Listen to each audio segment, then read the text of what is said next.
algorithm, which we've heard this a lot, what this deal ensures is that the American entity and the American investors will actually control the algorithm. We don't want this used as a propaganda tool by any foreign government. We want to make sure that our people actually make these decisions. Trump has just signed the TikTok executive order. It's good for another government's propaganda arm. So that's what we've done with this deal. I think it's very good for the American people, and this.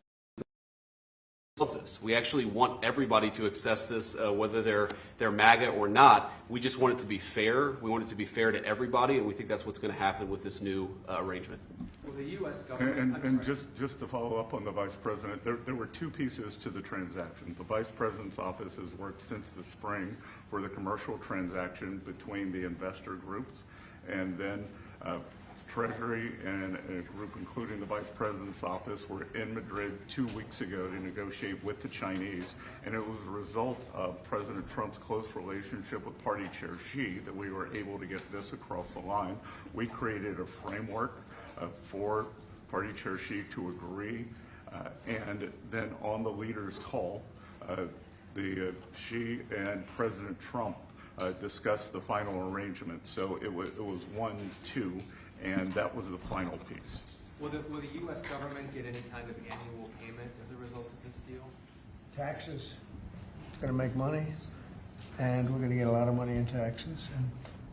And you know, China wanted to see this go. This is a great legacy for China, too. And I thought President Xi was great in terms of his approval. We probably could have done it a different way, but it wouldn't have been the same.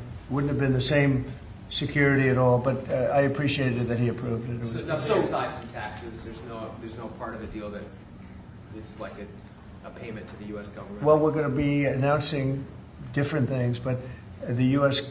comes out great. And I think China comes out great because they're going to have a very important legacy. And they have many other deals. You know, they have deals with us, and they have deals in here in this country.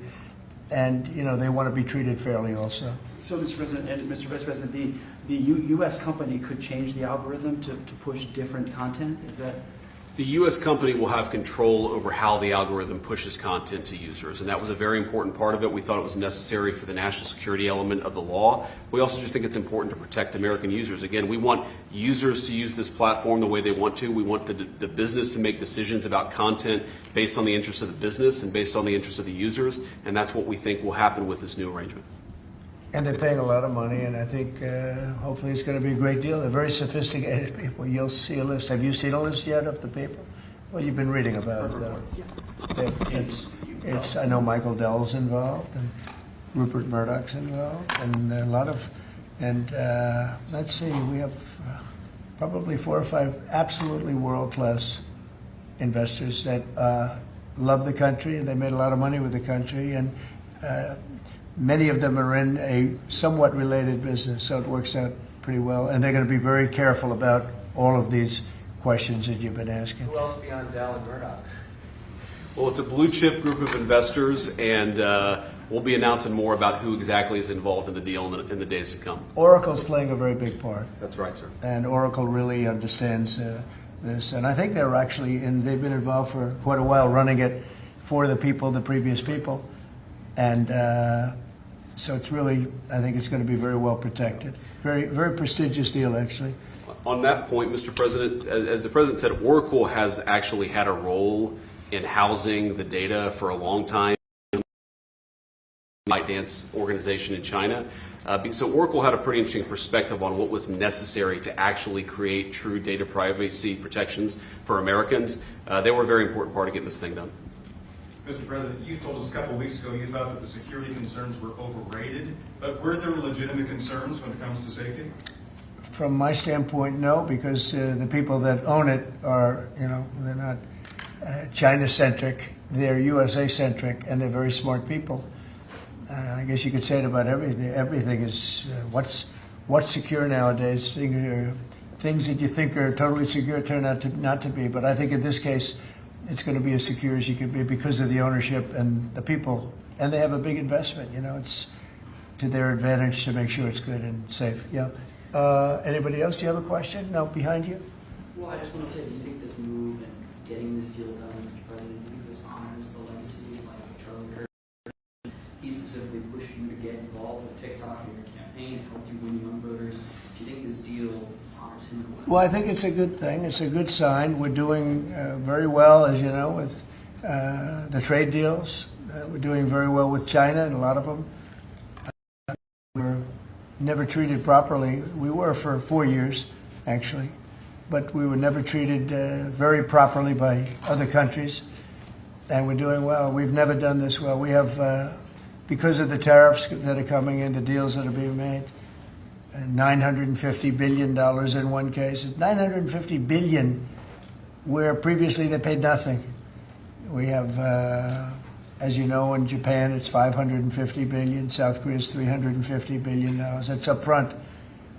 And one of the things I can say, I announced it lightly before, but we're taking in tremendous amounts of money with tariffs. We've never seen anything like it. No country's ever seen anything like it. I'm going to devote a little bit of that money, a little bit of the tariff money, to our farmers. Our farmers have been incredible. They're the ones that let us survive and eat and enjoy our lives, right? Eat too much, maybe in some cases, like mine. But I will tell you, we're going to take some of the tariff money, relatively small amount, but a lot for the farmers. And we're going to help the farmers out a little bit, because during this transition period, a period where we're taking in incredible amounts of money, we'll have a little bit of a shortfall with the farmers until the tariffs kick in, because they haven't kicked in for the farmers yet. And I decided before, and I spoke to all of the people here, that I want to make a contribution out of the tariff money, a small percentage of it, but it's a lot for the farmers. It'll make the farmers feel very good, just to help them through the transition. And ultimately, they're going to be making a fortune. They will be one of the top in the whole world in terms of percentage gotten from the tariffs we're taking in. But we have so much coming in that, in fact, just get the word out to the farmer, because they'll be struggling until the transition's complete. Then after that, they're going to do, I think, better than they've ever done before. Last time I said, get yourself a larger tractor and more land. And that was when they were doing very poorly, and they ended up doing that, and they did very well. That was with the deal we made with China. Unfortunately, Biden forgot about the deal, and he never enforced. I enforced it till the end, and China was very honorable. But when Biden came in, he didn't enforce it. So when you don't enforce a deal, they don't do it. So it was terrible. Biden was very bad to the farmers of our country.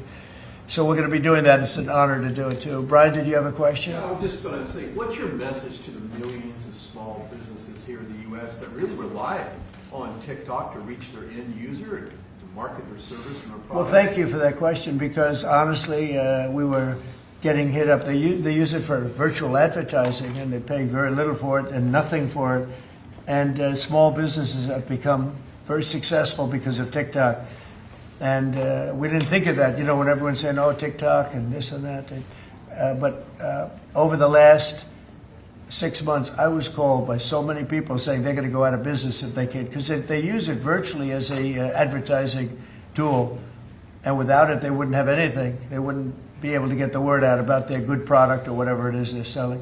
So it's a very important thing for small business. It's another reason I wanted to do the deal so badly.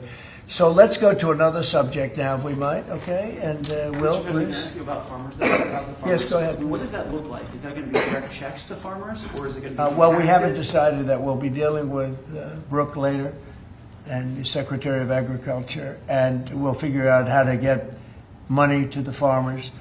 And again, this comes out of the large amount, hundreds of billions of dollars of tariff money that's pouring into the country. The tariffs, remember when I said a long time ago, I said it's the greatest word, it's my favorite word in the world. Then I had to say, I was forced to say other things, and of course, rightfully so. Love, family, religion. So I think I put tariff number 5. I was forced because the fake news did a big number on me. It's one of those little, but let's say it's my 5th favorite word, the word tariff. But it's making our country very rich. And when our country is rich, I'm able to help the farmers, and I'm able to help even other countries that are in trouble, But we're able to help people that are in trouble. Medicaid, Medicare, Social Security, it's all tremendous amount. And I heard numbers coming in today, Scott, where the numbers were very high, right? The economic numbers were off the charts, sir. Unfortunately, right? Because this is the only country in the world where you announce great numbers and the stock market goes down. Because when you announce great numbers, they immediately want to take that success away by raising the interest rates. Why can't you announce great numbers and let them lower the interest rate so you can make numbers? This is the only they announced. I don't know if you heard. Could you just tell them what the number was? And how it was 3.88% growth, the biggest in years. And the important thing is the president says this is going to be non-inflationary growth just like it was in its first term. So strong growth, low inflation, real wage gains. And to the question on small business optimism under President Trump last week hit a multi-year high. So small businesses, Main Street is back under President Trump. But isn't it crazy? So I saw the market was down a little bit today. I mean, in all fairness, I don't feel guilty because we've set every record you can imagine. But I say, oh, the numbers must be good. Meaning the growth numbers are phenomenal. And again, this is during, but a little bit of the heavy, the really success and the money pouring into our country through the tariffs. And I just say, why can't we have great numbers and lower the interest rates so we have even greater numbers? So people were saying, oh, the numbers are so good, they're going to have to raise interest rates. That doesn't have to happen. And there's no inflation. We have really, the only thing we have is great success. We're having unbelievable success. So the numbers are much higher than anticipated, except for by me and Scott and some of the other people. And they'll get a lot higher than that, too. But I don't want to, every time we have good numbers, say, let's take all the juice out by raising interest rates. It's so backwards. It's so backwards. Well, Mr. President, they don't appreciate the importance of the third leg of your stool because trade, taxes, and deregulation allows for significant upside growth without inflation. So eventually the people at the Fed will be able to focus on this like Alan Greenspan did in the 90s.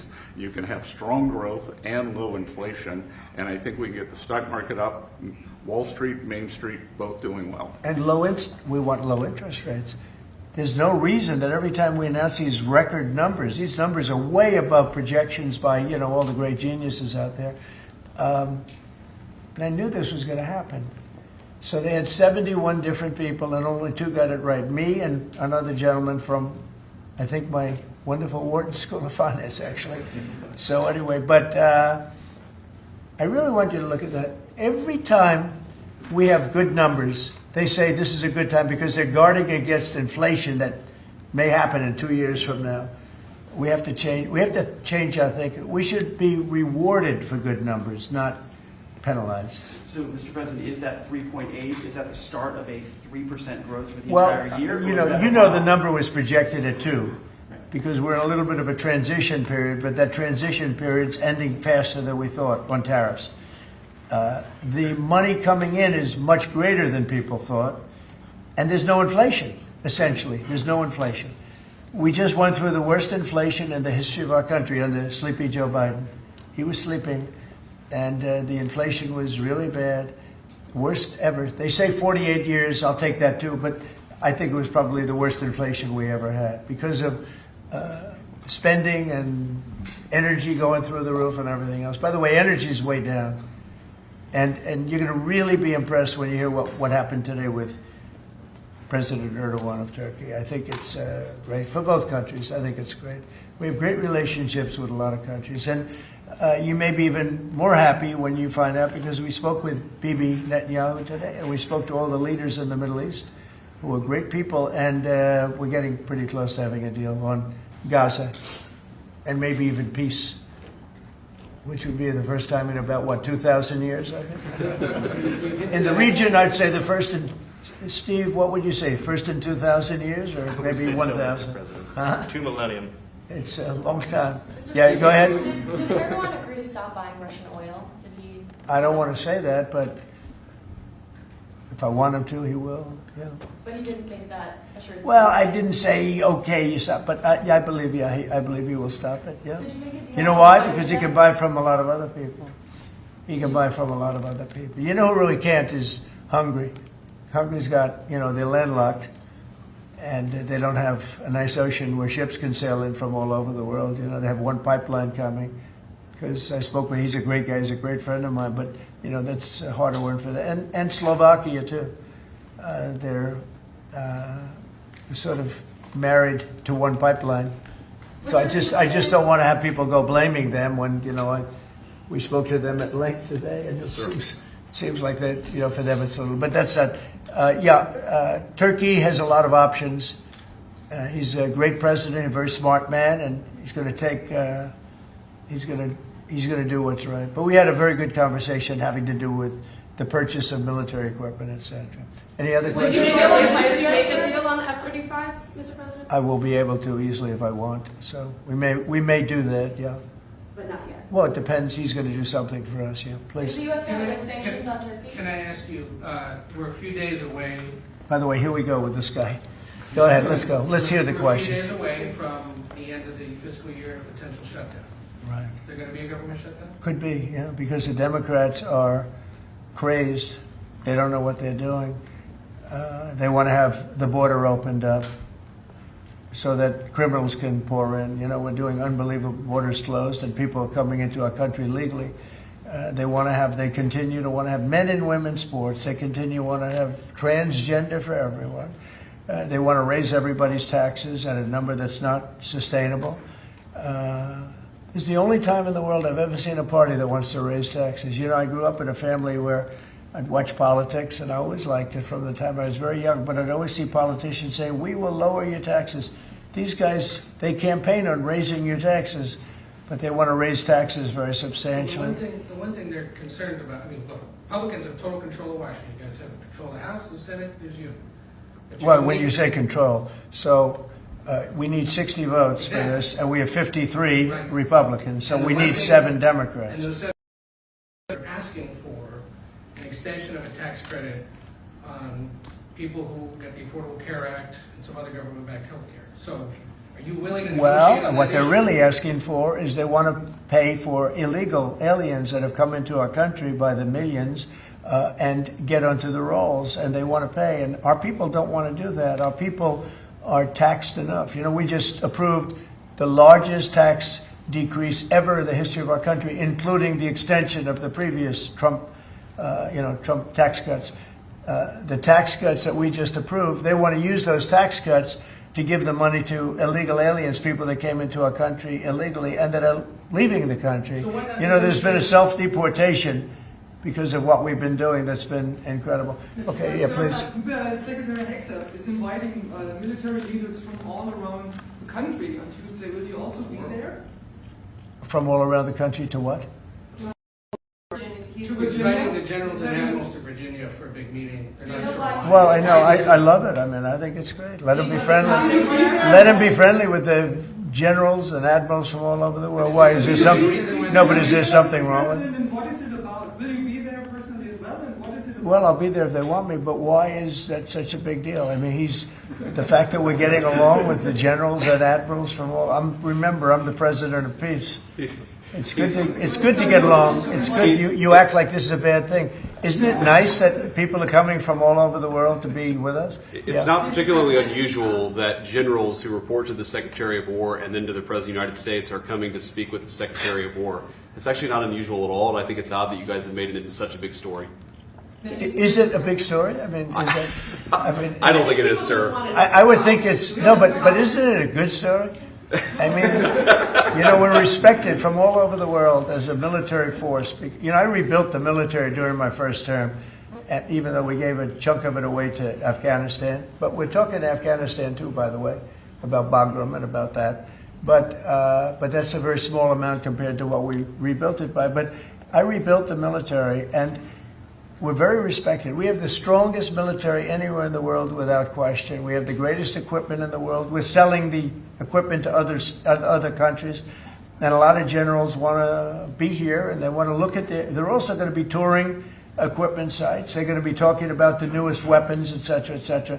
But I think it's great when generals and top people want to come to the United States to be with our now called Secretary of War. Does everybody like the name?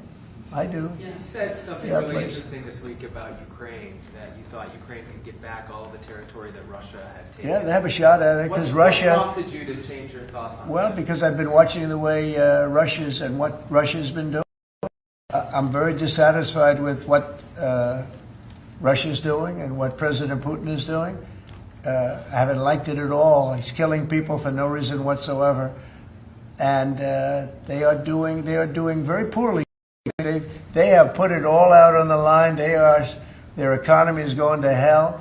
They're bombing the hell out of everything, and they're picking up a very little territory, if any. In fact, they're losing some territory. So I think it's been very bad for the reputation of Russia. This war should have been over. If this were our war, we would have had it over in 1 week. But you didn't use And they're getting into fourth year, Jeff. They're getting into the fourth year now. 4 year of fighting, and you see what they've taken. In the last month, they've taken very little, and you've been reporting on all the bombing, all the drones all over the place, 900 drones coming into certain areas like Kiev in one night. And with all of that work, they've taken over very little. So now I'm very disappointed in President Putin. I thought I solved 7 wars. In fact, we have a great leader coming. We have the Prime Minister of Pakistan coming. The Field Marshal, Pakistan, Field Marshal is a very great guy, and so is the Prime Minister, both. And they're coming, and they may be in this room right now. I don't know, because we're late.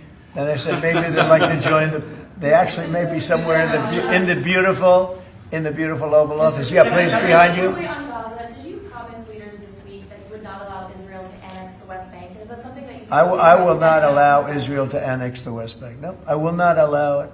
It's not going to happen. Netanyahu about this Yeah, directly? but I'm not going to allow it. Whether I spoke to him or not, I did. But I'm not allowing Israel to annex the West Bank.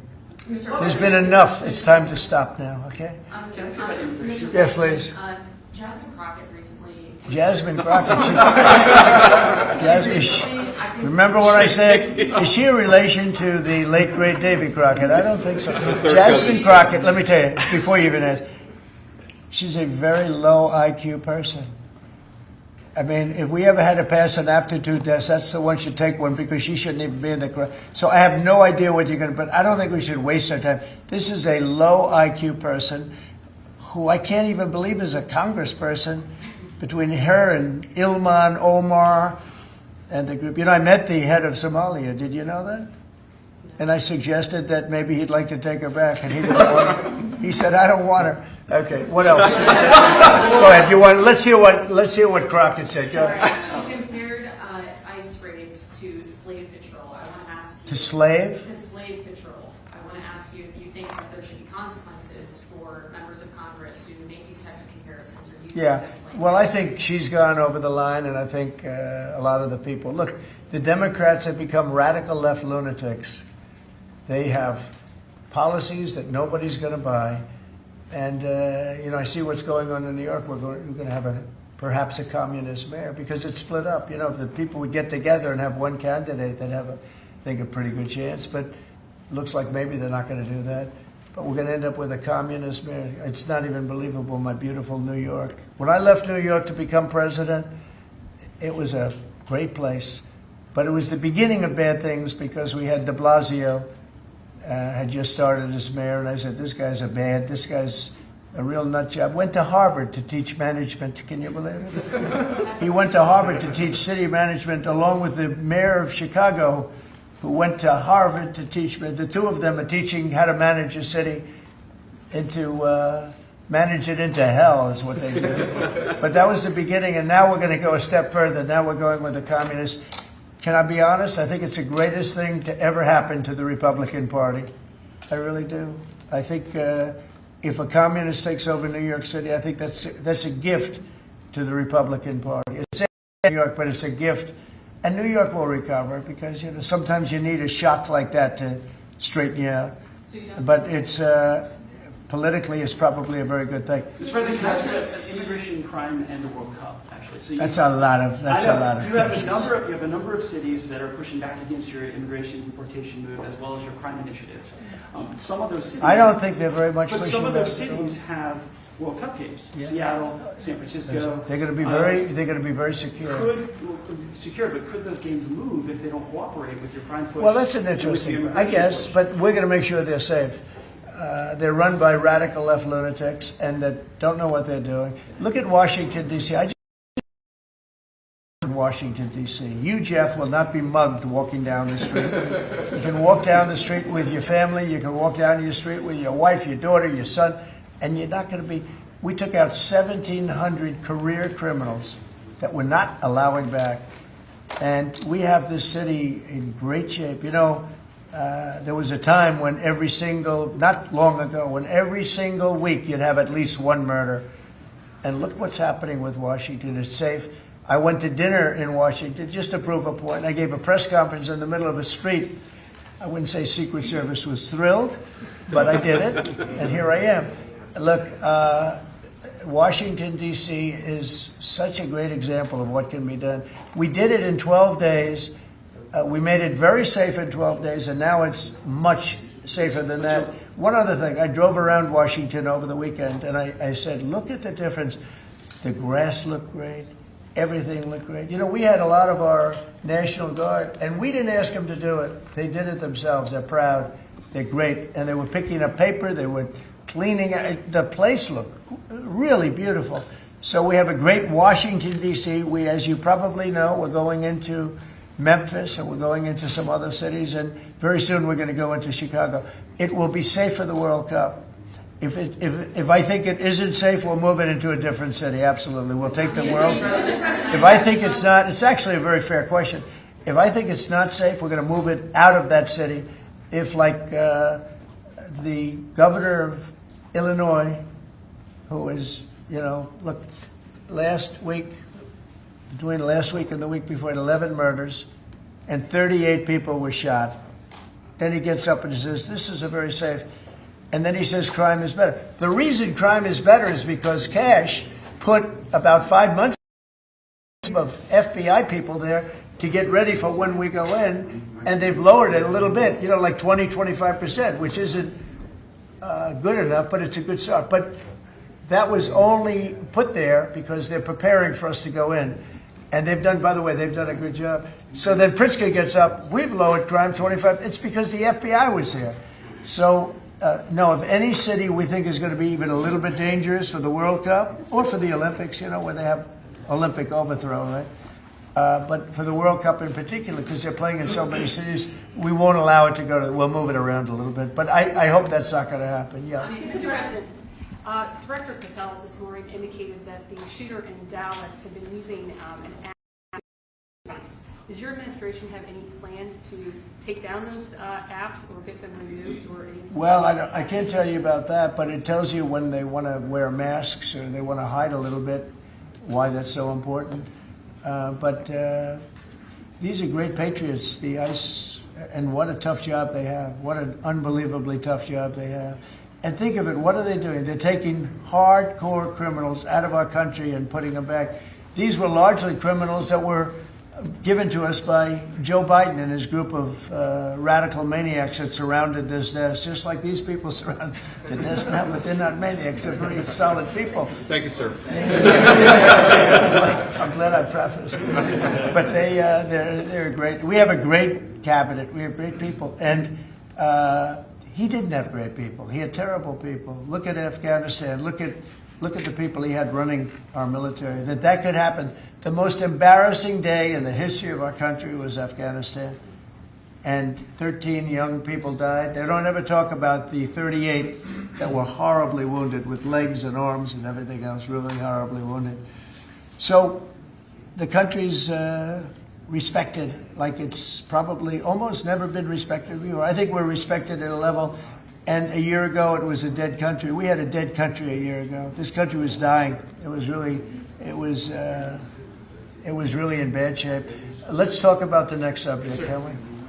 One of the most powerful deterrents we have to violent crime is the death penalty. As you said, your administration has taken bold, decisive steps to ensure that Washington, D.C. is once again a safe and secure city for its residents and all who visit. This is a presidential memorandum that directs your Attorney General and your U.S. Attorney for the District of Columbia, Judge Jeanine Pirro, to fully implement the death penalty here in Washington, D.C., where the evidence and facts of a case indicate that the death penalty should be used. Okay? Everybody understand? Death penalty in Washington. You kill somebody, or if you kill a police officer, law enforcement officer, death penalty. So again, it's way down. I mean, we have had week after week after week where we haven't had a murder. I said that the other day in front of the president of Poland. The press was here, and I said, ladies and gentlemen, I'd like to announce that Washington, D.C. has not had a death in 4 weeks, a murder. And he looked at me, he goes, is that good or bad? You know, he said, what kind of a place is this? But it's true for years. I mean, every week, essentially, somebody got killed or more than one. And this is a very safe city right now. We don't play games. And, you know, it's interesting. We took these careers out, career criminals. They call them careers. They left the word criminal out. But we took the careers out of here. And they're now brought back to their homes, or they're in jail, or they're in a jail in another country. And hopefully they're not coming back. And we have to maintain it. You can't just leave, and we have to maintain it. We've gotten along fairly well with the mayor. You know, she's getting a party that hates that the city's becoming safe. I mean, they're actually criticizing her because the city's becoming safe. But this is becoming this is right now a very safe city. This went from the most unsafe city in the country to the safest city in the country. There's no city any safer. That's a pretty big achievement. And we really did it in 12 days. But if you add an extra week to it, that'd be nice. And, I mean, you can go out to dinner. Restaurants are booming. You know, the restaurants were dead. They were dead. Even if you got to the restaurant, then somebody would come in and hold you up. You know, they'd hold up the whole restaurant. They go to Uber. Young ladies in the White House, they'd call Uber for protection. They'd run to the car because they were petrified to be from the entrance of their building to the car. Now they feel safe. They're in the car, and then the car gets hijacked while they're in the back of the car. This is what we were living in. We were living in hell. People that work in the White House, every time they see me, young women in particular, say, thank you, sir. And I don't even ask them about what. I know exactly. I made their lives. Now they're living in a beautiful, glamorous place called Washington, D.C. with no crime, and that's the way it should be, okay? This is the death penalty for somebody that kills people in Washington, D.C. I think it's capital. It's a very interesting capital punishment, capital city, right? It's capital. But this is our capital city. We can't allow that to happen. People come in from Iowa to look at the Lincoln Memorial, and they end up getting killed. It doesn't happen anymore. It's not going to happen. And if it does happen, it's the death penalty for the person that did it. And this goes into effect. Yes, sir. Right? Pam, is that right? Yes, Could sir. you speak a little bit about that? Yes, sir. Not only are we seeking it in Washington, D.C., but all over the country again. And as you saw very recently, we are now moving the inmates who were on death row, who Joe Biden or the auto pen commuted their sentences off of death row. We're moving them to supermax facilities where they will be treated like they're on death row for the rest of their lives, President Trump. Okay, that's a big statement. Thank you very much. Okay. I see some of you shaking your heads very positively. Thank you, Brian. Thank you, fellas. You said on the campaign trail that It you were said it. for Yeah. the death penalty if anybody, an illegal, killed a U.S. citizen That's or a right. police officer. So this just reinforces your campaign promise. Right. And most people really like it. And Washington, again, it's going to serve as a beacon because you have to do it.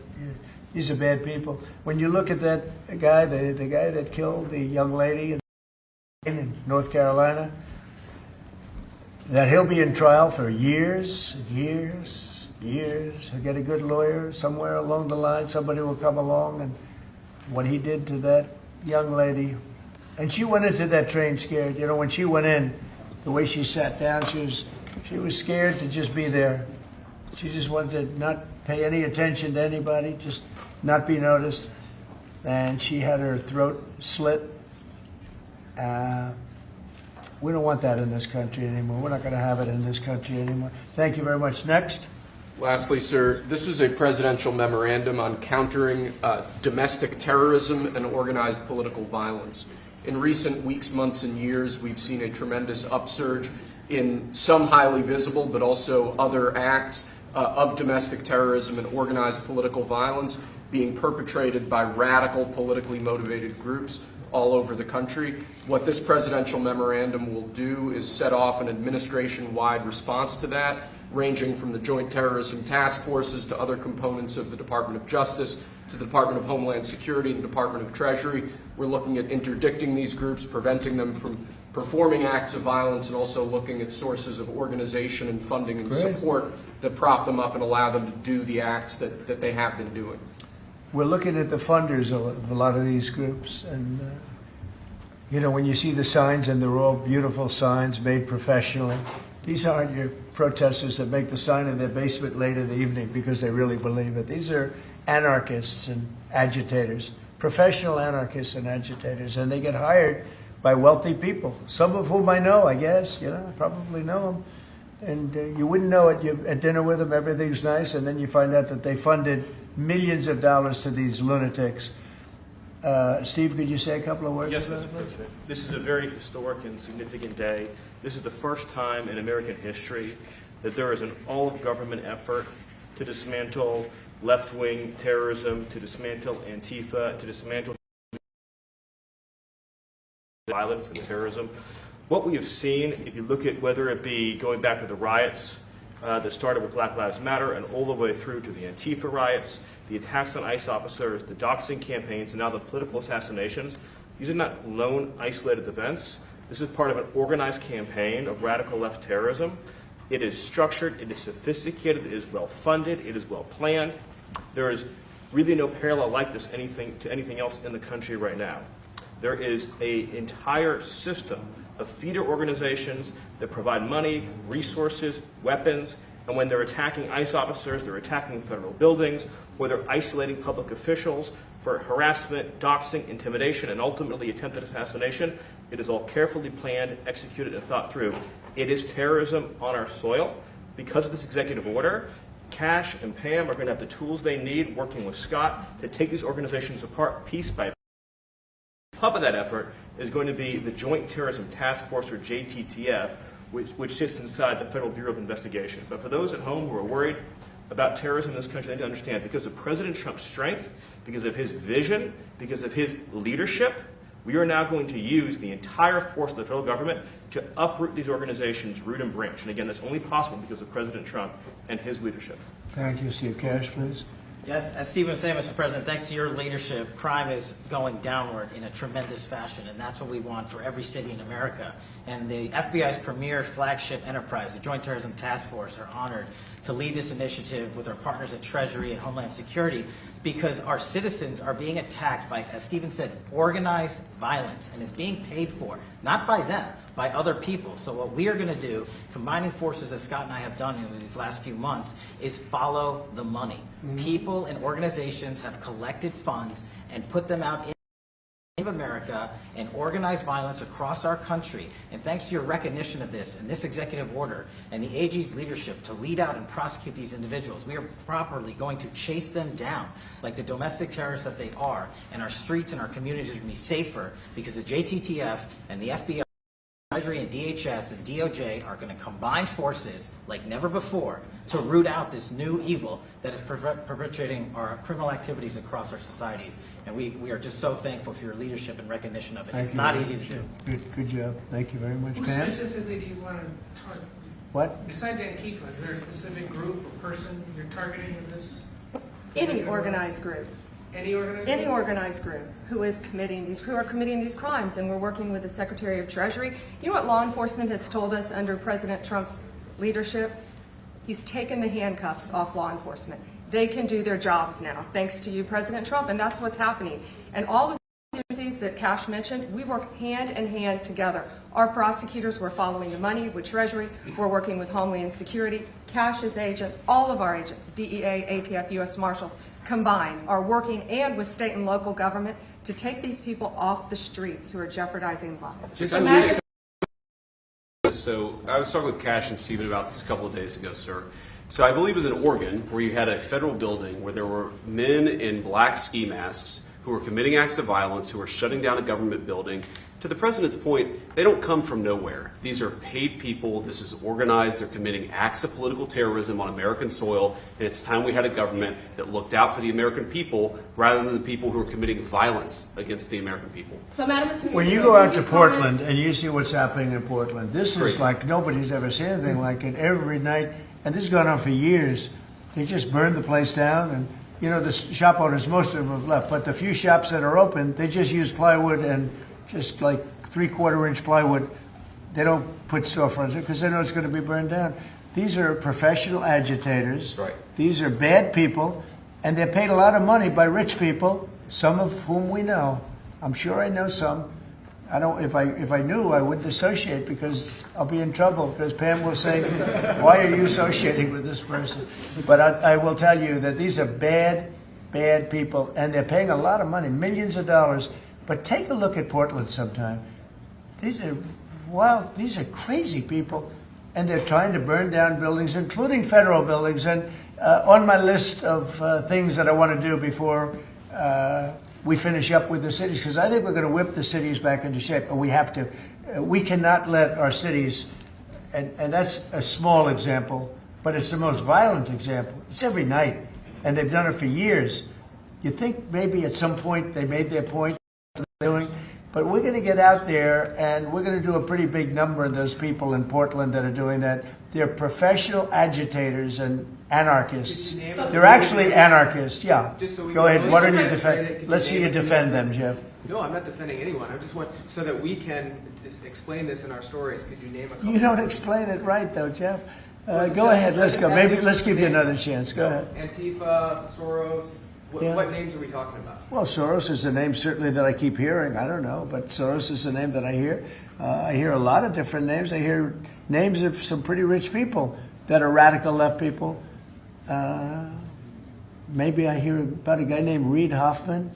Somebody's a pretty rich guy, I guess, and I hear about him. I don't know. Maybe could be him. Could be a lot of people. We hear the same names, but they're bad, and we're going to find out. And if they are funding these things, they're going to have some problems because they're agitators and they're anarchists. These are anarchists. Really bad.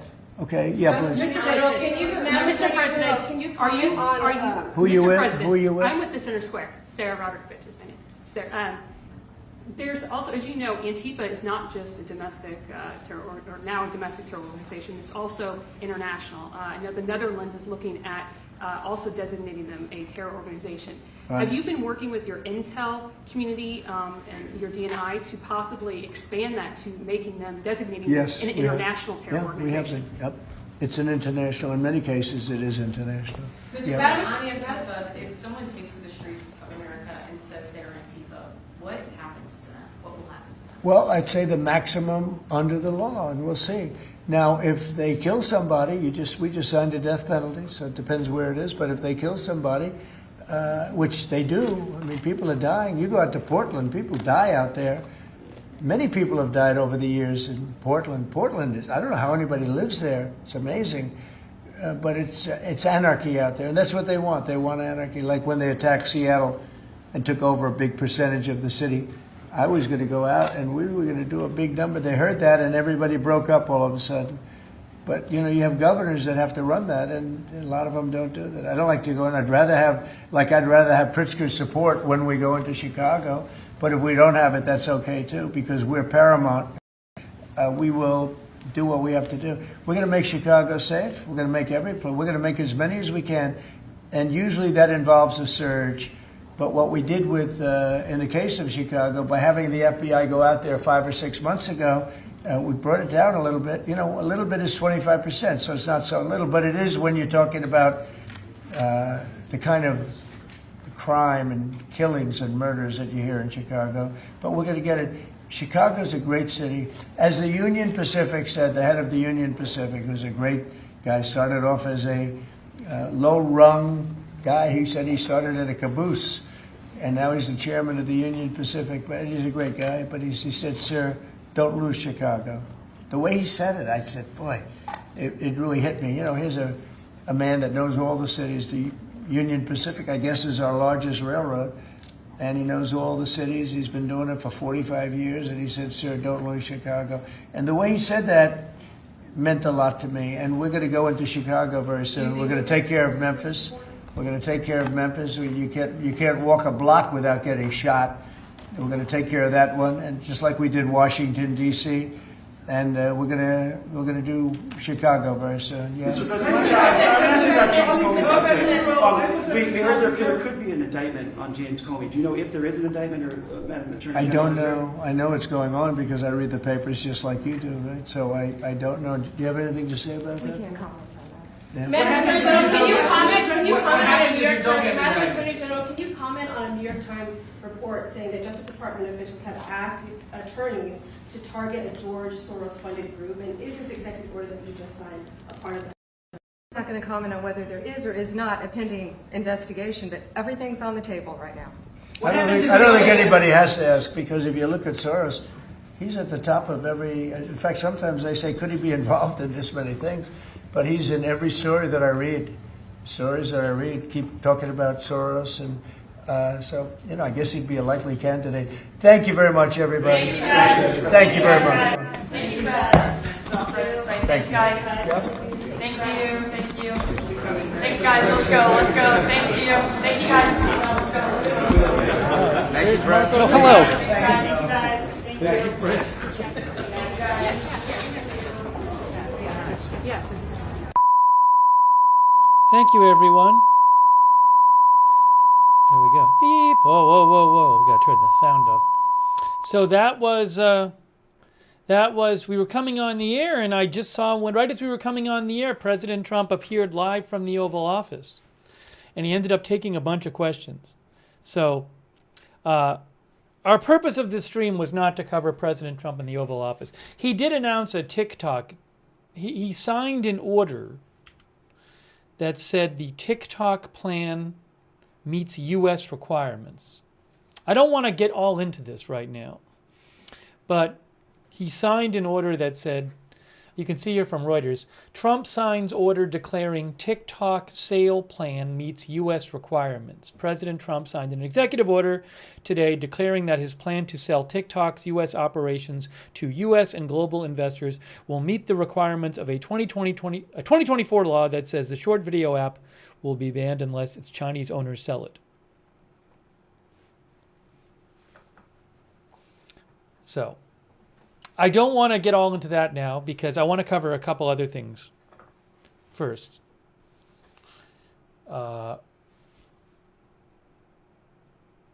President Trump said this is going to be American operated all the way.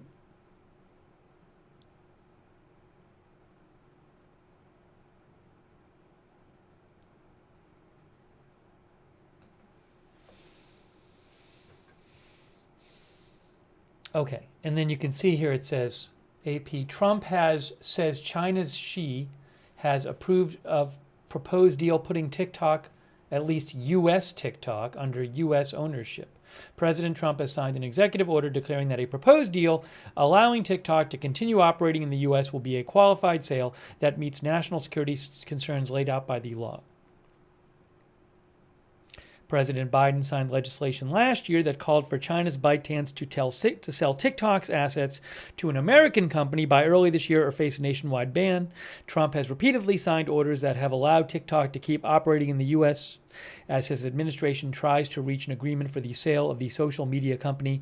Much is still unknown about the actual arrangement. But Trump said Chinese President Xi Jinping gave us the go-ahead to proceed with the deal. Any major change to the platform could have a huge impact on how Americans, particularly young adults and teenagers, consume information online. All right, so again, I don't know what the whole deal with that is in terms of when that might be finalized, that deal. So, anyways, I don't want to go down TikTok road right now. I want to talk about this Hegseth meeting Let's talk about that. That's one of the stories we came on the air to cover. This is a news roundup stream where we cover more than one story. But I wanted to cover this Hegseth meeting. But before I do, I want to say thank you to you for being here. We got bonus coverage of President Trump taking questions in the Oval Office and signing executive orders. And also shout out to our moderators who are here, like Ruth Krafasi. Thanks, Ruth, for moderating. Also, Big Ball of Yarn, Idaho Star, Good Luck Duck, DeBears, Matthew Kohai 3, big thanks. Also, Linda Belk, Larry, Misha on X, and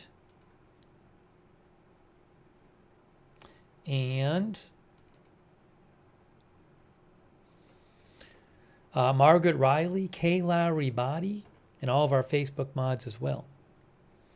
All right, let's talk about this widely reported unusual meeting that Pete Hegseth has called for next week, reportedly. Oh, by the way, a quick thanks to our supporters. I've been thanking people in the chat. Coltred, Lorna Landgren, thanks for supporting the channel. Matt, Paul, Gayla Standiford, Richard Fortner, Josh Barnes, Kerry Poteet, Duck Vision, Specific Gravity, The Dancing Dragon, P.A. Jeeper 420, Deborah Island Girl, Barbara Kosol, Tony Lives Here, Commandant Toro Delbach, Oberga AC. And also over on Twitch, Shrek 3, Dr. Trilogy, Flumpingtons, Stunned in the North, CC143, Yup, Yup, and Yup, Tumsy797, Ash P10, thank you. Okay, we got to talk about this meeting, this Hegseth meeting. Look at this. Multiple outlets reporting this. Hegseth orders rare urgent meeting of hundreds of generals and admirals. Now, this is a Washington Post report, but other outlets are reporting this as well.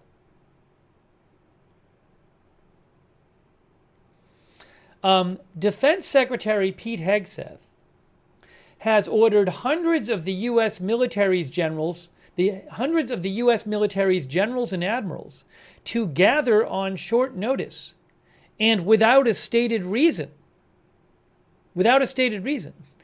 at a Marine Corps base in Virginia next week, sowing confusion and alarm after the Trump administration's firing of numerous senior leaders this year. So no one knows what this meeting is about, apparently. I mean, I'm guessing Hegseth knows what it's about. Yes, all in the same location, as Pensby Lad said. They need to all go there. The highly unusual directive was sent to virtually all of the military's top commanders worldwide, according to more than a dozen people familiar with the matter. It was issued earlier this week against the backdrop of a potential government shutdown, and as Hegseth's overtly political moves, says the Washington Post, have deepened a sense of distress among his opponents who fear he is erasing the Defense Department's status as a nonpartisan institution. In a statement today, Pentagon spokesman Sean Parnell affirmed that Hegseth will be addressing his senior military leaders early next week, but he offered no additional details.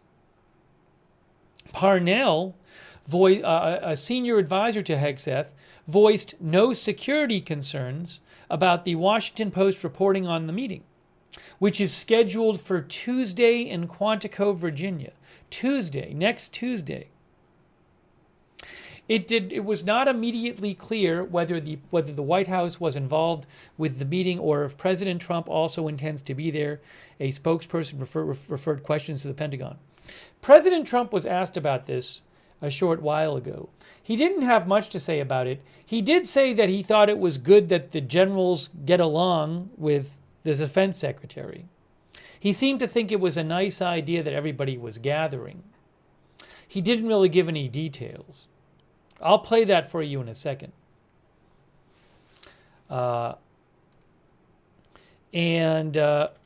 There are about 800 generals and admirals spread across the United States and dozens of other countries and time zones.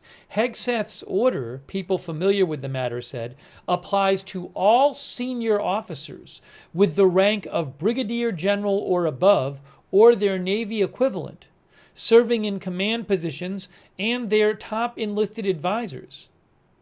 Typically, each of these officers oversees hundreds or thousands of rank-and-file troops.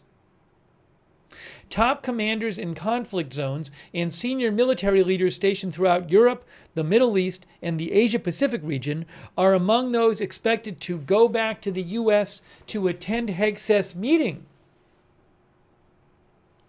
The order does not apply to top military officers who hold staff positions. The order states, according to one person who saw a copy, all general officers in command grade 07 through 010 and their general officer senior enlisted advisors are directed to attend within operational constraints. 07 through 010 refers to the military's classification for all generals and admirals. None of the people who spoke with the Washington Post could recall a defense secretary ever ordering so many of the military's generals and admirals to assemble like this. Several said it raised security concerns. One person said, "People are very concerned. They have no idea what it means." Others expressed frustration that even many commanders stationed overseas will be required to attend Hegseth's impromptu summit, with some questioning the wisdom of doing so. It will make the commands just diminished if something pops up, a defense official said. The Defense Department possesses and often uses highly secure video conferencing technology that enables military officials, regardless of their location, to discuss sensitive matters with the White House, the Pentagon, or both. Another person said ordering hundreds of military leaders to appear in the same location is, quote, not how this is done. You don't call GOFOs leading their people and the global force into an auditorium outside D.C. and not tell them why or what the topic or agenda is, this person added, using an abbreviation for general officer or flag officer. One U.S. official told the Washington Post, "Are we taking every general and flag officer out of the Pacific right now? All of it is weird." On Capitol Hill, where, according to the Washington Post, Hegseth's unorthodox stewardship of the Defense Department has rankled members of both political parties, lawmakers also appeared caught off guard. Republican and Democratic leaders of the Senate and House Armed Services Committee did not immediately comment on the development. So what is this meeting going to be about? What is this meeting going to be about? We can read more of this in a second. But again, Hegseth orders rare, urgent meeting of hundreds of generals and admirals. Virtually all of the military's top commanders worldwide have been told they need to come to the U.S., go to a Marine Corps base in Virginia next week, and have be at an in-person meeting with Defense Secretary Pete Hegseth without a stated reason for the meeting. What is this about? I'm going to read some of your comments. By the way, thanks to I Am Charlie for your support, and also Kerry Poteet for your support. I'm gonna tell you some of these different proposals that some of our viewers are saying in the chat. Tycoonable thinks it's to take a loyalty pledge. Let's see here. Lightning Strikes thinks it will be about Russia. Vakrinhart 4 thinks it's about leadership.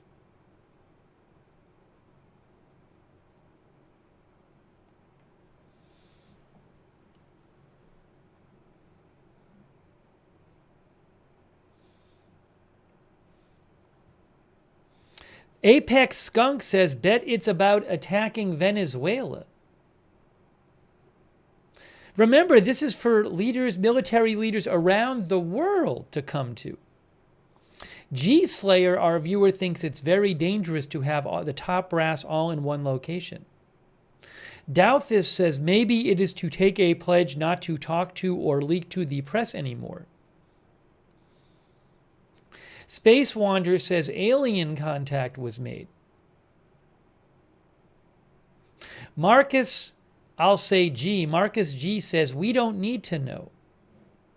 Seraphim Eclipse says we just got to find his group chat. Keith Mathley says will pizza be ordered?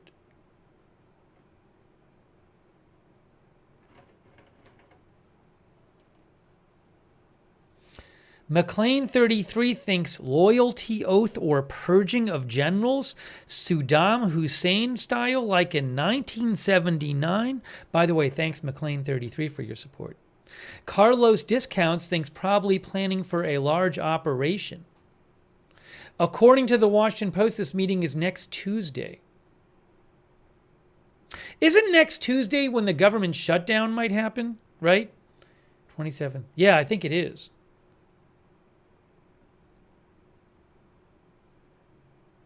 Brian Leggett says next Tuesday is end of the fiscal year. My guess is beginning of getting rid of the 20% to slim down the top brass. Thank you, Brian Leggett, and also P.A. Jeeper 420 and Lorna Landgren. Lorna Landgren thinks it's going to be about declaring martial law? That's what Lorna said. You can see here, the Washington Post also in their article said, the orders to be at this meeting come as Hegseth has unilaterally directed massive recent changes at the Pentagon, including directing that the number of general officers be reduced by 20% through a sweeping consolidation of top military commands, firing senior leaders without cause, and a high-profile order to rebrand the Defense Department as the Department of War.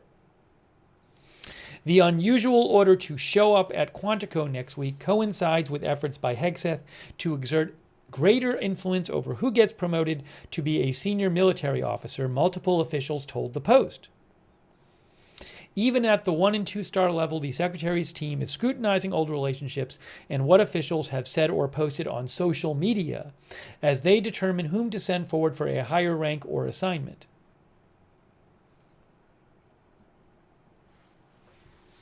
The effort has had a chilling effect on rising officers, People with the Matter said, as multiple officials have expressed unease about the initiative and question whether it will erode the military's ability to stay insulated from the nation's toxic politics.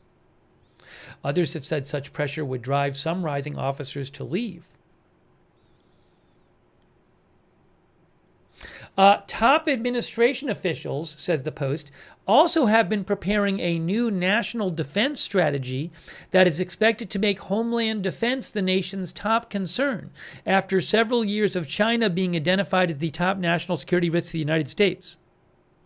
Some officials familiar with the order to go to this meeting said they thought that might come up.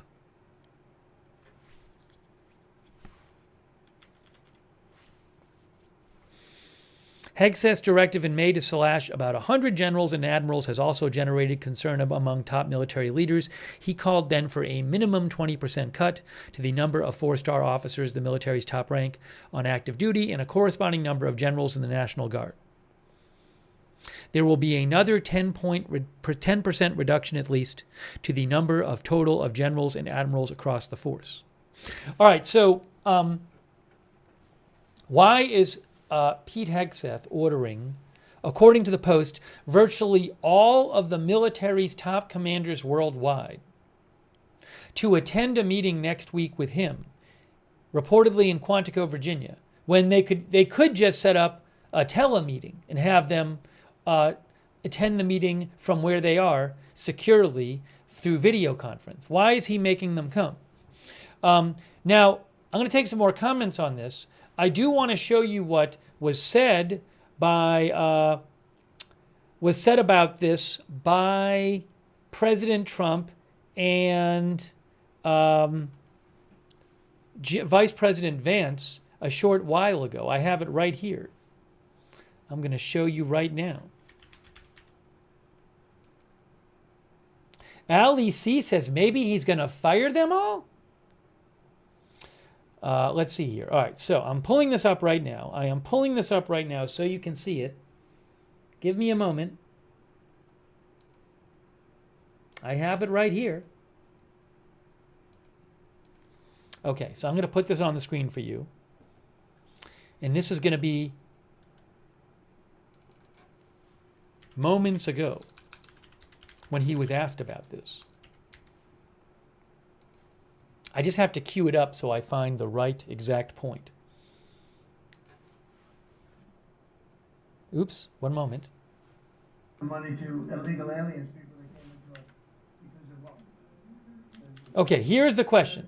This is when he was asked about it a short while ago in the Oval Office and what he and Vice President Vance had to say about this. Oh, by the way, the headline is old. I have to update the headline. Sorry about that. Hegseth summons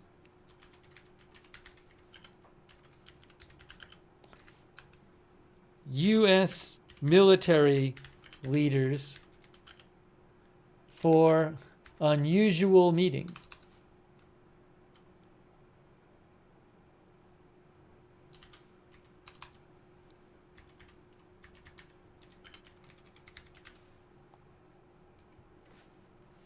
And I'm saying unusual because various stories I have read describe it as quite unusual.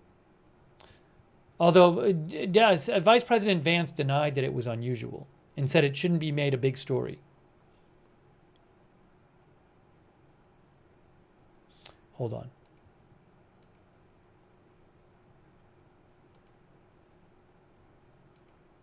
New York Times article used the word unusual as well. So, all right, here is what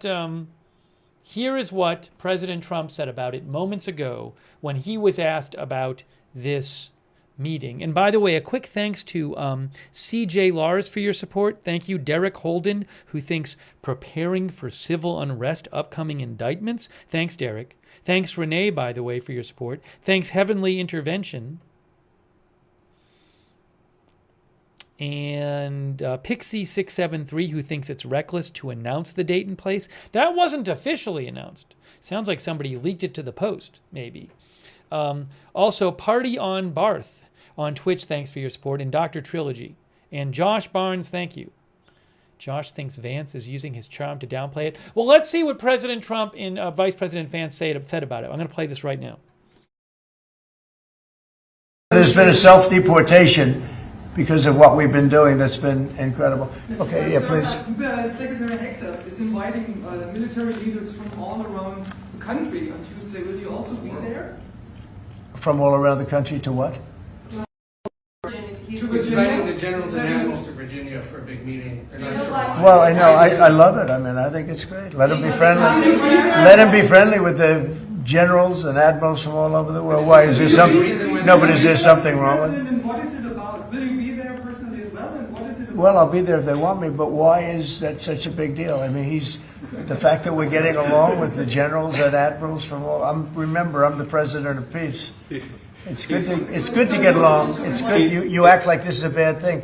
Isn't it nice that people are coming from all over the world to be with us? It's not particularly unusual that generals who report to the Secretary of War and then to the President of the United States are coming to speak with the Secretary of War. It's actually not unusual at all, and I think it's odd that you guys have made it into such a big story. Is it a big story? I mean, I don't think it is, sir. I would think it's but isn't it a good story? I mean, we're respected from all over the world as a military force. I rebuilt the military during my first term, even though we gave a chunk of it away to Afghanistan. But we're talking Afghanistan too, by the way, about Bagram and about that. But that's a very small amount compared to what we rebuilt it by. But I rebuilt the military, and we're very respected. We have the strongest military anywhere in the world without question. We have the greatest equipment in the world. We're selling the equipment to other countries, and a lot of generals want to be here. All right, so you heard what he said about it. He didn't really talk about it much. He thought it was great that they were getting together and that they get along. Vice President Vance claims it's not unusual, but multiple articles say it is quite unusual. So, what can I say? But that you heard the response from President Trump. He didn't really go into detail about it. He said he would be there if they want him to be there.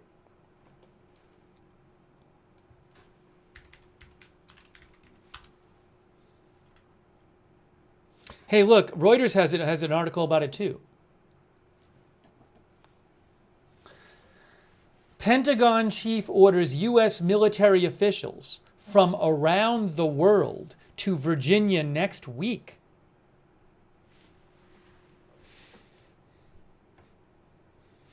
What is it about?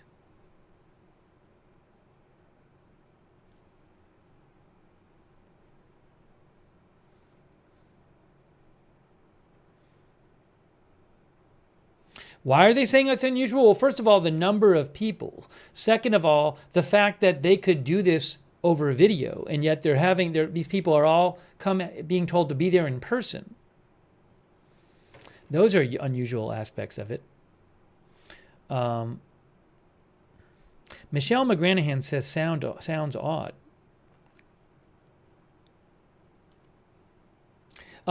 Washington Post says, the Reuters says, U.S. Secretary of Defense Pete Hegseth has summoned senior U.S. military officers from around the world to a meeting in Quantico, Virginia next week. 5 officials told Reuters today, a rare gathering of U.S. military leadership in one location. Again, a rare gathering of U.S. military leadership in one location.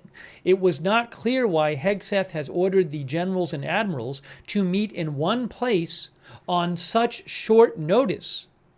And again, without saying what the meeting is about. Reportedly, he has not said what it's about. 2 of the officials said this has created uncertainty among the expected attendees. Senior military officials in some cases command thousands of troops. Most have detailed schedules weeks in advance, which have now been upended. People are scrambling to change their plans and see if they have to attend, said one U.S. official. It was unclear how many officials will actually attend the event, but it is rare to have so many senior officials in the same room at the same time. Asked to comment, Pentagon spokesperson Sean Parnell said only the Secretary of War will be addressing his senior military leaders early next week.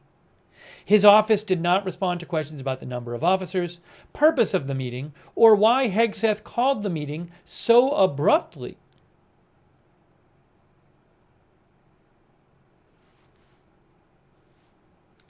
Reuters says Hegseth, a former Fox News host, has moved with stunning speed to reshape the department, firing top generals and admirals as he seeks to implement Trump's national security agenda and root out diversity initiatives he calls discriminatory. In May, Hegseth ordered a 20% reduction in the number of 4-star officers. He also said there would be a minimum 20% reduction in the number of general officers in the National Guard and an additional 10% reduction among general and flag officers across the military. One official told Reuters, it's probably more mundane than people think, but the lack of clarity isn't helping. So mundane is like ordinary every day. So one official thinks it's probably more mundane than people think.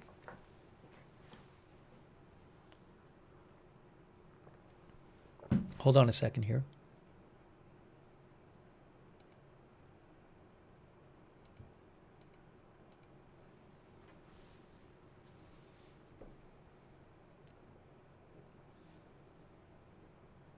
Jesse's Girl says, has this ever been done in history? I do not know enough about the meetings, the meetings that secretaries of defense have conducted with military officials to know the exact comparisons of this and other such meetings in history. Kay Overcash says, why at Quantico and not the Pentagon? That I do not know.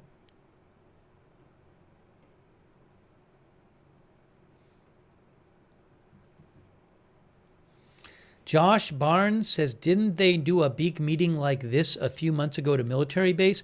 I don't know, but I would think if there was one like this that it would come up in the various articles about it, and I have not seen any article mention that there was another similar one like this. Again, with this many officials called on such short notice, being told to get there in person, having this many officials in one room in person, and without a stated topic. Michael Hutchinson thinks it's about Taiwan. Thanks, Josh Barnes and Michael Hutchinson, by the way.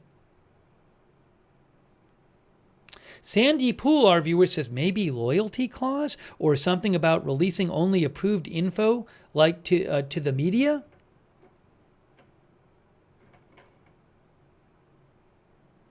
Our viewer Amra says there better be high security. Cooper's Glass says Russia war. Thank you, Grip Van Winkle here, who thinks it's locals causing drone trouble in Denmark. We'll talk about the Denmark drones shortly. Thank you. Grip Van Winkle from Denmark.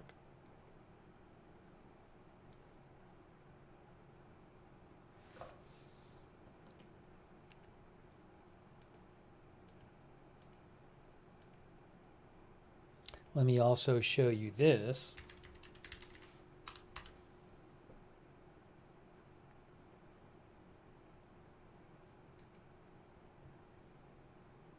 Here, look, AP is also reporting it as well.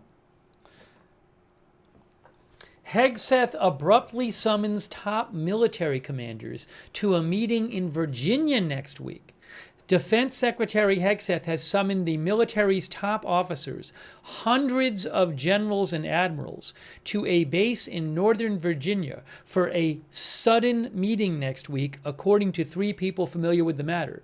The order did not offer a reason for the gathering Tuesday, they say as well, of senior commanders of the 1-star rank or higher and their top advisors at the Marine Corps base in Quantico. Across the military, there are 800 generals and admirals of all ranks. Many command thousands of service members and are stationed across the world in more than a dozen countries and time zones. The meeting, first reported by the Washington Post, comes on the heels of several unusual and unexplained actions that Hegseth has taken involving military leaders. In May, he ordered the military cut 20% of its 4-star general officers, directed an additional 10% cut from all general and flag officers across the force, and told the National Guard to shed 20% of its top positions. In February, he fired Admiral Lisa Franchetti, the Navy's top officer, and General James Slythe, the Air Force's second highest officer, without explanation. He also relieved the military's top lawyers. Since then, he has fired other military leaders without saying why. Most recently, it was a general who led a military intelligence agency whose initial assessment of U.S. damage to Iranian nuclear sites in American strikes angered President Trump.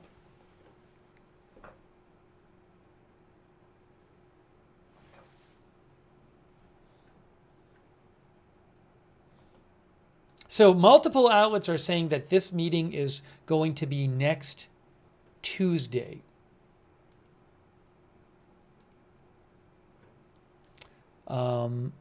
And hold on a second here.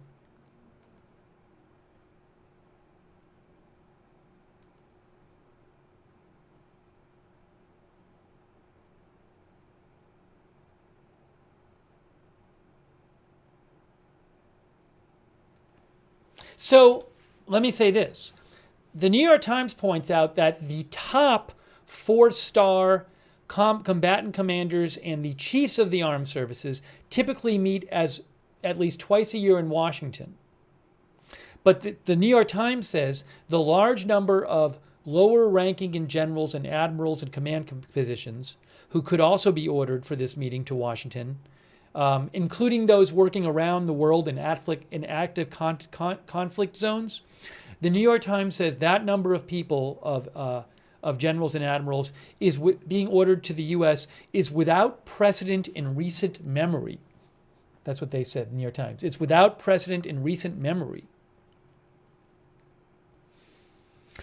Also, they said that some current and former military officers told them that routinely military leaders will conduct video calls.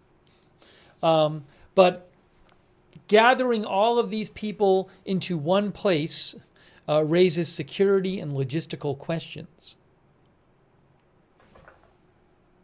What to make of this? What to make of this? We'll take a few more of your comments on this story.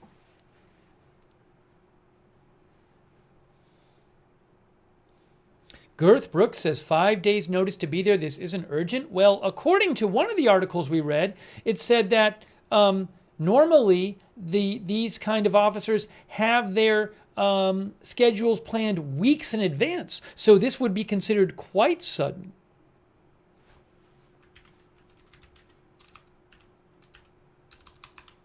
Which article said that? Was it the Reuters one? Yes. Reuters said senior military officials in some cases, most senior military officials have detailed schedules weeks in advance, which have now been upended. People are scrambling to change their plans and see if they have to attend, one U.S. official said.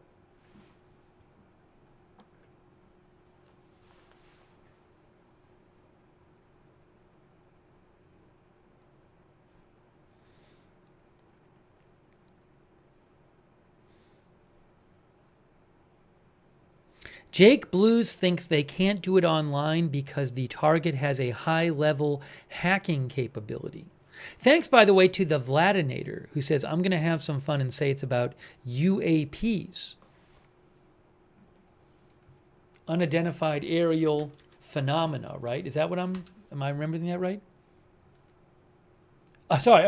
Unidentified anomalous phenomena. That doesn't have to be aerial. Although, actually, I take it back because intelligence.gov, which is a U.S. government site, says unidentified aerial phenomena. I've seen both for UAP. Either way.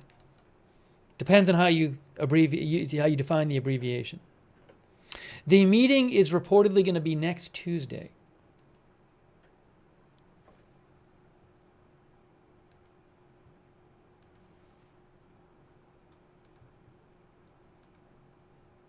Rondo Hatton thinks it's much ado about nothing.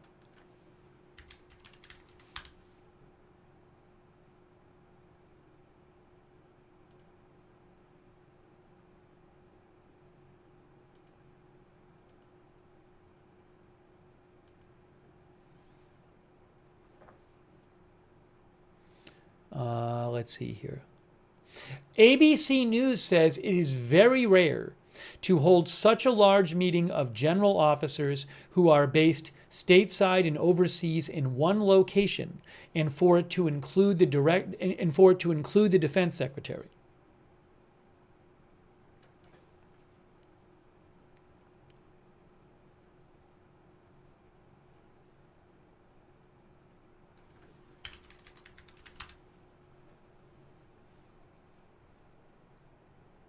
And also to share you some other reporting about this meeting.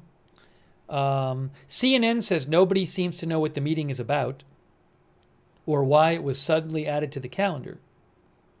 CNN said one source familiar said they'd heard different theories, including ideas like a group physical fitness test, receiving a briefing on the state of the State Department, a mass firing of officers. It's just not, again, from the reporting, all the reports that I've read say that no one's really sure why this is happening.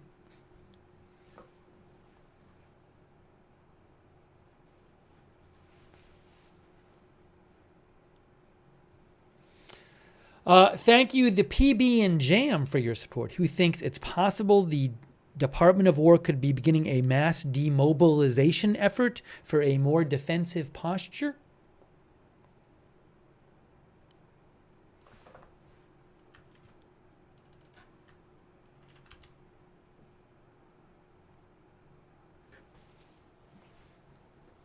Our viewer, I want another comment from a viewer. Where is it here?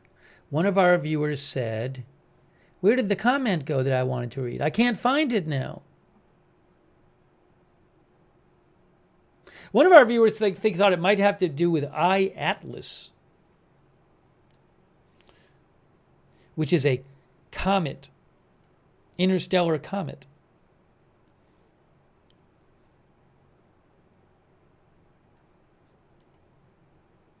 Is it I-Atlas or 3I Atlas? 3I Atlas, I'm sorry, 3I Atlas.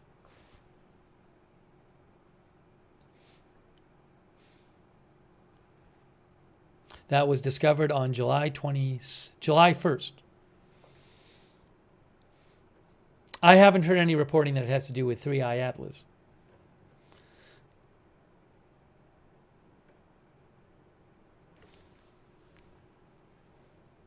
Master MLG says, could we perhaps be going to war? Wall Street says, pull-up contest.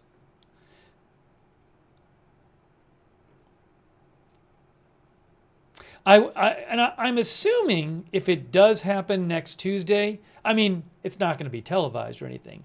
I'm assuming somebody will leak what it was about. I'm assuming. I can't imagine all these people will go there. And there's all these leaks that it's happening and that nobody will leak what it's about.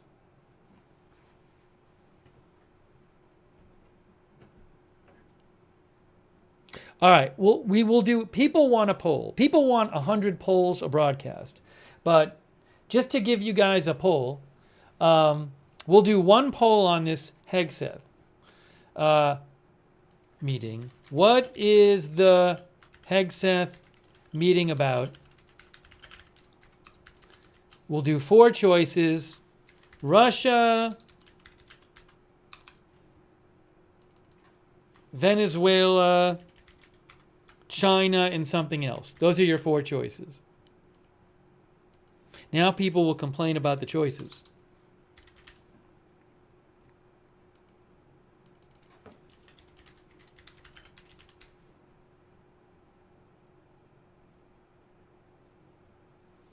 All right, that's what I'm asking.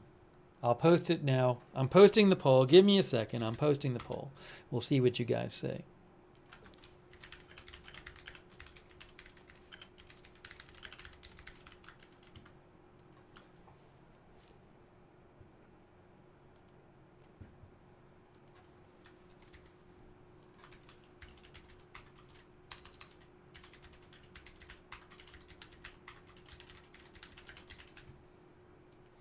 Okay, it is now posted on YouTube and Twitch.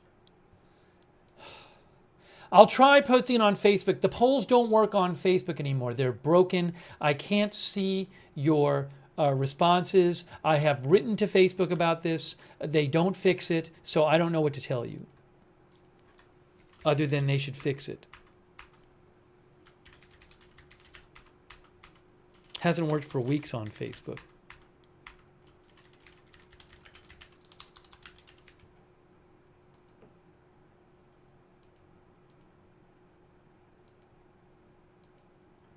Okay, now, let me show you here what you guys said. You can see the headline there. Hegseth orders rare urgent meeting of hundreds of generals and admirals. Here is what you guys said. Over on YouTube, people said,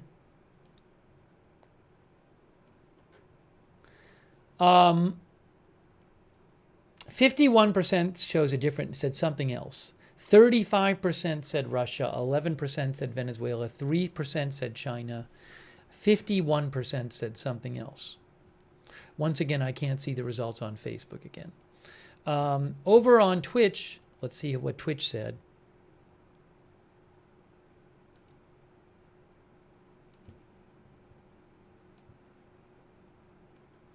A lot of something else. 23% said Russia, 10% said Venezuela, 2% said China, 65% said something else. Johan Wiss thinks it's about aliens. Hey, thanks so much to Allison Hargroves.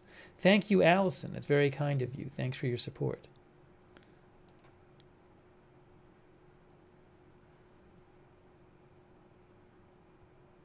Han Vier says, I'm excited, looking forward to Tuesday.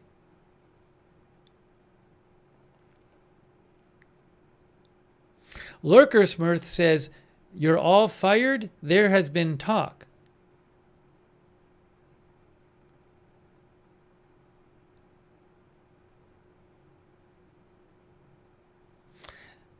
That guy, Alex, says, thanks, Steve. My vote is alien/Atlas may be hitting somewhere on Earth.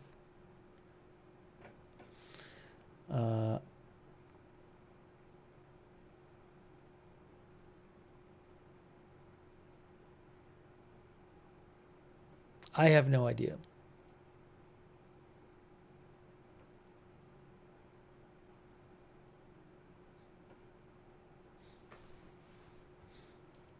It's interesting that it's happening, though. Sorry, Facebook. Once again, I couldn't see your responses. Oopsie. All right. I'm wrapping up the poll. Thanks for voting in the poll.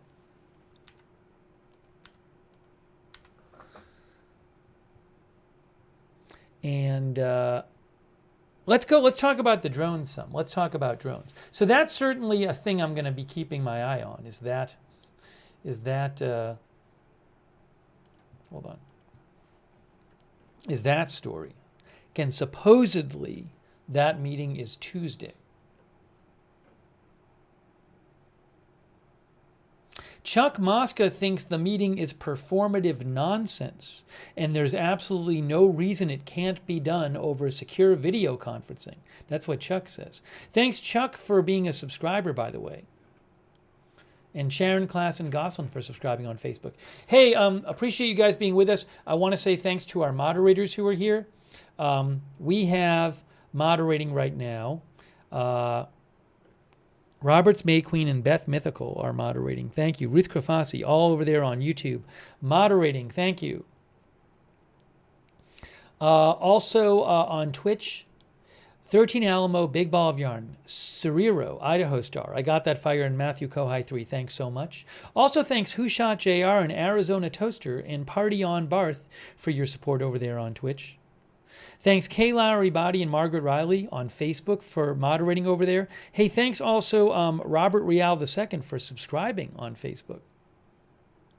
Shannon Davis Hughes, thanks for modding and subscribing as well. Thanks Kay and Margaret for subscribing. And also Linda Belk, Larry, and Misha on X, thanks for moderating there. All right, we should talk about, so I'm going to keep an eye on that definitely. I don't want to get into it right now. I want to talk about the drones next. But I do want to mention, there's reporting that any day now, the Trump Justice Department may indict former FBI Director James Comey. So I'm keeping an eye out on that. I haven't heard about it happening today. Maybe we can talk about that more later. But I want to first talk about the drones. Let's talk about the Denmark drones. By the way, our viewer Renee Osterby thinks the meeting is about a political coup. Hey, thanks, by the way, to Cindy McAfee for your support. Also, Patty G, who thinks it's about crash of banks and U.S. economy. Thank you.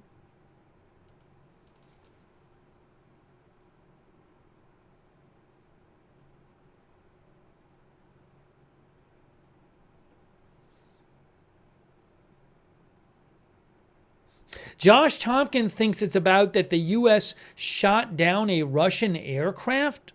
I haven't heard about that, Josh. I haven't heard that being reported.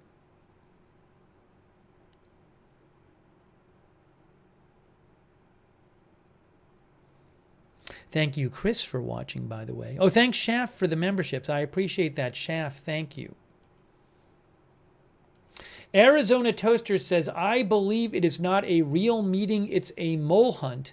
They're looking to see where information leaks occur.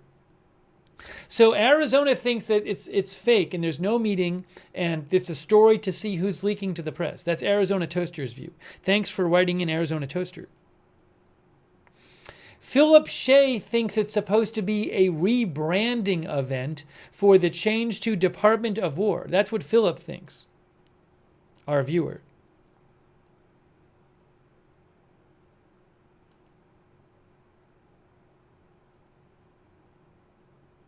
Just Data says President Trump did a good job pretending he knew nothing about the meeting at all when we saw his comment on it.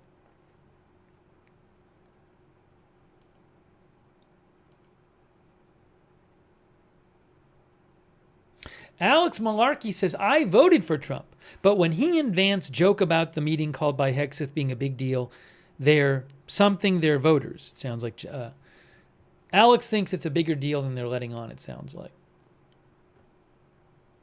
Oh, and thanks to Jackus235, who says, all we can do is hope for the best and prep for the worst.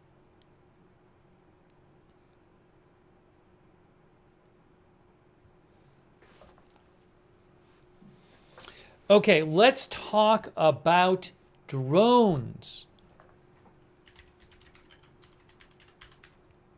We were on the air on Monday night when Copenhagen Airport in Denmark and Oslo Airport in Norway had to be shut down for a time due to the presence of drones near both airports. Well, last night, several airports in Denmark had to shut down due to more reports of drones.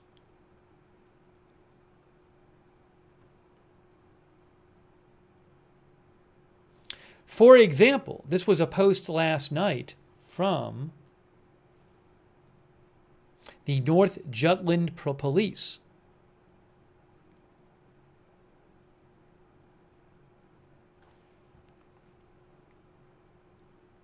Last night, the North Jutland Police in Denmark said, North Jutland Police, drones have been observed near Aalborg Airport and the airspace has been closed.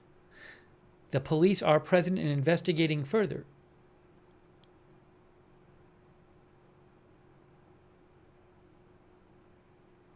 Then they said later, the unidentified drones that were observed in northern Jutland are no longer in the airspace above Aalborg Airport. An intensive investigation has been launched, and the police ask everyone with information about the case to contact them on phone 114. Actually, let me show you their post about this. So here's an update. This is the update from North.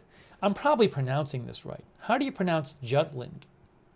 Let me just look this up. Was it Jutland or something?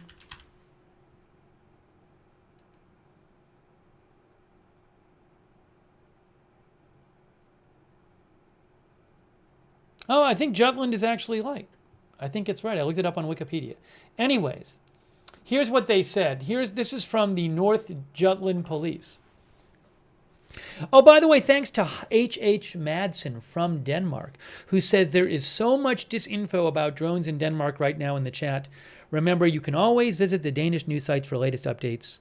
Currently, our Prime Minister is talking about invoking NATO Article 4. Thank you so much to H.H. Madsen. That's very nice of you. In Denmark.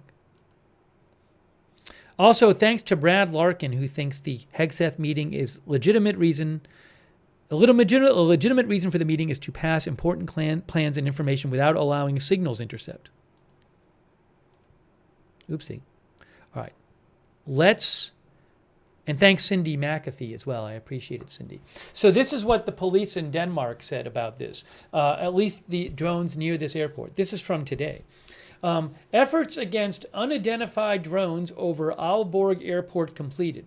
The unidentified drones observed in North Jutland are no longer above the airspace at Aalborg Airport. An intense investigation has begun and police are asking anyone with information in the case to turn on phone 114. The latest confirmed observation of an active drone took place at 12:54 a.m. this morning in the airspace near Aalborg Airport. It is the police's clear assessment that the drones in question are no longer in the area. The chief police inspector said, it has not been possible to take down the drones themselves, which over a few hours have flown over a very large area.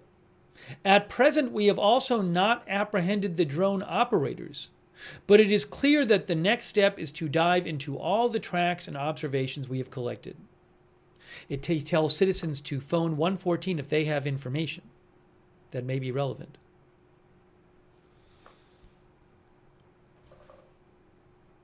The police also said that it is not our assessment that the citizens have at any time been at risk. Now we start working on taking a closer look at the collected material, which contains both physical and electronic tracks.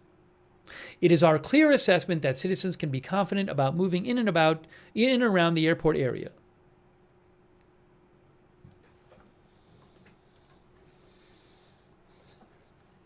Okay, so that's a statement from police. Now let me show you some other reporting about this. Let me show you some other reportings. This is from the Washington Post. Denmark blames systematic attack as mystery drones swarm more airports there. Let me show you where this is, by the way. Aalborg Airport. Check Flight Radar 24.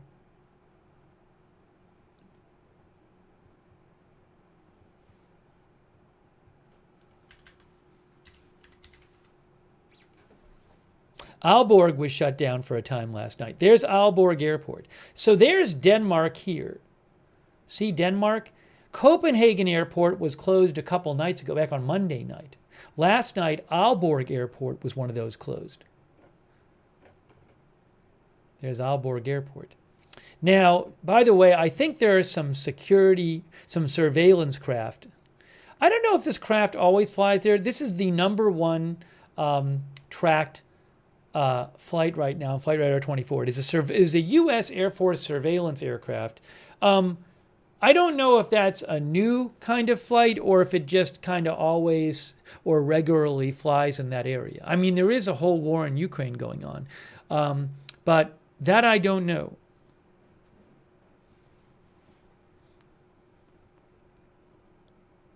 And then there's also, maybe it flies sometimes without its transponder on, I don't know. That is a U.S. Navy aircraft right there, a Boeing P-8A Poseidon. I'm going to guess that's a surveillance aircraft too. I'll look it up, but yes, patrol and reconnaissance aircraft, Boeing P-8 Poseidon, right there. You can see from Wikipedia right there. So that is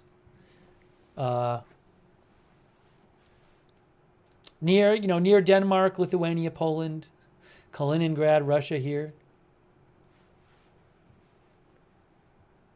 But I don't know why it's there. This is a Royal Air Force plane. There, that's the #3 tracked. That's a KC-2 plane.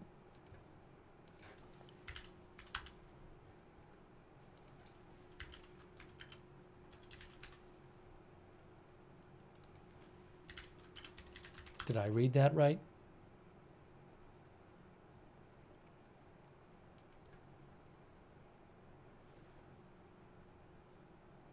That plane that is a Airbus KC-2 Voyager.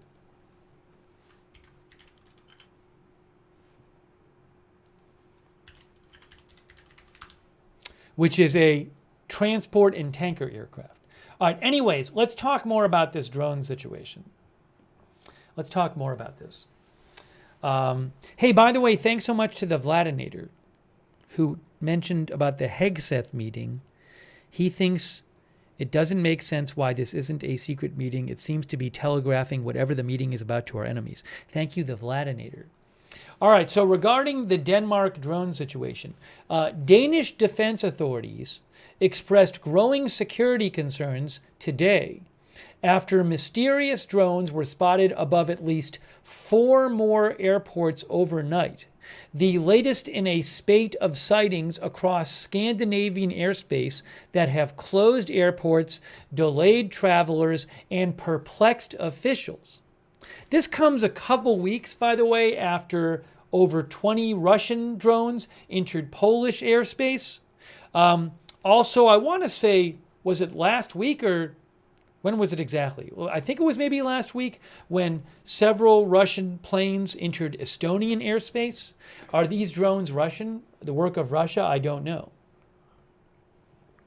Anyways, Aalborg Airport in northern Denmark, which also hosts a military airfield, was forced to close after police said unidentified drones entered its airspace last night around 10 p.m. In the south of Denmark, drones were also spotted near at least 3 airports. Danish officials were already on high alert after similar sightings late Monday prompted authorities to shut down Copenhagen's international airport and officials in neighboring Norway to close Oslo's airport. We were covering that Monday night. European capitals have been on edge in recent weeks after Russian aircraft breached NATO airspace on multiple occasions, first with drones entering Poland and then with fighter jets crossing into Estonia. We were just talking about that. In a news conference this morning, the Danish defense minister said the near simultaneous deployment of drones in so many locations across Denmark led authorities to suspect the involvement of a professional actor. We are talking about such a systematic operation, he said. That is what I would define as a hybrid attack using different types of drones. Hybrid warfare refers to the combined use of conventional military combat with other means, such as clandestine, secret operations, or cyber attacks to target adversaries. In response to a question, the Danish defense minister said there is no evidence that Russia is linked to the sightings. Moscow, which has long denied accusations by Western security officials that it engages in hybrid warfare to sow division in Europe, once again today distanced itself from any suggestion of involvement. Russia's embassy in Denmark said it is evident that the incidents involving reported disruptions at Danish airports are a staged provocation, said Russia. They call them a staged provocation. The Russian side firmly rejects the absurd speculations of Russian involvement. Denmark is preparing to host European leaders next week in its capital for 2 high-profile summits. Denmark, which has held the rotating presidency of the Council of the European Union since July, has been a staunch backer of Ukraine since the Russian invasion, by the way.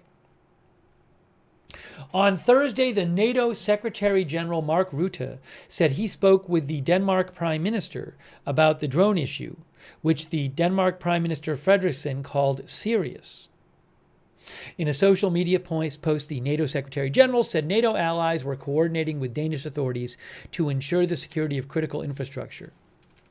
A little more here from this article by the Washington Post. Authorities in Denmark have not released any information about who they believe might be behind the latest spate of drone sightings. Poulsen, who is the defense minister of Denmark, right? The defense minister of Denmark said authorities believe those drones were launched locally and did not travel over long distances. Now, just because, even if the drones were launched locally, that doesn't mean they weren't organized by a foreign country, right? A foreign country could have agents, or they could have people they're paying or whatever in another country to do something. But again, the defense minister says the drones is believed were launched locally and did not travel over long distances. After Monday's drone sightings, the Prime Minister described the incursions as an attack on critical Danish infrastructure and said she could not rule out involvement by Moscow. In response, the Kremlin spokesperson Dmitry Peskov dismissed any suggestion of Russian involvement. Wednesday night, local police said drones had again been spotted, this time at other locations across Denmark. Police said that last night drones were spotted near the Esbjerg, Sonderburg, and Skridstrup airports, in addition to the ones reported above Aalborg Airport, which doubles as a military base. The repeated sightings of unidentified drones above security assets have caused disquiet among members of the Danish media and some opposition politicians who've expressed concern as to how the drones could approach military installations with such apparent ease. The Justice Minister today told reporters that the flyovers were probably intended to sow division and fear in the country, and said the government was proposing legislation to allow infrastructure owners to shoot down drones.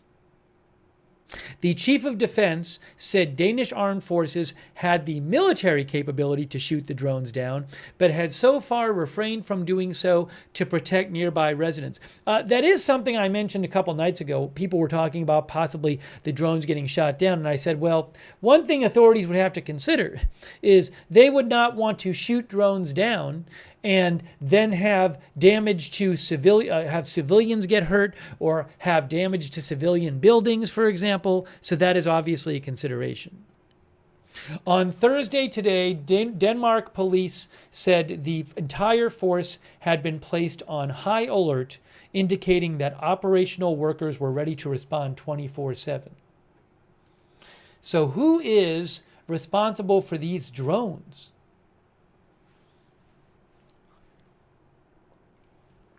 Let me read some of your comments here. And are we going to see more in the coming days? Oh, hang on one moment. A viewer mentioned something. I want to check something here. Hey, as we speak, more drones in Denmark. Breaking news. New report of drones in Denmark. Faytux News just mentioned this. Thanks to Faytux News at Faytux on X. Denmark's Aalborg Airport has been closed again, following reports of a drone-like object spotted. Okay. Yes, Extra Bladet in Denmark reports that the airspace over Aalborg has been closed again because of a report of a drone-like object. Let me see if we can see on Flight Radar 24. Now, it has not been confirmed this is a new actual drone sighted. Let's see if we can find, let's go to Aalborg Airport on, thanks to one of the viewers for mentioning that. Aalborg Airport here. Okay. And let's see if we can find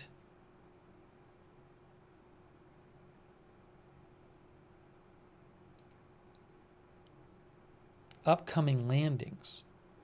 Can we find upcoming landings? You know what I'm going to do a filter. Let's do a filter. So we do filter, add new filter, airport, AAL. This is on Flight Radar 24. Yes, continue. So this is, now I'm not seeing show on map. So when I do this, I don't see any planes going in or out of there. I mean, it's the time there is 12:22 a.m. right now in Denmark. Okay, so maybe nothing's scheduled to go in and out that late. According to Extra Bladet news outlet in Denmark, there is at least one aircraft that was diverted.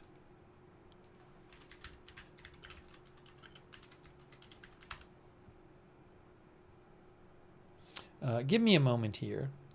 Let me pull up a couple other things.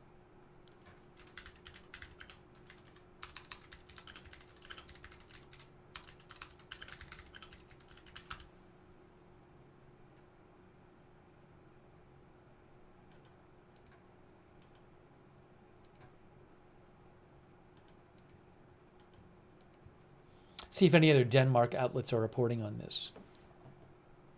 Yes, so also TV2 Norway says that, oh, do they have yes, airspace closed over Aalborg Airport. So it's 12:24 a.m. there now. Shortly before midnight, about a half hour ago, I guess. The airspace was closed once again over Aalborg Airport in Denmark. There are reports a drone has been spotted in the area and therefore the airspace has been closed. More police have been sent to the airport. It's not clear how long it will take to get that airport reopened. So that's new news. That report was from TV2 Denmark.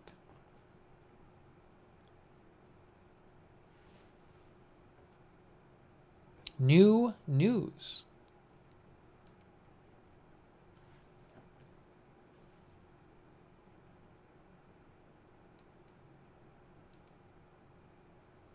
I'll keep an eye and see if I hear anything more about that.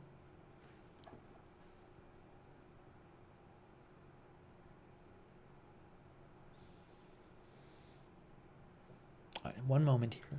One moment. One moment. We'll take some more of your comments.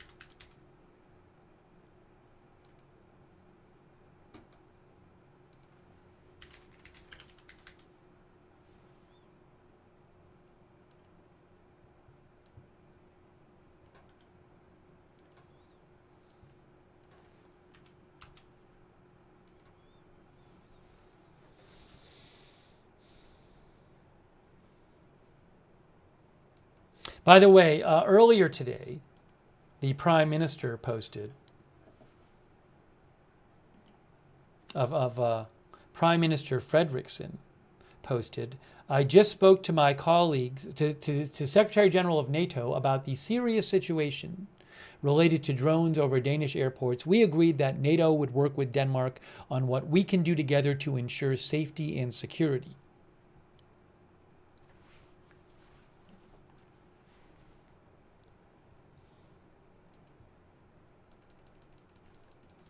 All right, so we'll have to keep an eye on. I don't know that much was supposed to be flying. There's a military airfield near there too, though, near either at or near Aalborg Airport. I don't know how many planes were supposed to be flying in or out of there at the moment. I'm not seeing. I put a filter on, didn't see anything, but regardless, the airspace is closed above this airport at this point in Denmark due to a reported drone. Thank you, Fatograph, who says, saving you a bit of time, Russian oil tanker Pushpa, part of the Russian shadow fleet, is suspicious in this matter. That's what Photograph thinks. Thank you, Photograph, for your support.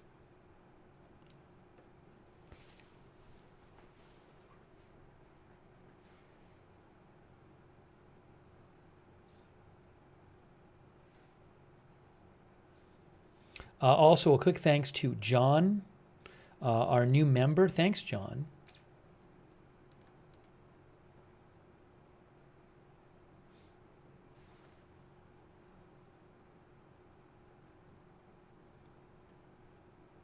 Maybe I can find, I don't know, I should be able to find the...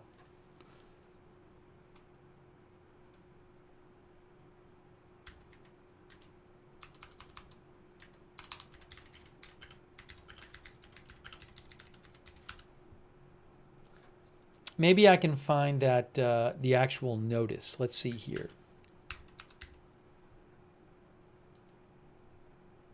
Where is the site I looked it up on before?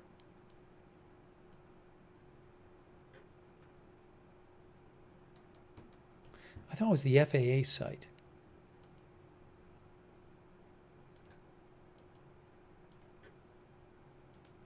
But when I put in the name of that airport, I'm not getting it. Let me try. I'm trying to get you the actual notice about it. That is AALEKYT. What if I put an EKYT? Oh, I got it. Okay. I have the list of the notices to airmen. I don't think it's called Notice to Airmen anymore. I have to look it up. Where is, so it's currently September 25th. But maybe it was September 24th, right before midnight. I'm trying to see if I can find this here. I see these three, but are these it? I'm not, it doesn't look like it. I don't know. Maybe it's not even on there. Maybe it's not on there. I don't see it myself.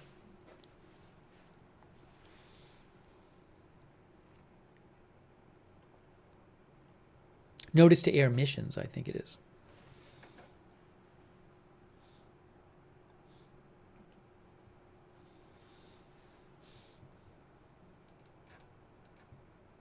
But again, it has been closed for, the airspace above that airport has been closed for a second straight night. This latest is due to report of a drone. Aalborg Airport.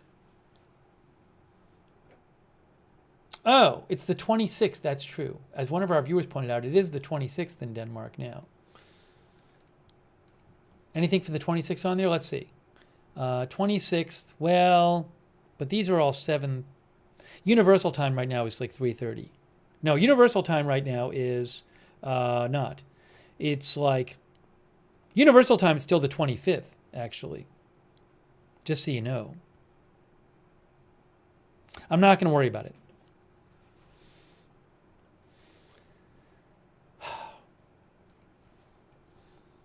Well, I'll let you know if I see any updates.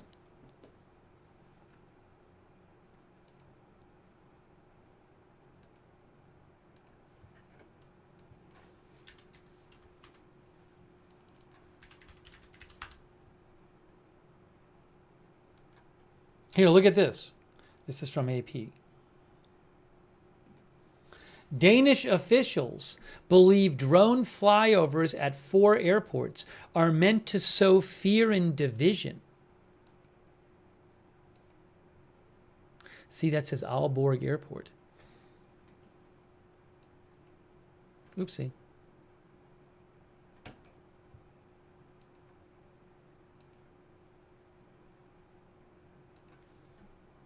Hold on, let me pull up one other thing as well.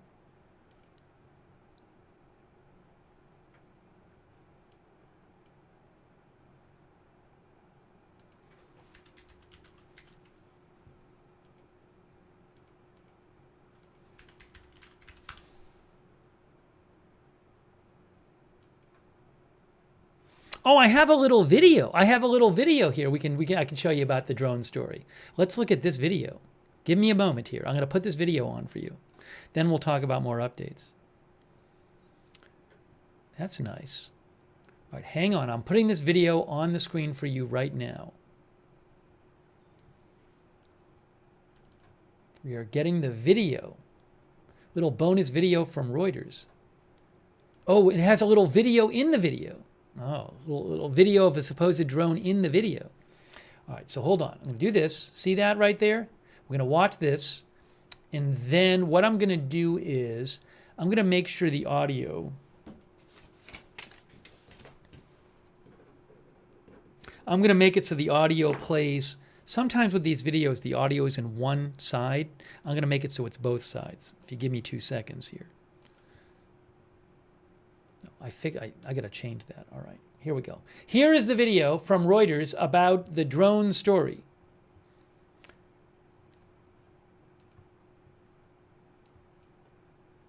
Hope this works.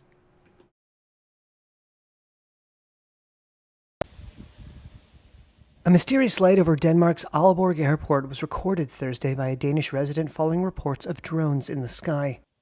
Reuters was able to confirm the location of the footage from road layout and nearby buildings. The drone reports forced several airports to close, according to the Danish Justice Minister, Peter Hummelgaard. Jeg vil gerne gøre det helt klart. Målet med den her slags. He said the drone incursions were part of what he called a, quote, hybrid attack that included cyber attacks intended to spread fear. Danish officials said the drones followed a similar pattern to those that forced Copenhagen's airport to close earlier this week. Mistænker du Rusland for at stå bag? Jeg kan i hvert fald ikke afvise på nogen som helst måde, at det er Rusland. Altså, Denmark's prime minister linked the incident at Copenhagen airport to a series of suspected Russian drone incursions across Europe, but she did not provide evidence. Poland shot down suspected Russian drones in its airspace on September 10th. European officials see the incursions as a pattern of Russian disruption that has exposed the vulnerability of European airspace at a time of high tensions between Moscow and NATO. The Russian embassy in Copenhagen on Thursday rejected as, quote, absurd any speculation about Moscow's involvement in the drone incidents in Denmark. Kobling direkte til Rusland har vi ikke. The Danish defense minister on Thursday said he had no evidence to make a direct link to Russia. Hey, we gotta watch that. We gotta watch that video again. Let's watch the video. This is a video supposedly from last night of one of the drones near Aalborg Airport. Look at this. A mysterious light over Denmark's Aalborg Airport was recorded Thursday by a Danish resident following reports of drones in the sky. Reuters was able to confirm the location of the footage from road layout and nearby buildings. The drone reports forced several airports. A mysterious light over Denmark's Aalborg Airport was recorded Thursday by a Danish resident following reports of drones in the sky. Reuters was able to confirm the location of the footage from road layout and nearby buildings. The drone reports forced several airports to close, according to the Danish... By the way, our viewer Morten, it's Morten in Denmark. Morten said, where is it here? Morten said something like, Morten, did you say something like there's hysteria here now and people are reporting them all the time? I'm sorry, Morten, if I'm misquoting you. Morten A says there is mass hysteria here now, drones everywhere all the time. So I think Morten might be in Denmark. I will say this. So we did have a thing in the U.S., I think it was late last year, when there were some drone sightings reported in the U.S., and it became a big story. And when that happened, lots more people started looking up in the sky and seeing things they thought were drones and reporting them. And a bunch of those reports turned out to be false reports. So if there are more reports in Denmark, one reason for that could just be more people are looking up there to see if they see anything strange. But again, the government says that there were actual drones last night that caused them to shut airports, airspace. So you can see right here. Oops, you'll see in a second. Denmark links drone sorties to state actor. Is this a different video? Hold on. Let me see. I might have a different video. Reuters says Denmark reported to NATO allies that unspecified state actors were responsible for drone incursions that shut 2 airports. Latvia's foreign minister told Reuters today. But Danish officials said it was still unclear who was behind the incidents. So reportedly, Denmark thinks it is state actors. The incursions forced Aalborg Airport, used for commercial and military flights, to shut for 3 hours last night, while Billund Airport, Denmark's second largest, was closed for an hour. Both reopened this morning. And right now, Aalborg Airport airspace is closed again due to the report of a drone. The Latvian foreign minister said the Danish government said it's a state activity that operates it. But the Danish Defense Intelligence Chief said tonight it was still unclear who was behind the incidents and declined to say if a state actor was suspected. But the head of Denmark's National Security and Intelligence Service told reporters at the news conference tonight that Russian covert activity poses a security threat. The risk of Russian espionage is high, he said. The same goes for the risk of Russian sabotage. We have seen that elsewhere in Europe, and it applies here at home as well. Russia's embassy in Copenhagen today rejected as absurd speculation that Moscow was involved in the Danish incursions. The incident on Thursday, last night, the second this week in Denmark alone, and now we have a third one tonight, is part of what some European officials see as a pattern of Russian disruption that has exposed the vulnerability of European airspace at a time of high tensions between Moscow and NATO.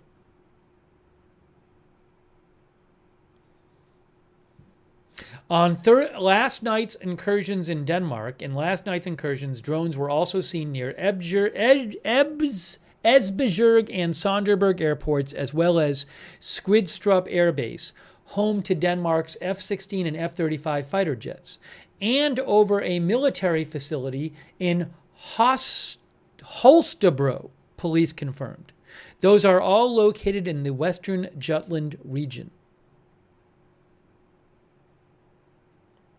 An associate professor at the Royal Danish Defence College said, "This shows at least that we do not have the capacity at present to prevent the intrusion of drones over our airports. This is a hole in our preparedness." Denmark has not yet decided, says Reuters, whether to invoke NATO's Article 4, which allows members to request consultations over any security concerns. Poland invoked Article 4 after downing the drones, as did Estonia and Russian military jets, as did Estonia after Russian military jets violated its airspace for 12 minutes on September 19th.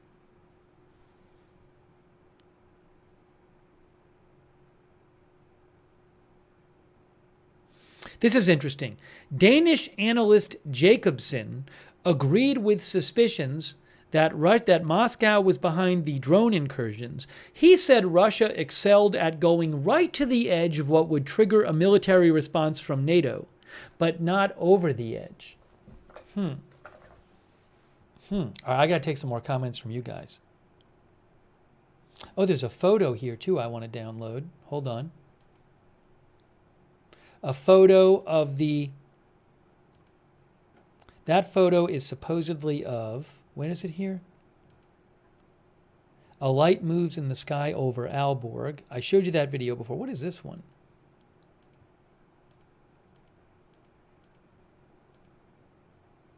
Oh, let me just show you this again. This is a video from last night.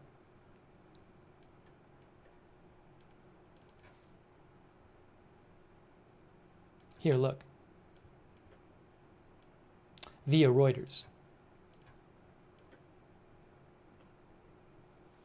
A light moves in the sky over Aalborg amid reports of drone sightings that led to the closure of the city's airport. Here, I'll play this again for you from last night.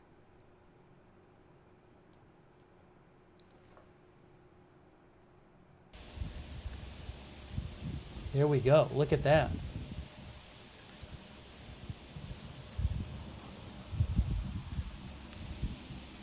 Similar drone sightings at Copenhagen Airport have raised European security concerns.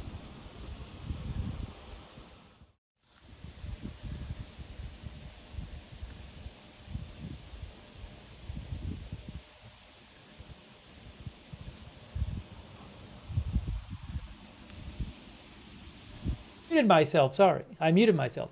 I'm going to take some of your comments. One of our viewers said, thankfully, a helicopter didn't hit it. 15 for 2, by the way, says, is Hegeth going to declare war on Greenland? That's related to the story we were talking about before. No pair, no draw says, seems like they are just testing, looking for holes in air defense. Brad Larkin says, Esbjerg is pronounced Erberg. Sorry for my bad pronunciations of the Denmark place names. Joe thinks that it's like the bazillion other lights in the sky that always ultimately have a mundane explanation. Well, the Danish government isn't saying there's a mundane explanation. The Danish government says there's drones up there where they're not supposed to be.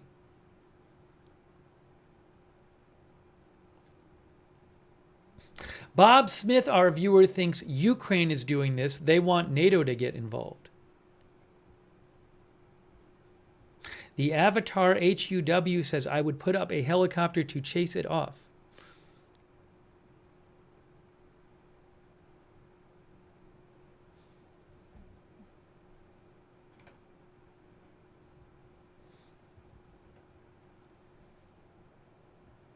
Michelle Batten says, my question is, who is launching the drones?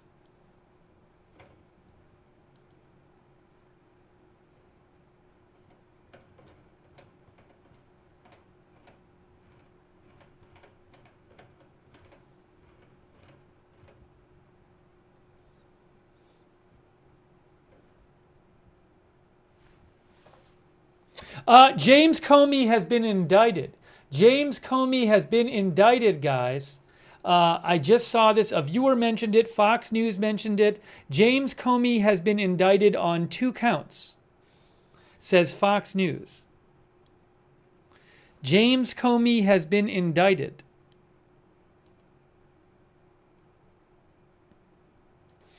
ABC News says former FBI Director Comey has been indicted just days after President Trump issued a public demand for the DOJ to act now to prosecute him. James Comey has been indicted. So let's talk about this. I have ABC News, Catherine Faulders says former FBI Director Comey has been indicted on 2 of 3 counts sought by prosecutors, 1 count of making false statements and 1 count of obstruction of justice. All right, so I think maybe I should adjust the title of the broadcast. Well, we'll just keep going here. Well, I'm not going to worry about the title of the broadcast. I probably should put it in the title of the broadcast. Hang on a moment. Let me just put it in the title of the broadcast. And then we're going to talk about James Comey being indicted in a second, okay? Just give me 1 moment. Just give me 1 moment here, guys. We're covering this. I just need 2 seconds to post this.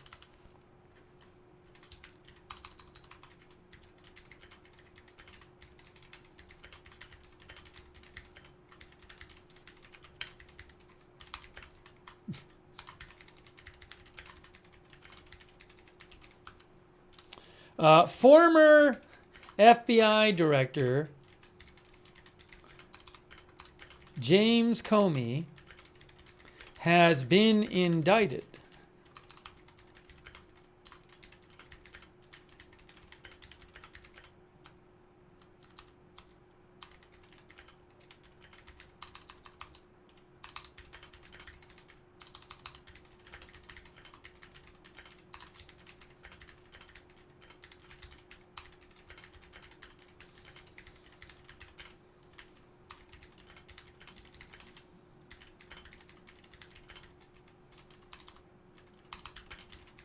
We're going to shift over to talk about this breaking news about James Comey being indicted. What I need to do is just really quick, I'm going to throw up a different graphic for the stream. Okay. So I just need another second here. If you just give me a second, thanks for your patience, because I want people to be able to know we're covering this. So just give me a moment. We will have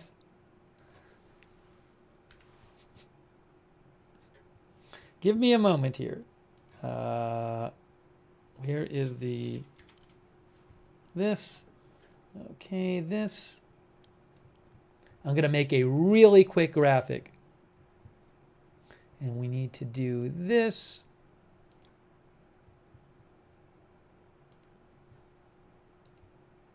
Can I make a graphic in 30 seconds?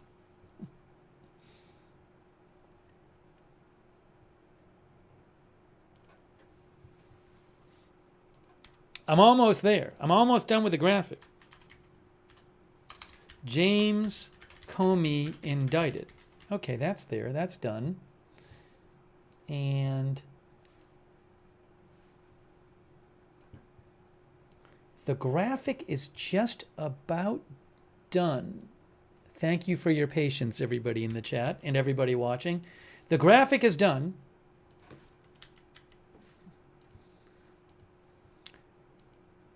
I'm going to officially change the thumbnail. I said before it might happen today.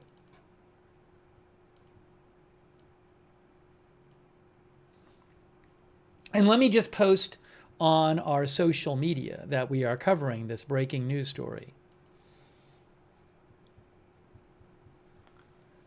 Oh, I'm sorry. Is there a... Let's see here. Hold on. Former FBI Director James Comey indicted. I think that's right.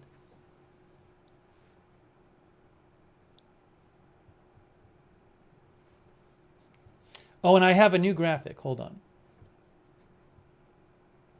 We're switching over to James Comey indictment coverage. How does this look? Did I misspell something? See, it says James Comey indicted.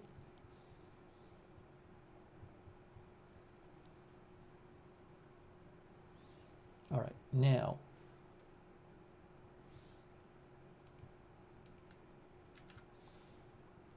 All right, I'm just posting it on our social media. Thanks for your patience. I'm just about done. This way I don't have to restart the stream and we can just keep going.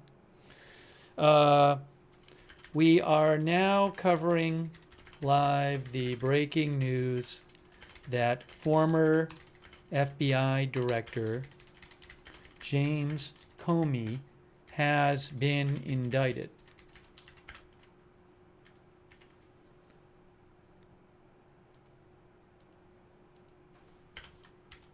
The link below is correct. Okay, that's done. Okay, we're just about there. I think I got everything fixed. And then the last thing I want to do is just change. I'm going to change the Twitch title. Let's do that.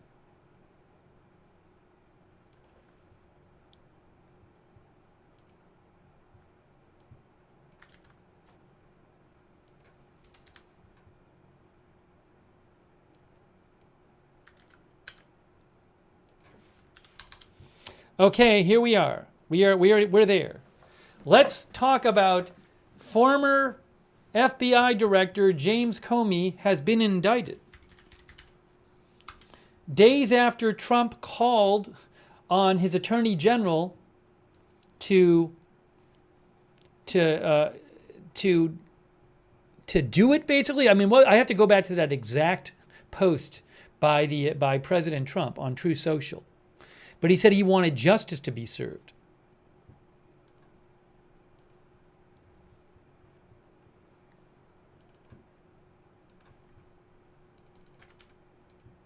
By the way, I didn't even have time. I'm going to check right now if President Trump has said anything about it.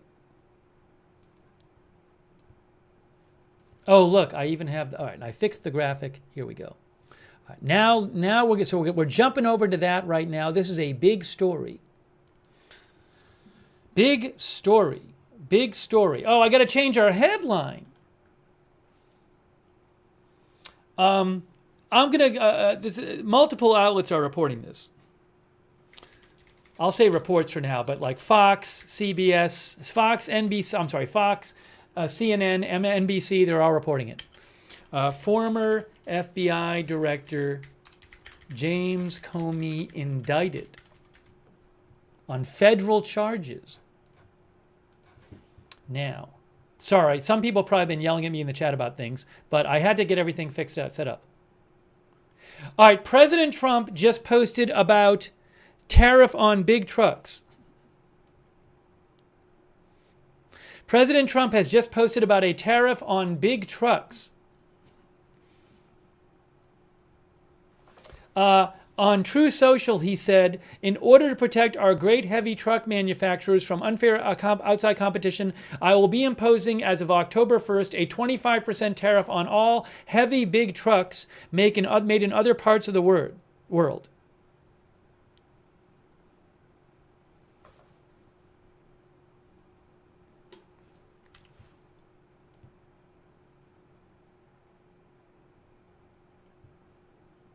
Hang on. I'm going to just post this so people know. No post about Comey from Trump yet, but he did just post about a new 25% tariff, he says.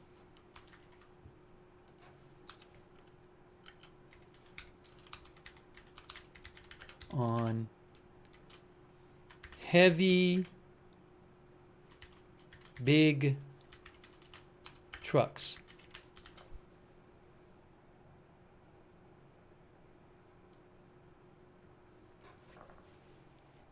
So, just a little economics news. All right. Pam Bondi posted about it. Pam Bondi posted about it. Breaking news, post from Pam Bondi, the Attorney General. Look at this. Look at this. Guys, look.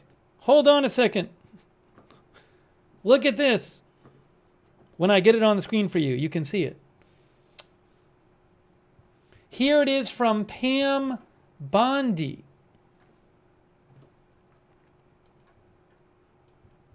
Pam Bondi says, where's my breaking news graphic? Oops.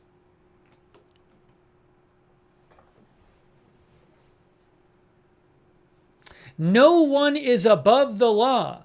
Today's indictment reflects this Department of Justice's commitment to holding those who abuse positions of power accountable for misleading the American people. We will follow the facts in this case.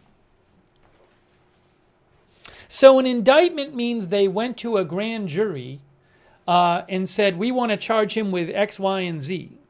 One report I read said that the grand jury said the grand jury went along with it on 2 of the 3 proposed charges. That's what one report said.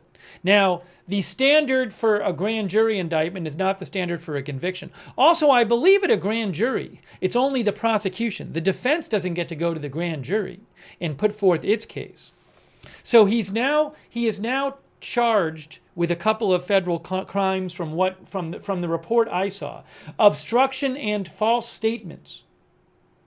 But President Trump has been pressuring his Department of Justice to charge several political enemies of his. I mean, I know many of you are well aware of this, but where is the post from? What was it? It was several days ago when he posted about this. When he posted a message to Pam Bondi. That was right here. So this was the post right here. Oops. This was the post from, hold on. Can't see it. Why am I making things not work? Oh, I see. So this was the post from, this was 5 days ago. Pam, I have reviewed over 30 statements and posts saying that essentially same old story as last time, all talk, no action, nothing is being done. What about Comey, Adam, Shifty Schiff, Letitia? They're all guilty as hell, but nothing is going to be done.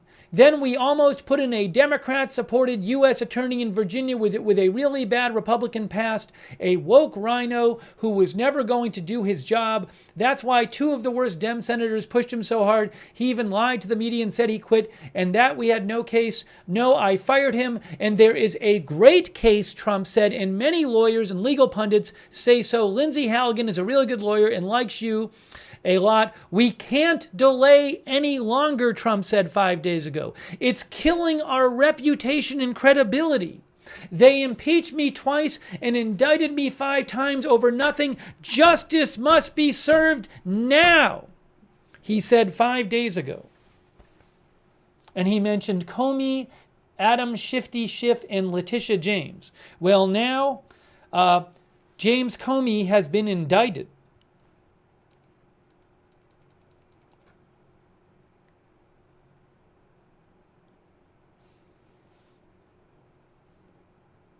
I'm sure we'll get a post from President Trump soon.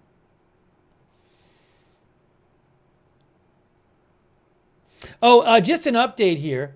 Faytux News posted this. Thanks, Faytux. I hadn't seen this. 9 minutes ago, the police in North Jutland, Denmark, said that the airspace over Aalborg Airport was reopened after being shut down due to suspicion of drone activity. I don't know if they ever confirmed there was a drone above Aalborg Airport in the last hour or so, but the Aalborg Airport airspace in Denmark has been reopened. Just wanted to let you know that. Oh, we have a new statement from Kash Patel. Kash Patel has posted. New statement from Kash Patel, the FBI director.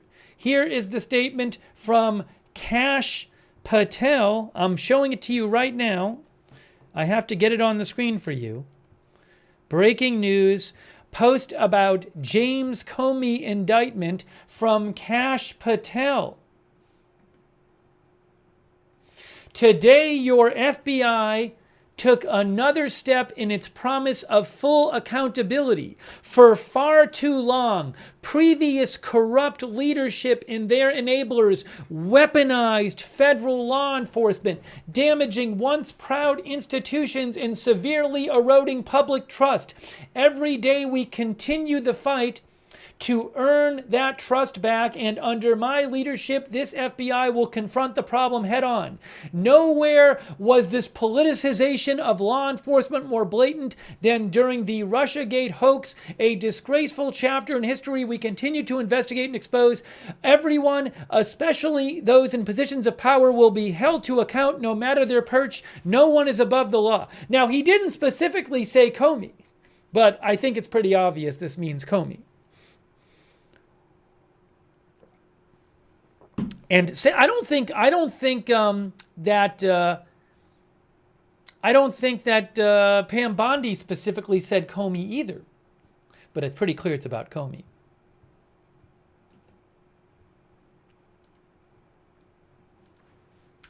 Am I right that Bondi didn't say his name either? Yeah, she didn't say his name.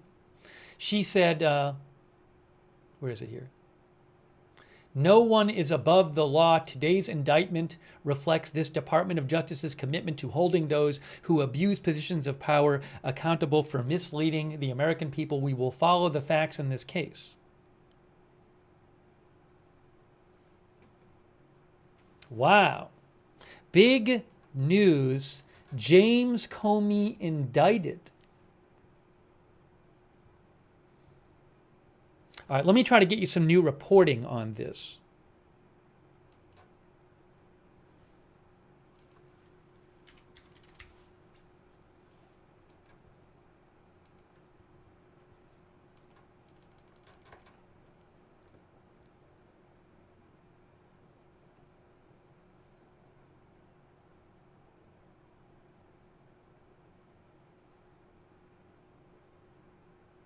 And this was in the Eastern District of Virginia, says MSNBC's Ken Delanian. And remember, the Eastern District of Virginia is where that the U.S. attorney in the Eastern District of Virginia resigned several days ago, reportedly after refusing to charge New York Attorney General Letitia James. So it was that, and President Trump named a new person to be the head attorney there. Here's a Reuters report about today. Hold on. FBI ex-chief Comey criminally charged as Trump targets critics, source says. Reuters says former FBI Director James Comey was indicted on criminal charges of false statements and obstruction on Thursday, a person familiar with the move said, in what Reuters calls an escalation of President Trump's campaign to seek retribution against people who have investigated or criticized him. Trump fired Comey in 2017, early in his first term in office. He has also since regularly assailed Comey's handling of the FBI investigation that detailed contacts between Russians and Trump's 2016 campaign. Since Trump returned to office in January, his Justice Department has been examining Comey's 2020 testimony before the Senate Judiciary Committee when he addressed Republican criticisms of the Russia investigation and denied he had authorized disclosures of sensitive information to the news media. The case against Comey marked the starkest example of the Trump administration using its law enforcement power against a prominent Trump critic after the president promised retribution during his successful 2024 election campaign. As we talked about, the grand jury indictment came after the president mentioned Comey by name in a social media post, chiding Trump-appointed U.S. Attorney General Pam Bondi for not moving quickly enough to bring criminal charges against his most prominent antagonists, writing in capital letters, "Justice must be served now." So here's the reportedly this indictment was brought in the Eastern District of Virginia. The effort to target Comey has been viewed with skepticism in the Eastern District of Virginia, the U.S. Attorney's Office handling the case. The district's top federal prosecutor, Eric Siebert, resigned last week after drawing Trump's wrath for expressing doubts about the strength of the case. And the number 2 official there, Mary Maggie Cleary, has also expressed concerns, according to people familiar with the situation. Some other prosecutors in the office, says Reuters, have told Siebert's successor, appointed by Trump, Lindsay Halligan, that charges should not be filed due to lack of evidence, according to one of the sources. Halligan most recently served as a White House advisor, and before that was one of Trump's personal defense lawyers. Trump and Comey have had an acrimonious relationship since the start of the president's first term in 2017. Trump fired him as FBI director days after Comey publicly confirmed that the president was under investigation over his elections campaign connections to Russia. Comey then emerged as a prominent critic of Trump, calling him morally unfit for the office.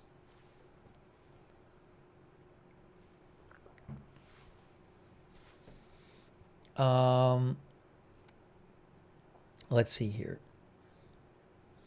All right, let's give you more coverage of this. Again, I'm going to see if President Trump has commented on this. James Comey has been indicted. I think at this point, I'm safe in removing the reports because it's being so widely reported. And we have those posts from Kash Patel and Pam Bondi. Now, Macro Geek says there was enough evidence for the grand jury, apparently. So certainly a grand jury has signed off on these 2 charges. A couple of things I want to mention, though. First of all, a grand jury, the burden of proof for a grand jury is lower than the burden of proof you need for a criminal conviction. Also, remember that as far as I'm aware, in a grand jury proceeding, the defense does not get to be there. It's just the prosecution. So a couple things to keep in mind. The grand jury is not asked to make the same type of judgment that a jury in a federal criminal trial will be. We'll see what happens in the federal criminal trial, if there is one. I assume unless there's a settlement there or the charges are withdrawn, there will be one. Hang on a moment here.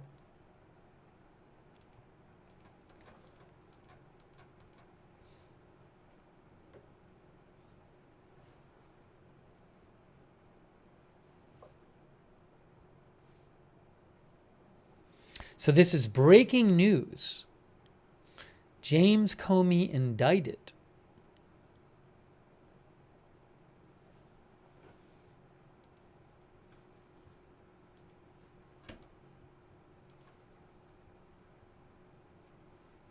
This is just coming out now.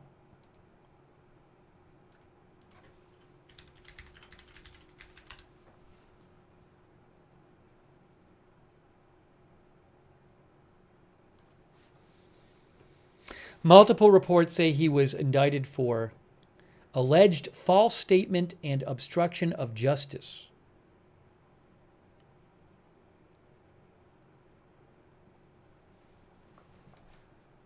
I have not seen a statement from James Comey. Now, remember the 3 people that Trump mentioned in his post to Pam Bondi 5 days ago. He mentioned Comey, Adam Schiff, and Letitia James. So could we see charges for them and anybody else? any other political enemies of President Trump. Brian H. says needs a perp walk also. Stever says this will go nowhere. By the way, thanks to Cindy McAfee for your support. Thank you to Duck Vision. Thank you, the Vladinator, who says, I enjoyed the reprieve from constant chaos in the U.S. Can't it just go a few more days without more drama? Thanks Jiggle Jess, an accident seller, by the way, and Sean E. for your support. And also July Johnson on Twitch. Guy from the 207 on Twitch. Thank you, Guy from the 207. And Gentles Park Whip on Twitch. Thanks for your support. So this information, this reporting just coming out about James Comey now, trying to get you more information as we speak. And the New York Times is also reporting that he has been indicted. Again, multiple outlets saying it's one count of making a false statement and one count of obstruction.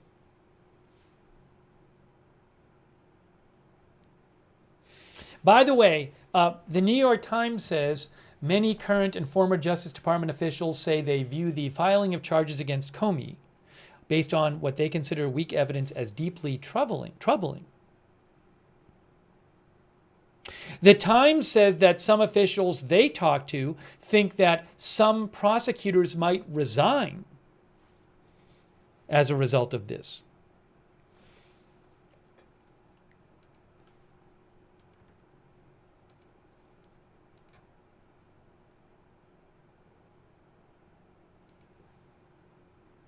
This is breaking news. Okay, the Washington Post has a report about this. Let me see if they have anything new in their report. I have it right in front of me. I'm looking at it right in front of me.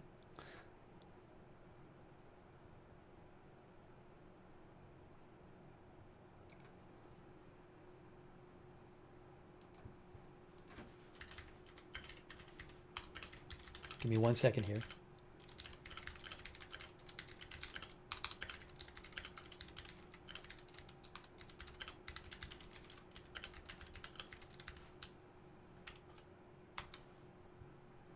Okay, so the Washington Post says, I'm looking at the report. Is there a report? Where did it go? Where did it go? Here it is. I found it. Former FBI Director James Comey indicted amid Trump push to prosecute foes, they say. He is charged in connection with allegations he lied to Congress. Comey has denied wrongdoing. The Post says former FBI Director James Comey was indicted on allegations he lied to Congress, following what the Washington Post called an extraordinary demand from President Trump for the Justice Department to prosecute a man he has long considered a political foe. The indictment by a federal grand jury in Alexandria charges Comey with one count of making false statements and one count of obstruction of Congress. The grand jury declined to indict Comey on a third count sought by prosecutors. The details of the third count they asked the grand jury to indict him on, and the grand jury did not do it, are unclear. Comey has previously denied wrongdoing. No statement yet from Comey or his attorneys.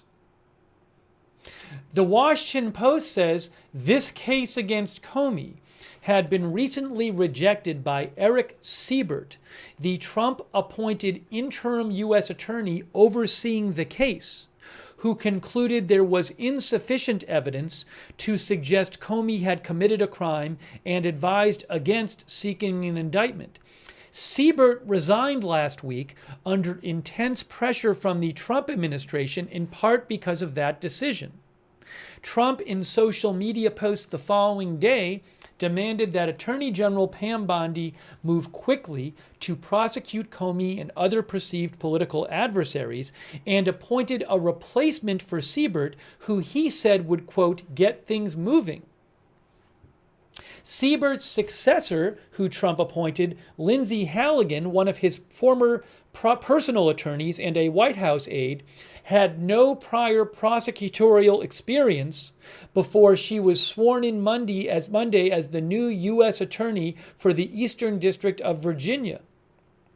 The case against Comey, says the Post, centers on testimony he gave before the Senate Judiciary Committee in September of 2020, amid a hearing on the FBI's investigation into Russian interference with Trump's 2016 presidential campaign.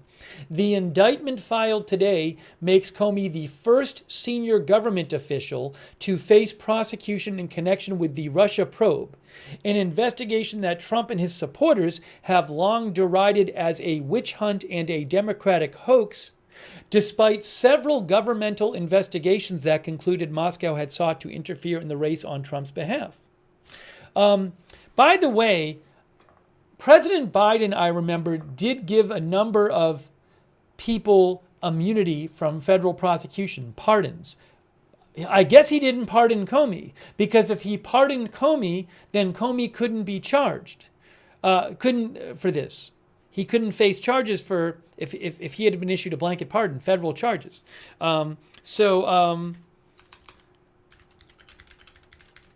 He pardoned Hunter Biden, but he pardoned didn't he pardon? Yes. So he pardoned, for example, several family members. He pardoned Anthony Fauci.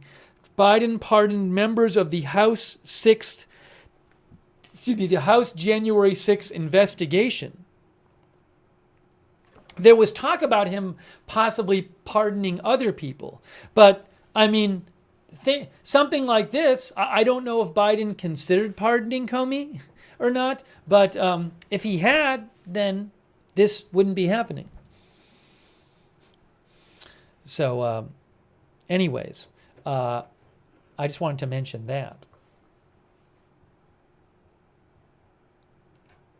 Ronan says a jury of his peers indicted Comey.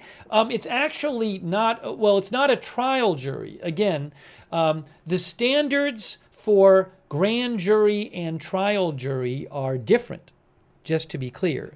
And also, as I mentioned, I don't believe the defense is allowed to attend or even be informed of what's going on at a grand jury where just the prosecution is present.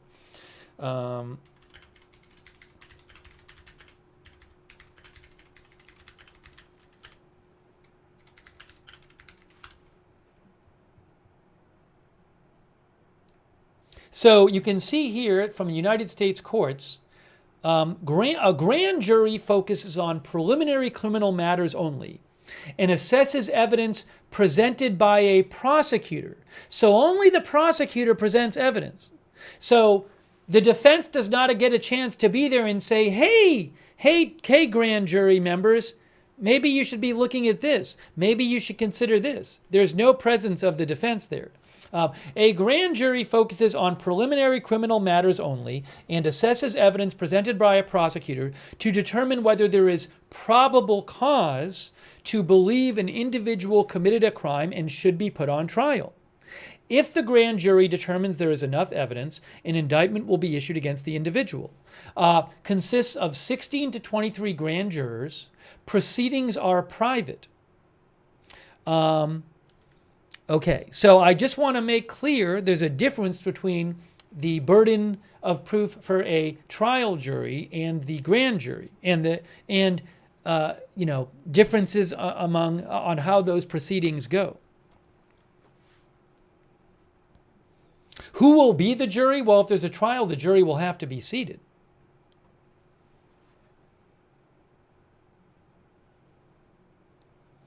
Hey, thanks to P.A. Jeeper.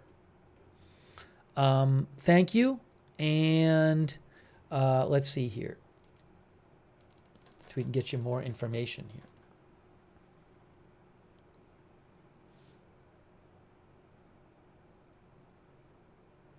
Oh, there is I guess a DOJ news release out about this. Hang on a moment, guys.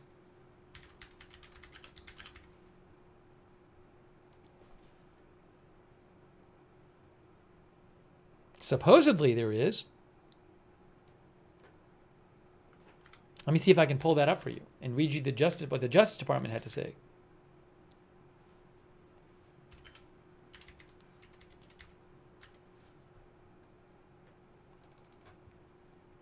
Is it on their website?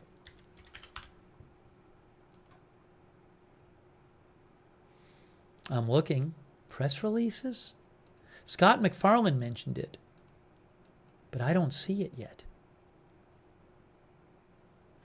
I don't see it yet. Let's see here.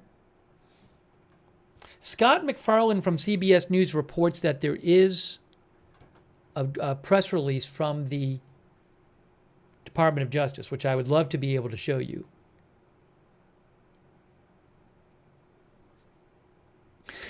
Ken Delanian from MSNBC says I'm just reading you what Ken Delanian, who reports on Justice Matters, Justice and Intelligence from MSNBC.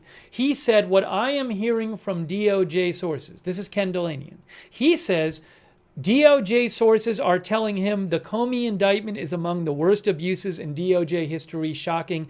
It's hard to overstate how big a moment this is.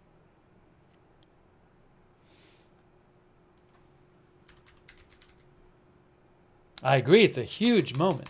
It's a very big story.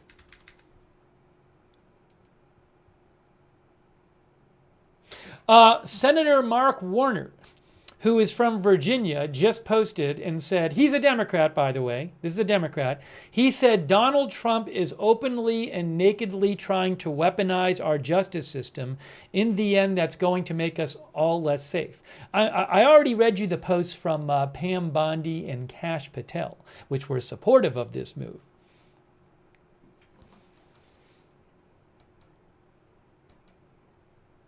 I really want to read you the DOJ press release. I think they haven't posted it publicly.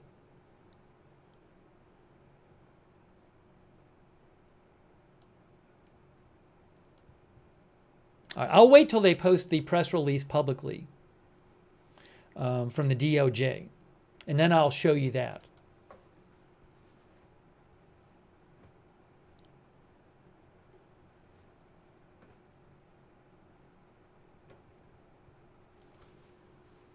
And in case you didn't see it, I'll show you what Pam Bondi and Kash Patel said. Here is what Pam Bondi, Attorney General, said. No one is above the law. Today's indictment reflects this Department of Justice's commitment to holding those who abuse positions of power accountable for misleading the American people. We will follow the facts in this case. Meanwhile, Kash Patel said,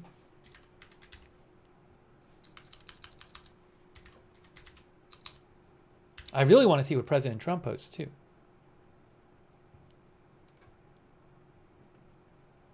Kash Patel, director of the FBI, says, today your FBI took another step in its promise of full accountability for far too long previous corrupt leadership and their enablers weaponized federal law enforcement, damaging once proud institutions and severely eroding public trust. Every day we continue the fight to earn that trust back, and under my leadership, this FBI will confront the problem head on. Nowhere was this politicization of law enforcement more blatant than during the Russiagate hoax, a disgraceful chapter in history we continue to investigate and expose.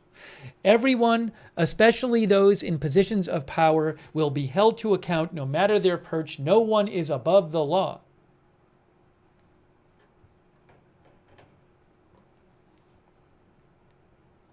Okay, hold on a moment here as we bring you live coverage.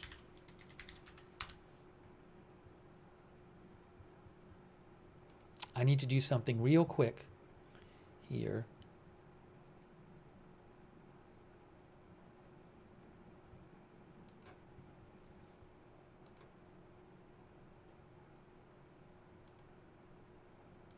Give me about 20 seconds here. And I'm going to take some more of your comments on the air too. Definitely going to do that. Just give me a moment here.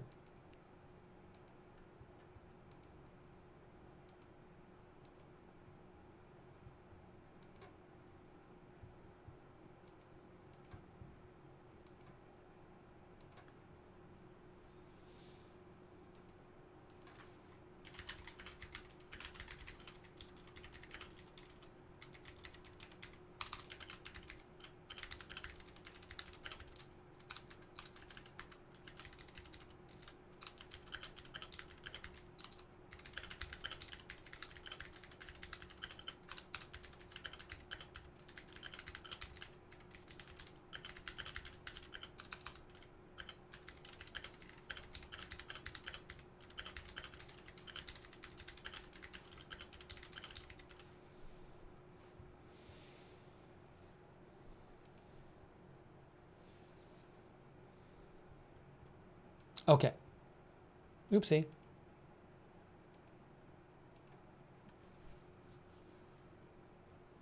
Okay, that worked.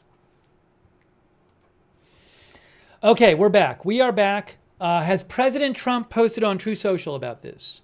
President Trump just posted breaking news. President Trump just posted right now. I am putting it on the screen for you right now. President Trump just posted right now. He just posted 40 seconds before I looked. Look, right there, justice in America, one of the worst human beings this country has ever been exposed to, is James Comey, the former corrupt head of the FBI. Today he was indicted by a grand jury on 2 felony counts for his various illegal and unlawful acts. He has been so bad for our country for so long and is now at the beginning of being held responsible for his crimes against our nation. Make America great again.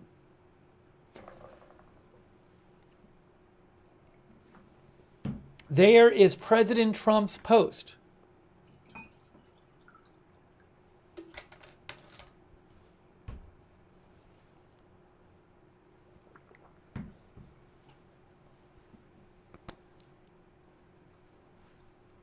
There is his post.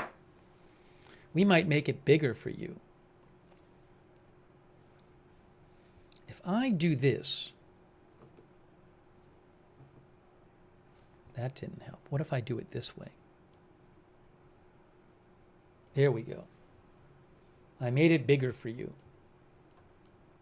He called Comey one of the worst human beings this country has ever been exposed to.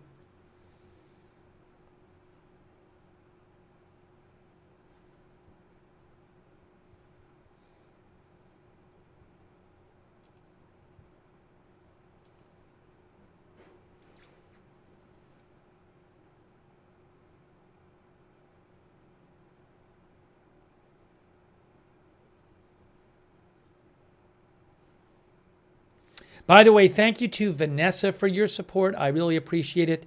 Also, P.A. Jeeper and Horeo and Brad Larkin and Martin Gingrich and McRib is back and Sween. Thank you, Sween. Duck Vision, Jiggle Jess, The Vladinator.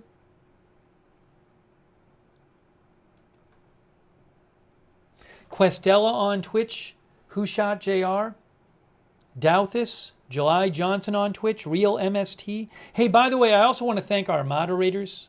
I really appreciate our moderators who are here in our live coverage of this huge breaking news.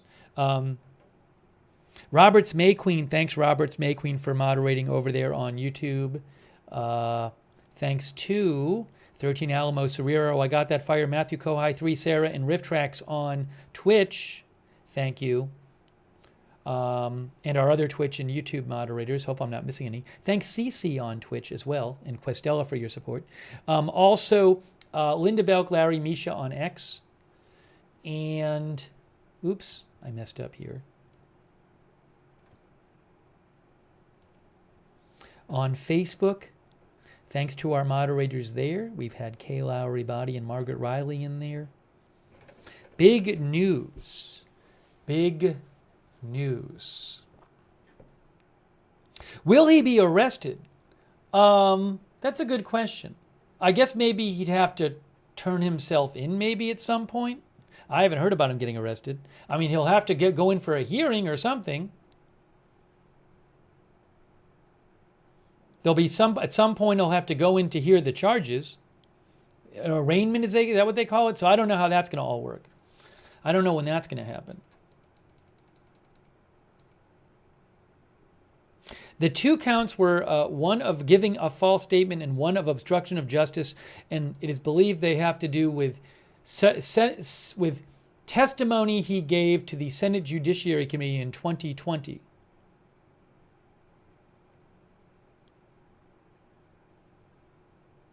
Kyle Cheney reports that the Comey criminal case, at least for now, has been assigned to a appointee of Joe Biden, Judge Michael Nachmanoff.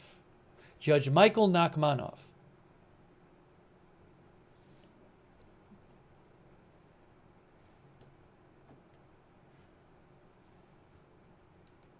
Breaking news, new tariff, more news from President Trump.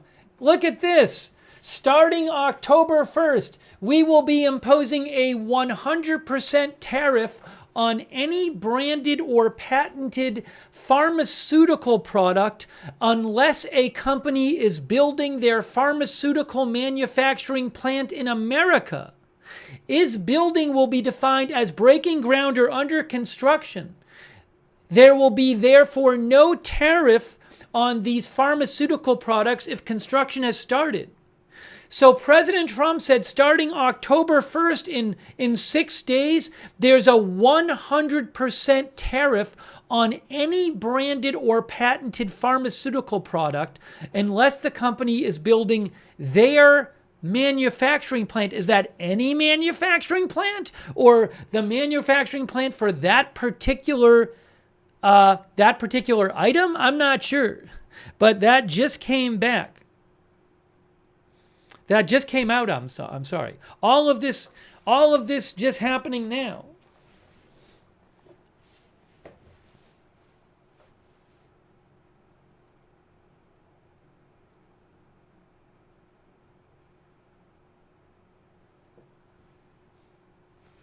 And it's not a long time until it goes into effect, October 1st.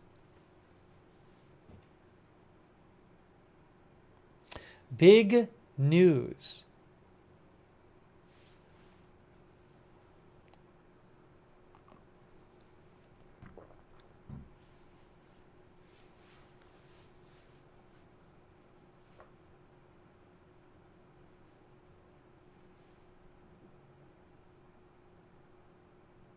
Salami says very good, whereas 1234 says this is horrible. Red Port says, incredibly based. I love this president like you wouldn't believe. Rita says, this is not Republican policy. This type of heavy regulation is not good at all for a capitalist society. This is NLT, not good for the economy, too much uncertainty. Well, that's a big thing that just happened, I believe. I believe that's pretty important.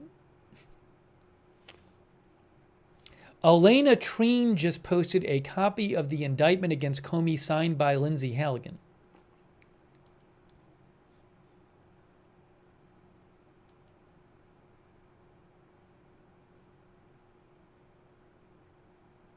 So the indictment says that that during his testimony to the Senate Judiciary Committee, Comey said he had not authorized someone else at the FBI to be an anonymous source in news reports.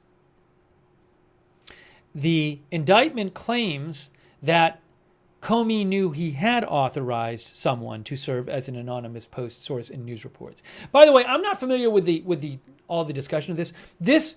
It has been talked about. There's been a bunch of articles that talked about this possible case. It's not a surprise. The topic of this indictment is not a big surprise. It has been discussed that this might be, if Comey is indicted, it might be about this testimony to the Senate.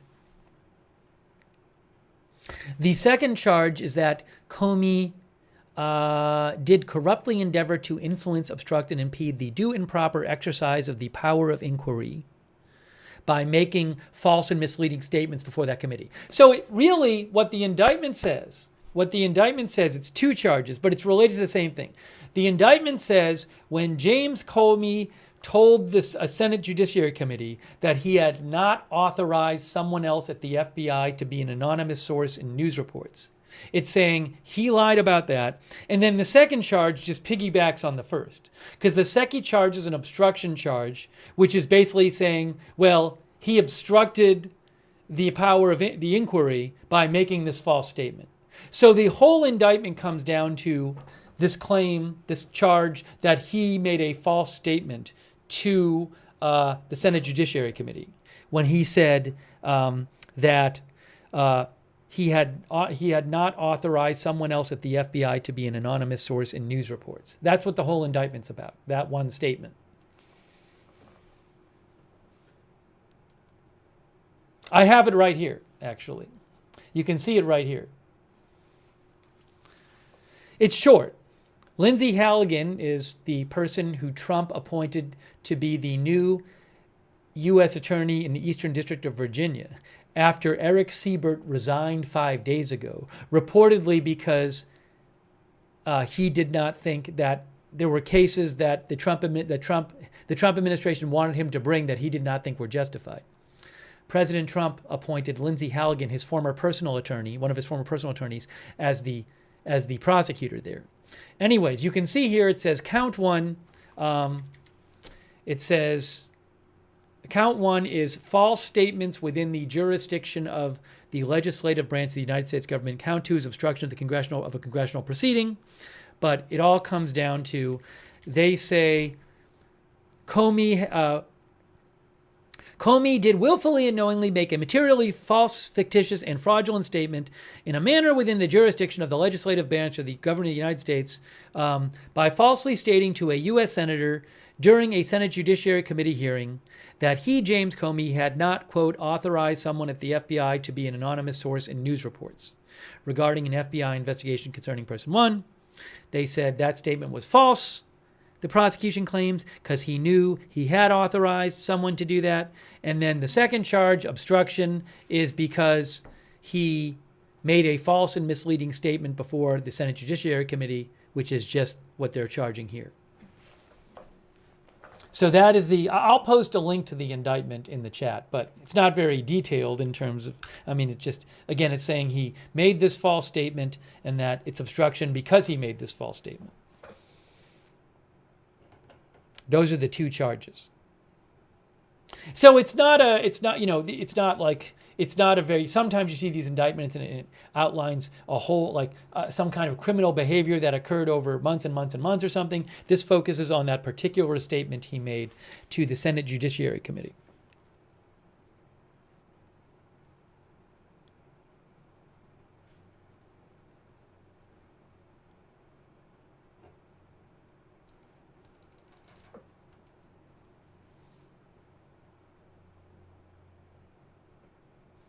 All right, let's see if we can get you more updates about this.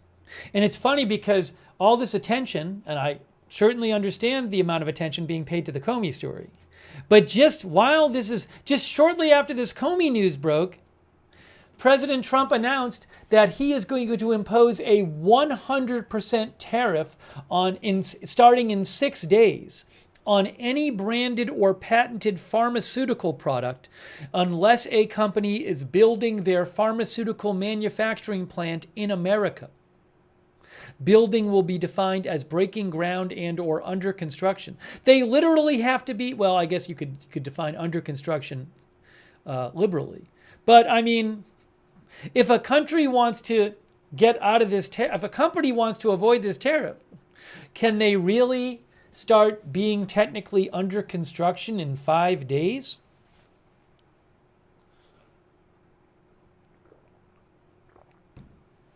I have to, Roberts Mayqueen says one of my meds is from Teva in Israel. I do not know enough. I have to read some articles about this to know what kind of medicines this will affect and how many different people this could affect.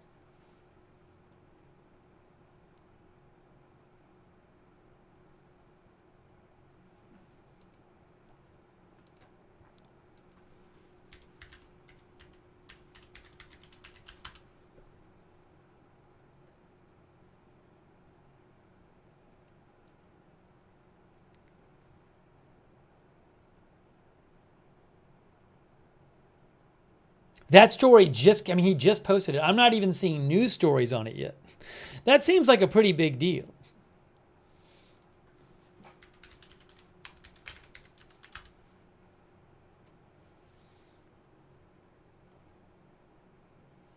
So lots going on right now.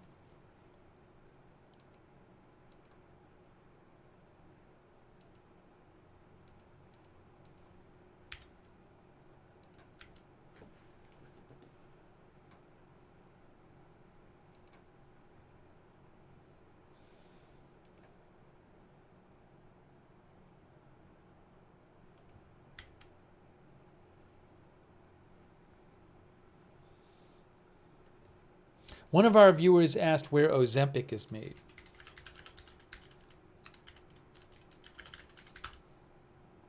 It's made in the primary manufacturing site is Denmark, but they do have a facility in North Carolina, according to Google AI. So maybe them having a facility in North Carolina exempts them. I don't understand how exactly the tariff is supposed to work. If you have one factory in the U.S., are you good? I don't know.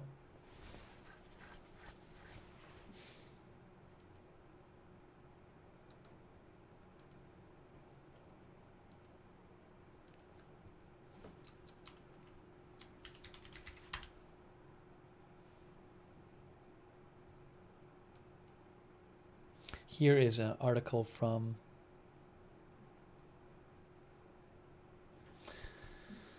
AP. Former FBI Director Comey indicted on charges of making a false statement and obstruction. Do they have a picture of Comey here? Let's see. No.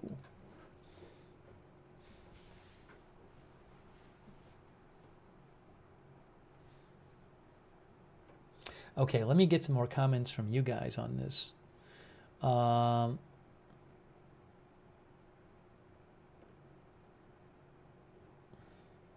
Maybe we'll do a quick poll. Our poll is, will Comey be convicted of these of either charge? This isn't where, I mean, he's charged. Will Comey be convicted? Will a jury find him guilty?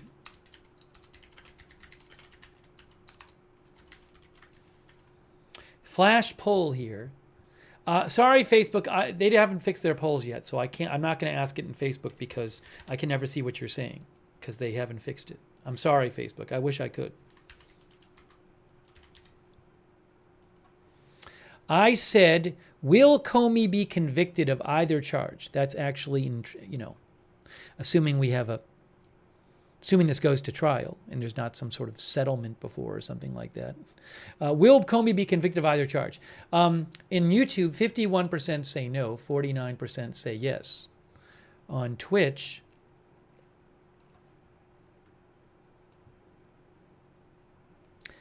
is more pessimistic about him being convicted.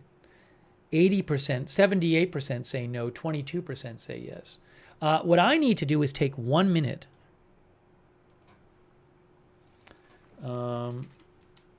I need 1 minute here.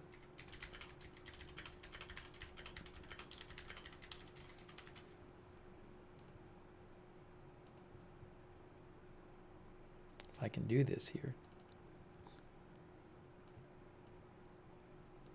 Can you guys give me 1 minute? I'm going to disappear for 1 minute, and then I am coming right back. I'll leave the polls up while I'm gone for 1 minute.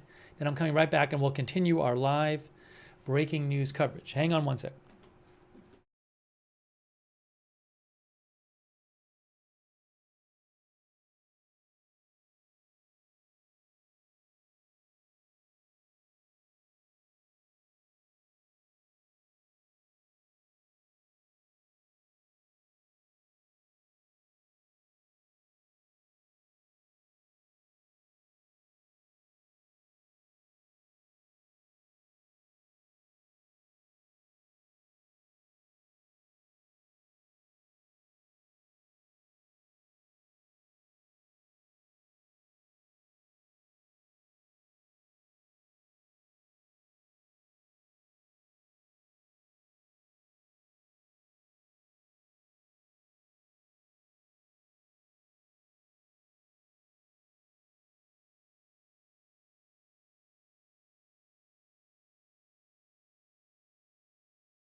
All right, we're back. I'm going to end the poll. So on YouTube, 52% say Comey will be convicted of one or both charges. 48% say no. On Twitch, 65% say no. 35% say yes. Thank you for voting in our poll. Now,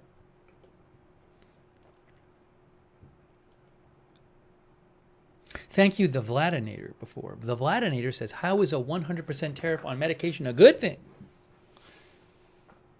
Thank you, Vladinator, for your support. All right, let me show you this again. You can see here, AP. Former FBI Director James Comey has been charged with making a false statement and obstruction in a criminal case filed 5 days after, I think, President Trump appeared to urge his Attorney General to prosecute the former FBI Director and other perceived political enemies.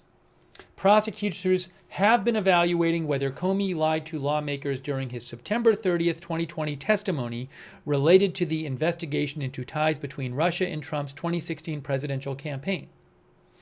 The indictment was filed as the White House has taken steps to exert influence in unprecedented ways on operations of the Justice Department, blurring the line between law and politics, says AP, for an agency where independence and prosecutorial decision-making is a foundational principle.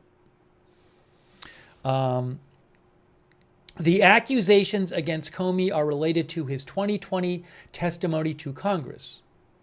The 2-count indictment against Comey includes charges that Comey obstructed a congressional investigation and that he made a false statement to Congress. Prosecutors accuse him of having lied to a Senate committee during testimony on September 30th, 2020, when he said he never authorized anyone to serve as an anonymous source to a reporter about an investigation into Russian interference in the 2016 election. Trump has called that probe a hoax and a witch hunt. The criminal case against Comey does not concern the substance of the Russia investigation. It concerns that statement, that particular statement to Congress. That's what it concerns.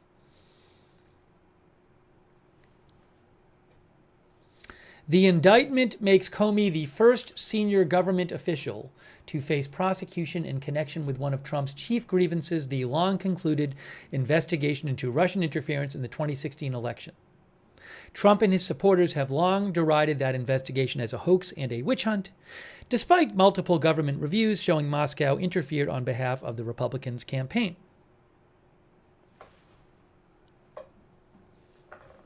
Will there be other Trump political enemies that are charged with crimes? Remember, President Trump, in the same tweet he discussed Comey 5 days ago, also talked about Letitia James and Adam Schiff.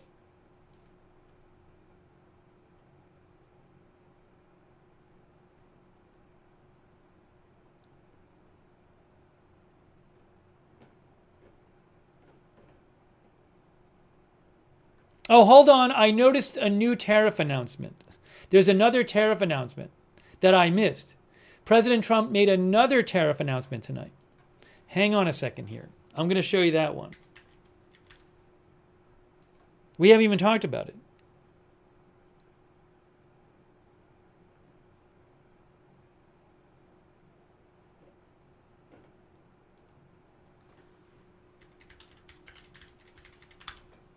Hang on, I'm going to show you this right now.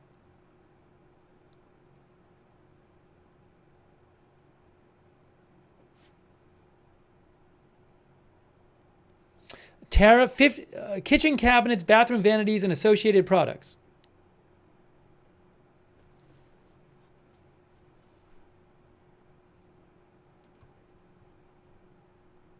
We haven't even looked at this one yet, but I'm going to show it to you right now. If you give me a second. Here is another. I think this is the third Truth Social tariff announcement he made in the last hour or so. Here it is. Here is President Trump's one that I missed from like a half hour ago. We will be imposing a 50% tariff on all kitchen cabinets, bathroom vanities, and associated products starting October 1st, 2025. Additionally, we will be charging a 30% tariff on upholstered furniture. The reason for this is the large-scale flooding of these products into the U.S. by other outside countries.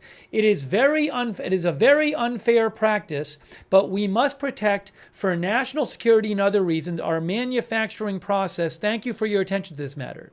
So a 50% tariff on all kitchen cabinets, bathroom vanities, and associated products starting in 5 days. Also, a 30% tariff on upholstered furniture.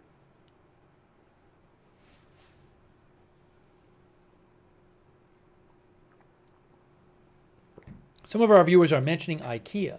Does IKEA produce any of its furniture here? Do they have factories they can produce it here? Because it's anything being brought in.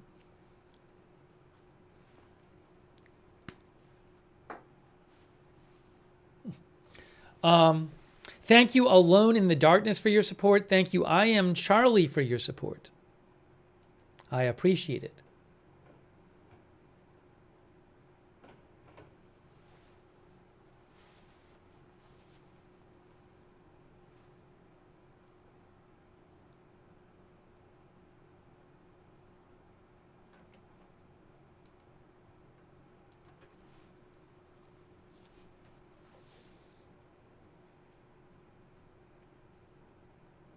So just so you know, the other tariff announcements tonight from President Trump have been, he said, we will be imposing a 100% tariff on October 1st on any branded or patented pharmaceutical product unless a company is building their pharmaceutical manufacturing plant in America. Is building will be defined as breaking ground and or under construction. There will therefore be no tariff on those pharmaceutical products if construction has started. Thank you for your attention to this matter. 100% tariff on any branded or patented pharmaceutical product unless a company is building their pharmaceutical manufacturing plant in America. Also, he said, in order to protect our great heavy truck manufacturers from unfair outside competition, I will be imposing, as of October 1st, a 25% tariff on all heavy big trucks made in other parts of the world.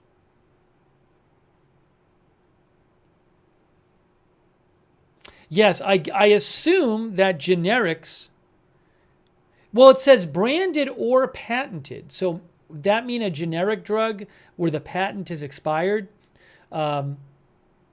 is fine? I don't know. I don't know the details on this stuff.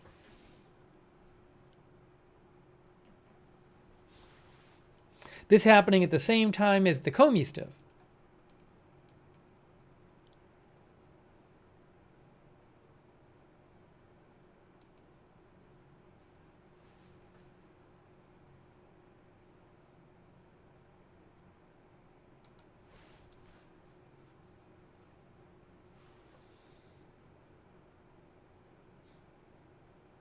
All right, hang on a moment here.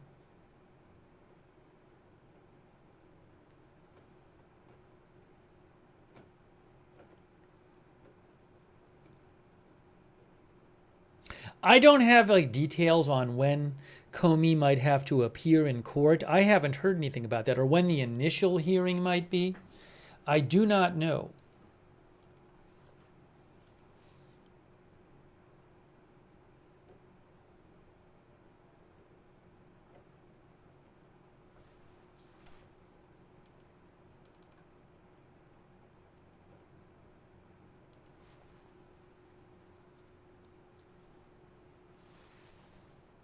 He could, by the way, he could maybe make more tariff announcements coming tonight. I have no idea.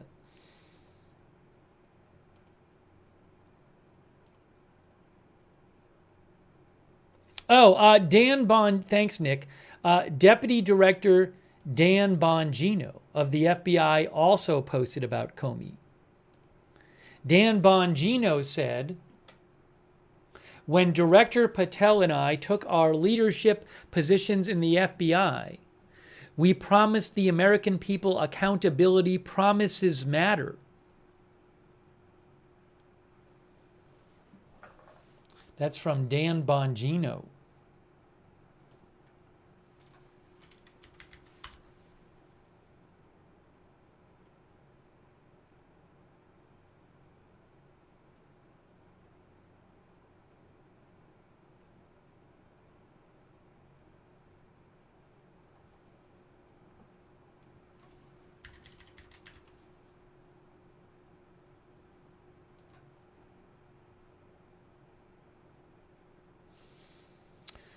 Did the DOJ post their press release yet?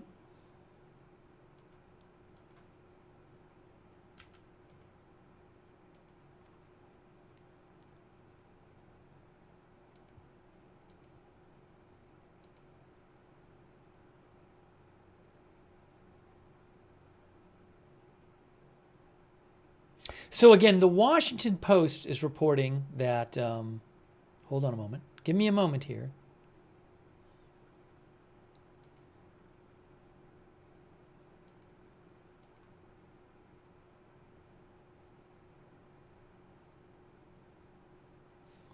The Washington Post says that they're reporting that the case against Comey, right? Hold on, I lost it. I had it here, now I can't find it. Too many things on my desktop open. Hold on, we gotta do this.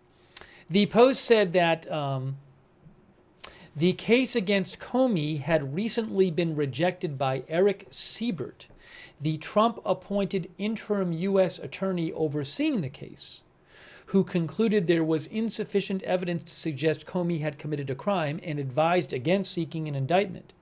Eric Siebert resigned last week as U.S. attorney under intense pressure from the Trump administration, in part because of that decision, says the Post.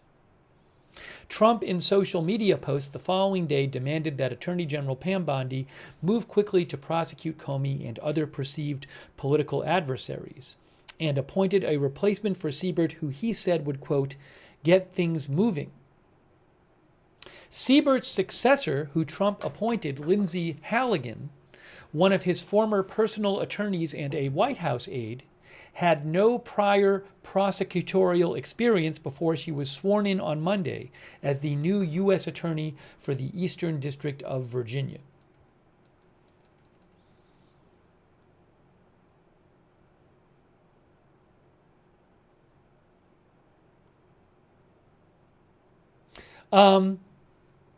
Sarah Lynch of Reuters reports that Troy Edwards, a senior national security prosecutor in the Eastern District of Virginia and James Comey's son-in-law, has resigned in protest. That is for Sarah Lynch of Reuters reports that Troy Edwards, who is a senior national security prosecutor in the Eastern District of Virginia, that is where this case was brought, and that is where Eric Siebert resigned as the U.S. attorney there and was replaced as the lead attorney in the district by Lindsay Halligan. Troy Edwards, who is a senior national security prosecutor in the Eastern District of Virginia, and James Comey's son-in-law, has resigned in protest, according to Reuters. Sarah Lynch. I just saw that.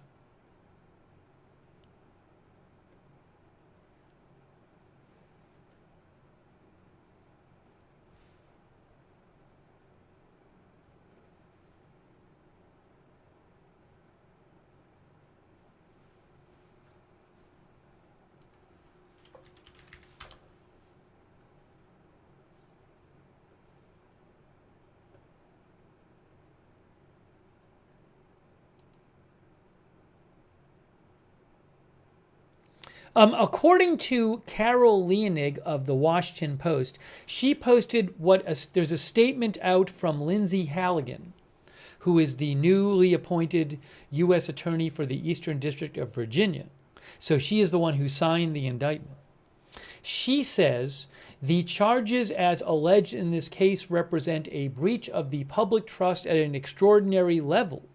She says the balance of power is a bedrock principle of our democracy, and it relies upon accountability and a forthright presentation of facts from executive leadership to congressional oversight. Any intent to avoid, evade, prevent, or obstruct compliance is a violation of professional responsibility and, most importantly, the law. That is a statement from Lindsay Halligan.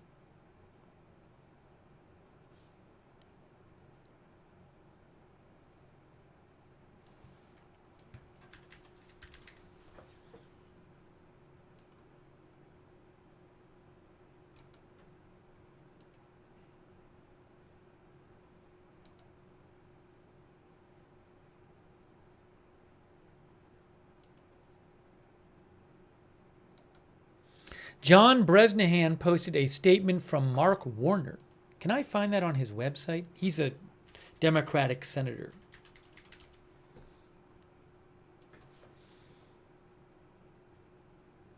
Where is this posted here?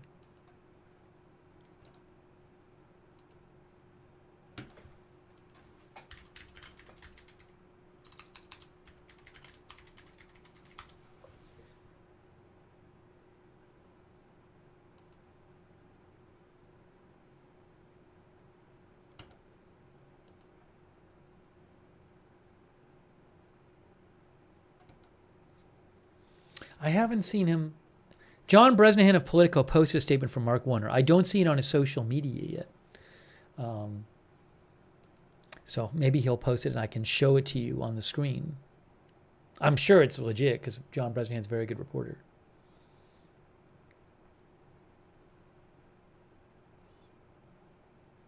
So John Bresnahan with with Punchbowl News, he posted a statement that Mark Warner had issued. Senator Mark, I'm not going to read you the whole statement, but the Democratic Senator Mark Warner from Virginia. Remember, this case was brought in the Eastern District of Virginia. Mark Warner says that after prosecutors in the Eastern District of Virginia recommended against charges for James Comey, Trump forced out Eric Siebert because he refused to deliver the outcome Trump demanded. In his place, Mark Warner says, Trump installed one of his personal lawyers, a political loyalist with zero experience prosecuting cases anywhere, to bring the charges that career professionals had already rejected. Mark Warner calls this a dangerous abuse of power and says our system depends on prosecutors making decisions based on evidence and the law, not on the personal grudges of a politician determined to settle scores. That's some of the statement from Democratic Senator Mark Warner as posted by John Bresnahan.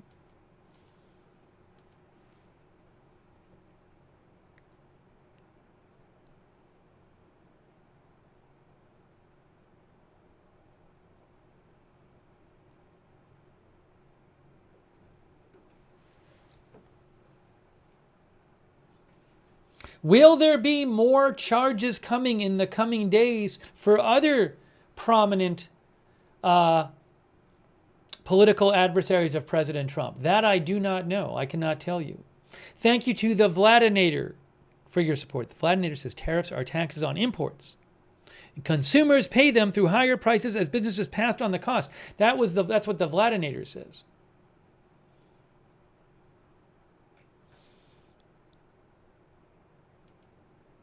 Thank you for all your support, the Vladinator. I really appreciate that. Thanks, Criminy, our member. Let me read some more comments from you guys on this. Big news. James Comey indicted.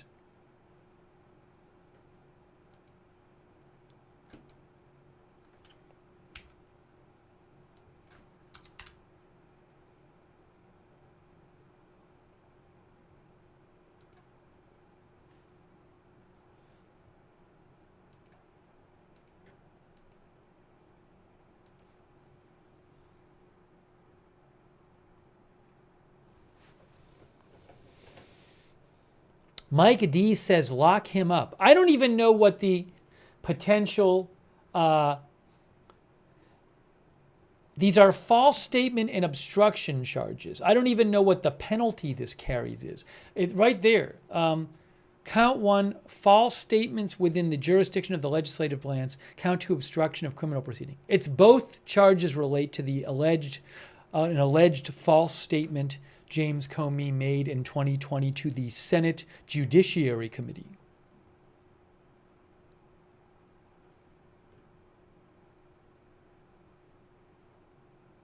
I don't know what the maximum penalties would be. I don't know if there's also, I'm assuming James Comey doesn't have a criminal record. So what would be the recommended sentencing if he's found guilty for somebody with no criminal record? That I also don't know. If I hear anything about that, I'll let you know.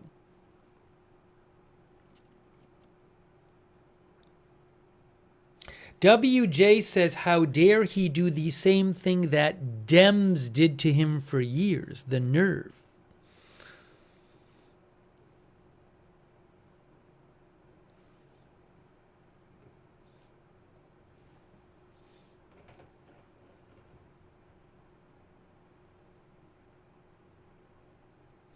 Pie Filling says, I think I heard somewhere that it's possibly 5 years. Well, there's whatever the maximums. There's whatever the maximum sentence could be, but there's also like guidelines on what a judge would normally sentence somebody to if they're found guilty. That's two different questions.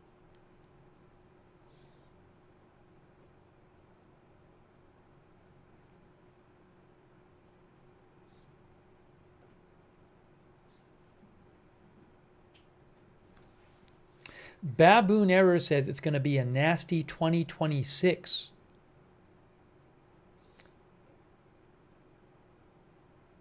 Jimbo Slice One Up says if he's innocent, he will be released. I think Jimbo Slice means to be say he will be acquitted in court.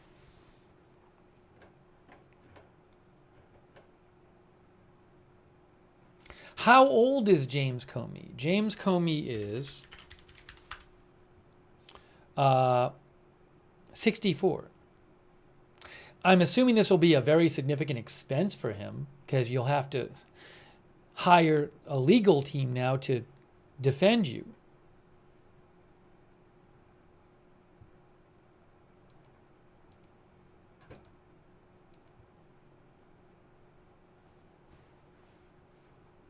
Thomas Darwin says 5 years probation. I don't want to start looking it up and then getting you wrong information, so I'll see if I can get you any update from somebody who really knows about the charges.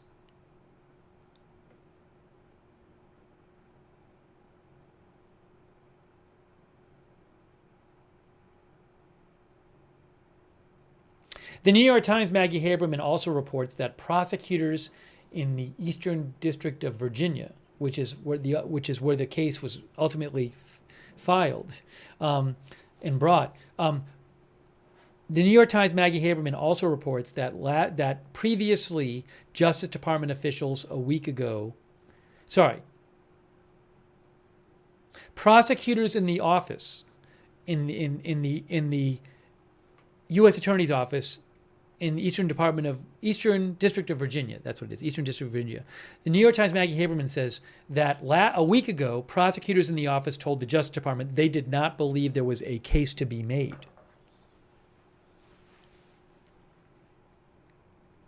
But then, as we told you, the lead attorney in that office stepped down and President Trump appointed a replacement.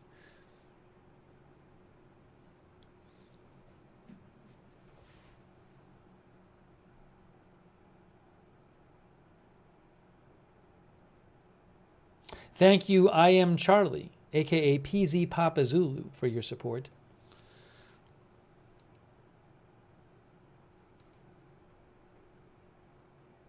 And in case you missed it, there is President Trump's post about this where he says, "Justice in America, one of the worst human beings this country has ever been exposed to, is James Comey, the former corrupt head of the FBI. Today he was indicted by a grand jury on 2 felony counts for various illegal and unlawful acts. He has been so bad for our country for so long and is now at the beginning of being held responsible for his crimes against our nation. Make America great again." Also, just to remind you of the post from several days ago. Here is the post from several days ago from President Trump, where he said, hang on.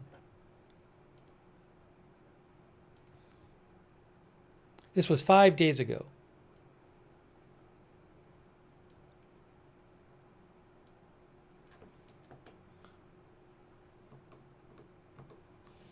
Where he addressed Pam Bondi and he said, "Pam, I have reviewed over 30 statements and posts saying essentially, same old story as last time, all talk, no action, nothing is being done. What about Comey, Adam Shifty Schiff, Letitia? They're all guilty as hell, but nothing is going to be done." Then and he says, "Then we almost put in a Democrat-supported U.S. attorney in Virginia with a really bad Republican past, a woke rhino who was never going to do his job. That's why 2 of the worst Democratic senators pushed him so hard. He even lied to the media and said he quit, and that was not and that we had no case. No, I fired him, and there is a great case, and many lawyers and legal pundits say so. Lindsay Halligan is a really good lawyer and likes you a lot. We can't delay any longer. It's killing our reputation and credibility. They impeached me twice and indicted me 5 times over nothing. Justice must be served now, President Trump. That was 5 days ago.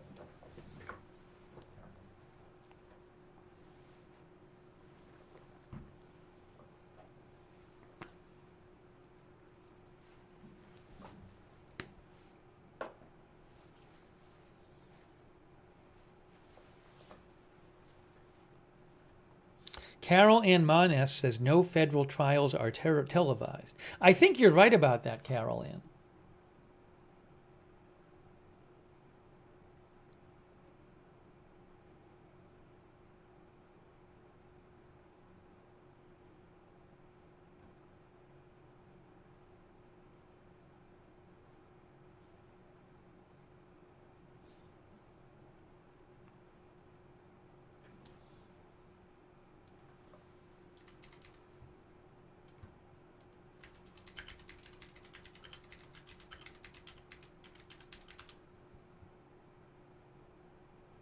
Yeah, generally, federal trials are not televised. So what I assume might happen is when, like Comey when he goes into court, there will be reporters there who observe it and then report on it.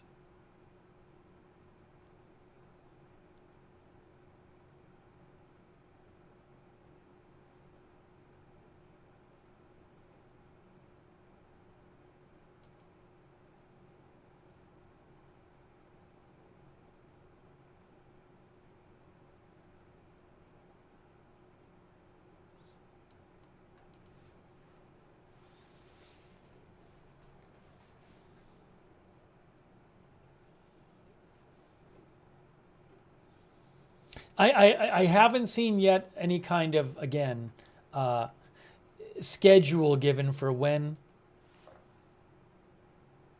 Hold on a second here.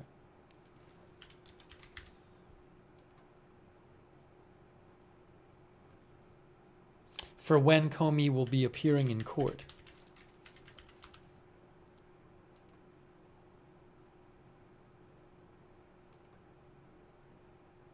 Oh, James Comey posted on Instagram? Is this legit? Hey, one of our viewers mentioned Instagram. Thanks to the viewer. Is this legit?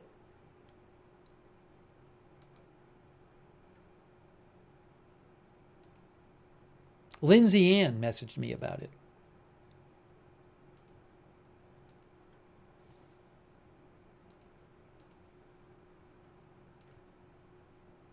I mean, there's a lot of followers of that account. I think he might have just released a statement. He didn't post it on his X account.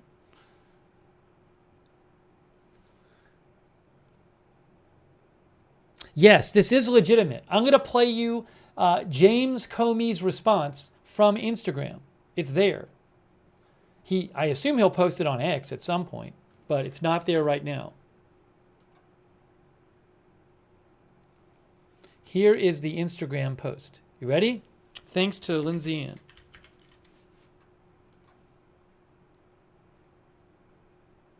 I do believe this is legit.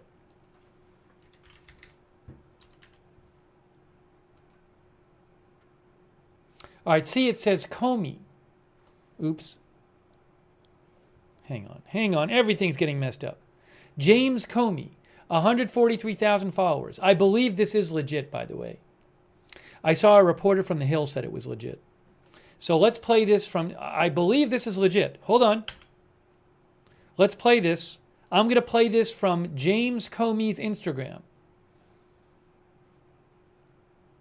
This is from James Comey's Instagram. Let's play this now and listen. Hope the audio works.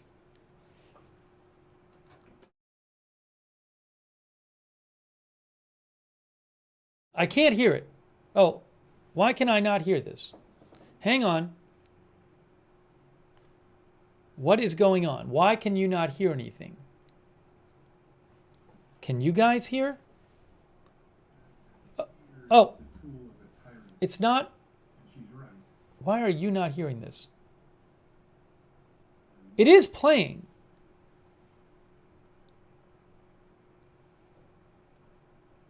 There's something, it is playing, so something is happening. Why would you guys not be able to hear this? That makes no sense whatsoever. There's got to be some kind of switch I hit or something. Oh. That's not it. No, the video is unmuted. I can hear it here. My family. I'll get it fixed. It's very weird. I don't know what's going on. That makes no sense. Why all of a sudden? Let me try one other thing. Can you hear this? Can you hear Trump talking when I do this? No, let me do something here. Hold on. Hold on. Let me try something here. I think there's a little bit of an issue. Let me do this. Let's try this.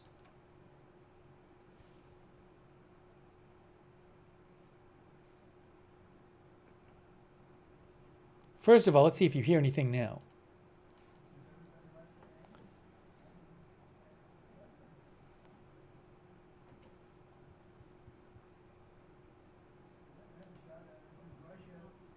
I'm going to fix this. I'm going to fix this right now. I'm fixing it right now.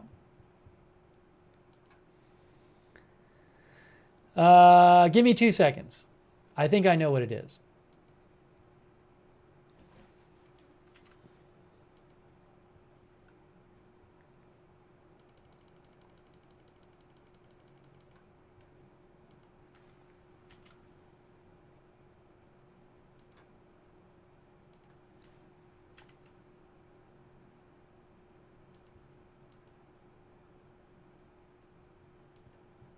How about now?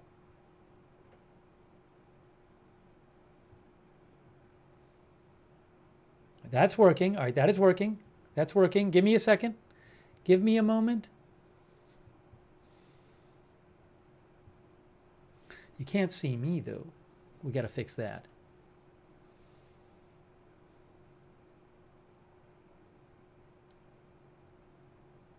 This is so odd. Oh.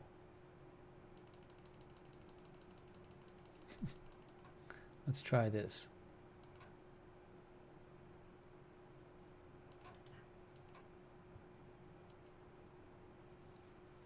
We're going to try this again. Can you hear this? This is the weirdest thing ever. There's clearly some button I need to press, and I can hear it. It's working. There is sound, but it's not getting to you.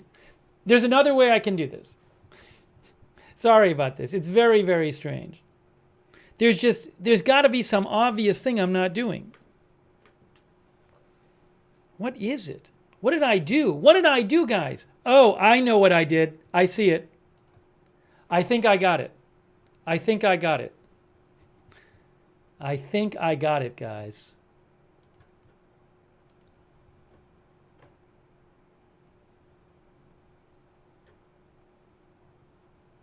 Let's make sure here. I think we're good. I think it's going to work now. Let's see.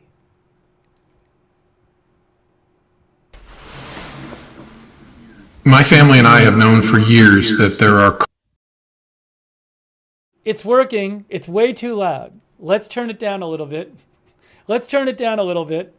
It's clearly working. All right, now let's try this again. All right, we got that fixed. Thank you. All right, now we're going to turn it down so it doesn't blow your ears out. And let's do this one more time. Here, we're going to do this one more time. Here, without further ado, is James Comey. Why is it doing this?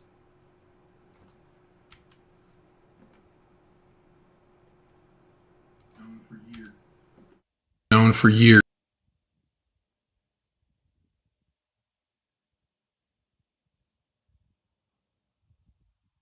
Hold on. I gotta, it just, here it goes. My family and I have known for years that there are costs to standing up to Donald Trump, but we couldn't imagine ourselves living any other way. We will not live on our knees, and you shouldn't either. Somebody that I love dearly recently said that fear is the tool of a tyrant, and she's right. But I'm not afraid, and I hope you're not either. I hope instead you are engaged, you are paying attention, and you will vote like your beloved country depends upon it, which it does. My heart is broken for the Department of Justice, but I have great confidence in the federal judicial system, and I'm innocent. So let's have a trial and keep the faith. There you go. That was James Comey. He says he's innocent. He said his heart breaks for the Department of Justice. Hey, thanks to Lindsay Ann for letting me know about that. I didn't even know that it was up there. Okay, so I appreciate that.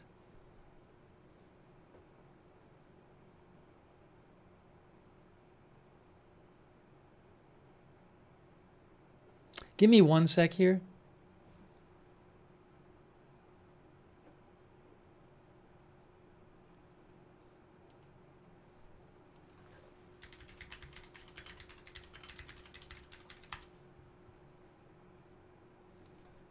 What I'm going to try to do, I'd love to be able to post that statement.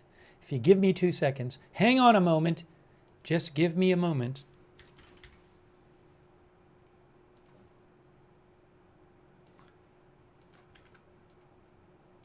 Is this going to work? It might. I think it worked. I think I can post this now. Let's see if it works. Can I post it? Comey releases a statement on his Instagram.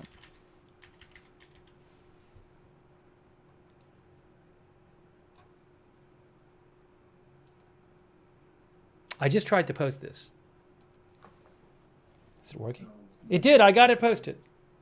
We will not live on our knees.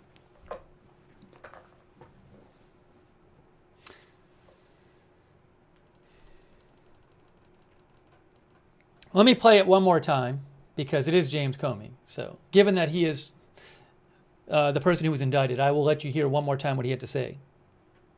What I got to do, though, is I got to refresh it, and then it's a little funky with the audio. All right, here we go. Hold on.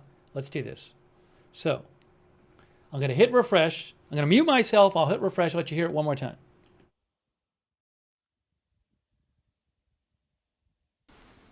My family and I have known for years that there are costs to standing up to Donald Trump, but we couldn't imagine ourselves living any other way. We will not live on our knees, and you shouldn't either. Somebody that I love dearly recently said that fear is the tool of a tyrant, and she's right. But I'm not afraid, and I hope you're not either. I hope instead you are engaged, you are paying attention, and you will vote like your beloved country depends upon it, which it does. My heart is broken for the Department of Justice, but I have great confidence in the federal judicial system, and I'm innocent. So let's have a trial and keep the faith. Let's have a trial, he says.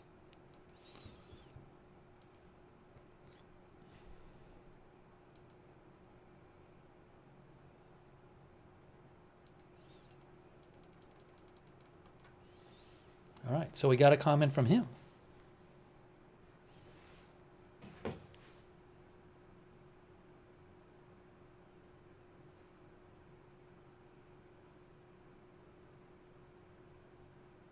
Hang on, one moment.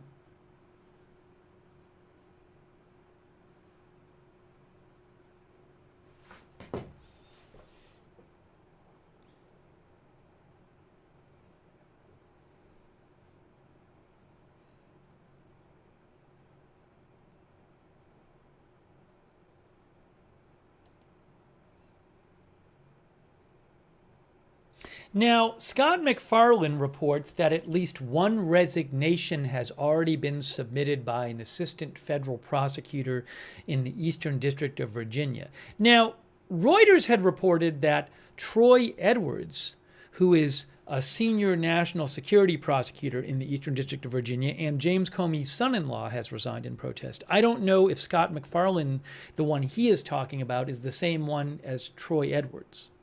I do not know.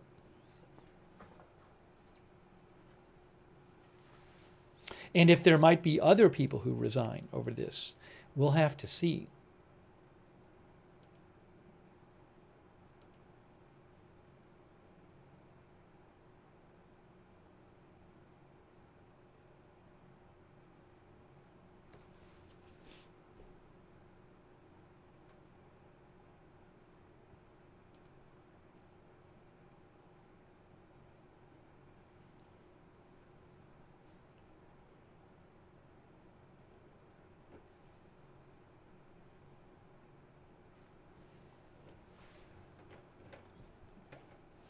So, big story.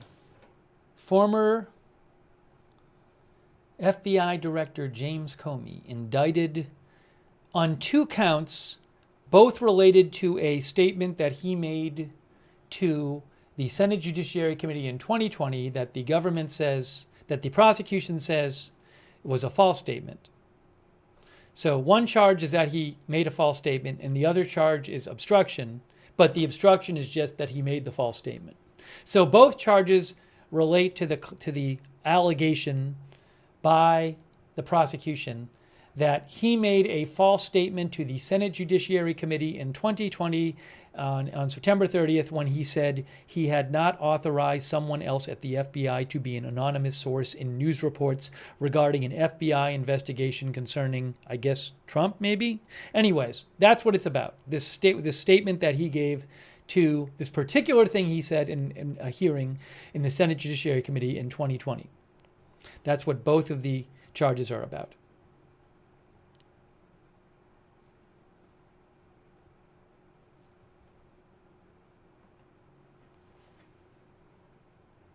I still don't know. I have not seen a legal expert give a layout of what, in theory, if he were guilty on one or both counts, what penalty he would expect to have. That I have not seen.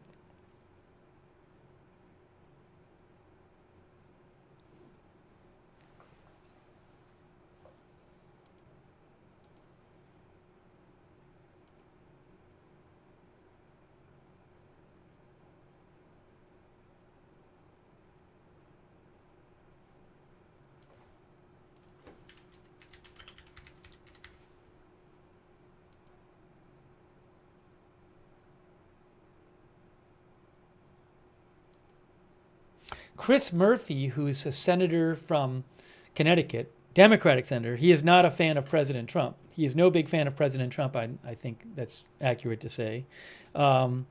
He posted, Chris Murphy of Connecticut, senator, said, "We aren't on a slippery slope to a constitutional crisis. We are in the crisis." He said, "Time to leaders to pick a side, democracy or autocracy."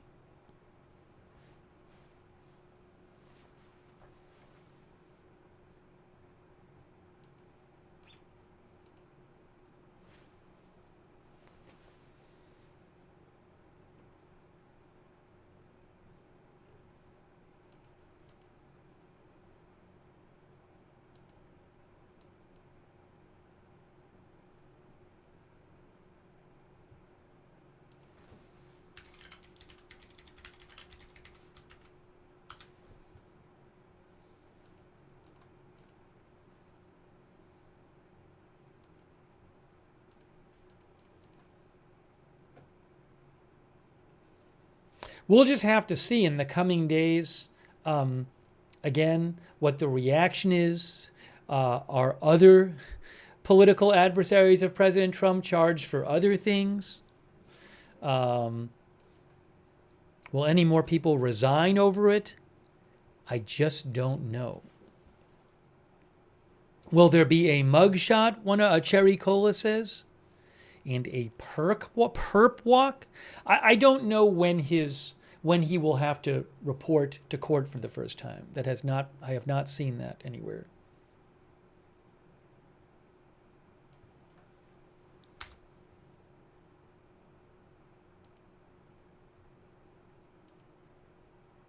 Oh, so now Reuters said if convicted, he faces up to 5 years in prison. Up to 5 years in prison.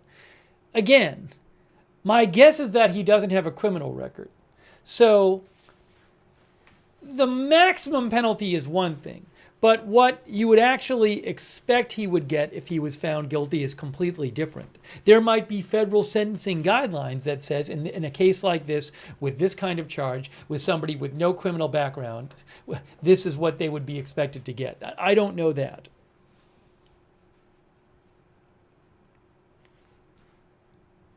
Artist says more political BS to divide the masses. That's what our viewer Artist says.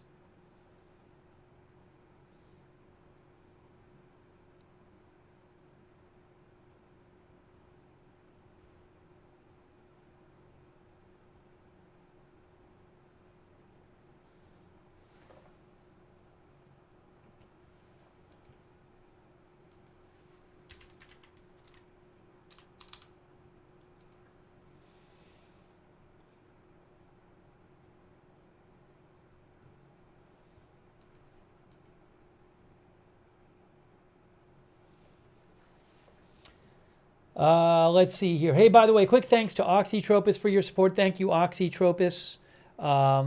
Thank you also, Anonymous Gifter, who gave a sub on Twitch. Thank you, Cece.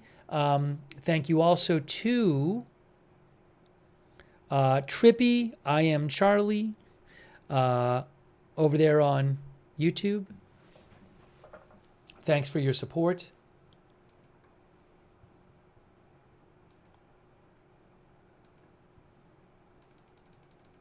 We originally came on the air to cover, we covered the Pete Hegseth, the unusual meeting he is convening next week, reportedly, and the drones in Denmark. But we switched over our coverage when this news happened.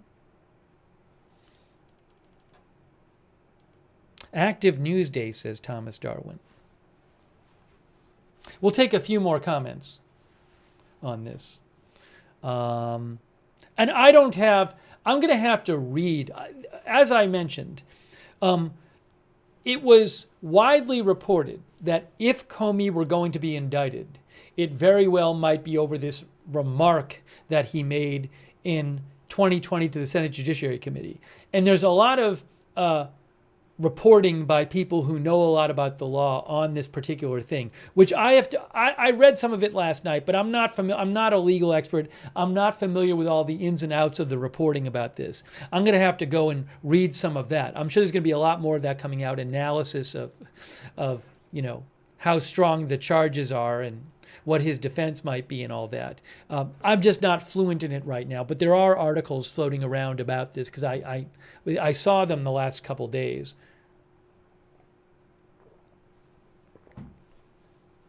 Yeah, if you want to see the stuff about the Hegseth meeting and drones, just rewind. Rewind the stream.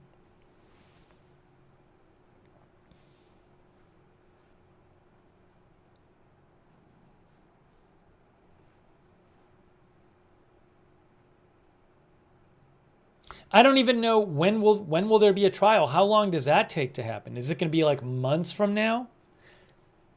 I don't think it'll be tomorrow, so that's a good question as well.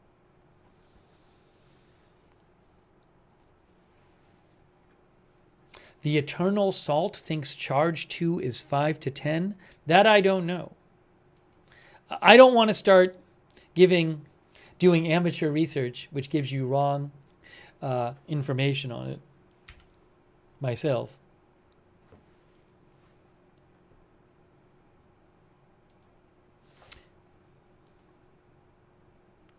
Maybe there's an update here or there.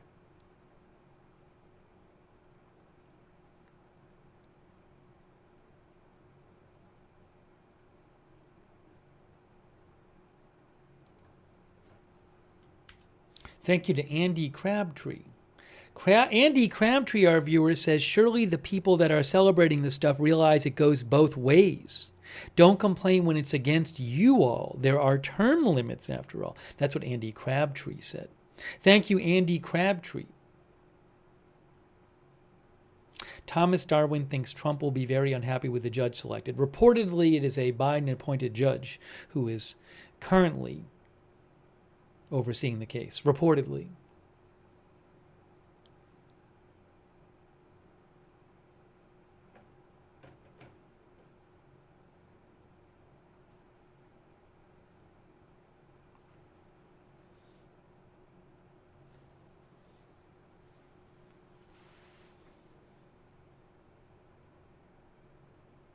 Jerry DePalmo says people ran for office with the promise to go after Trump. Why can't he do the same? Our viewer, Bart Keck, thinks there will be many more indictments next week.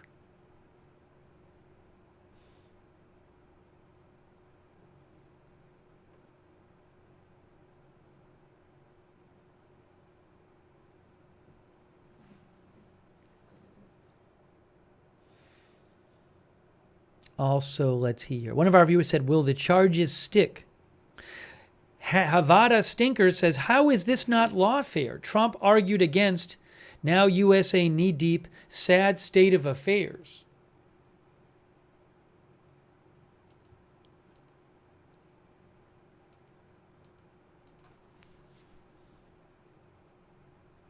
Oh.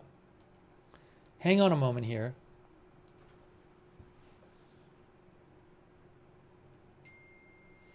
Hold on. AZ Intel mentions that, where is this? Why didn't this pop up on my feed?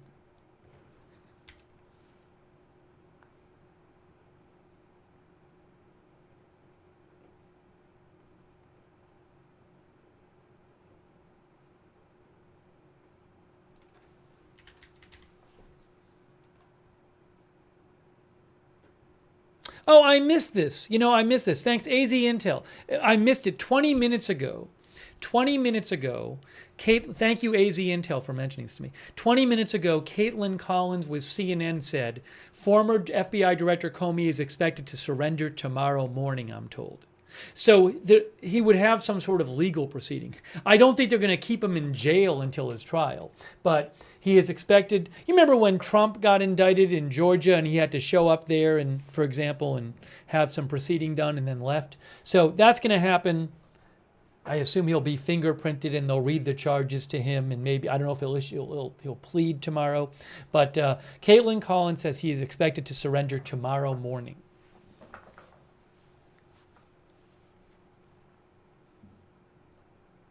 Thanks, AZ Intel, for mentioning that. I missed it. She said that 21 minutes ago.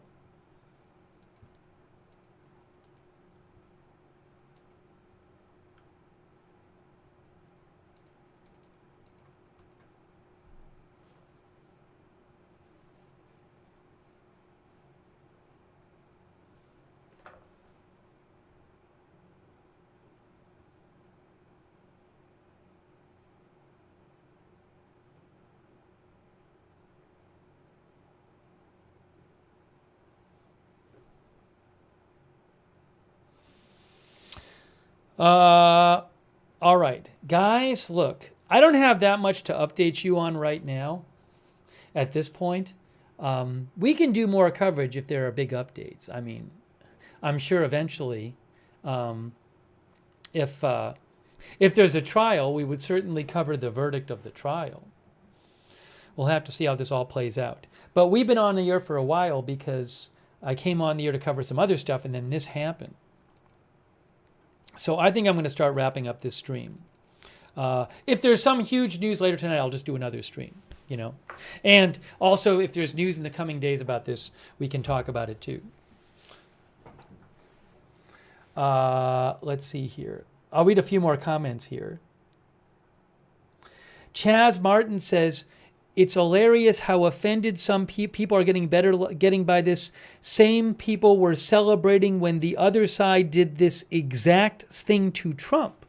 That's what Chaz Martin says. Meanwhile, our viewer says, another viewer says,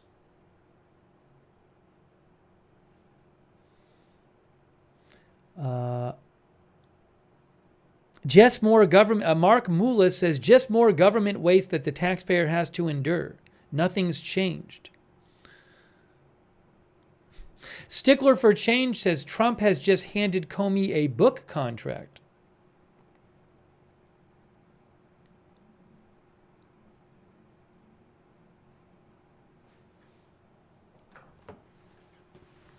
McRib is back, says, another day of madness in Trump's America.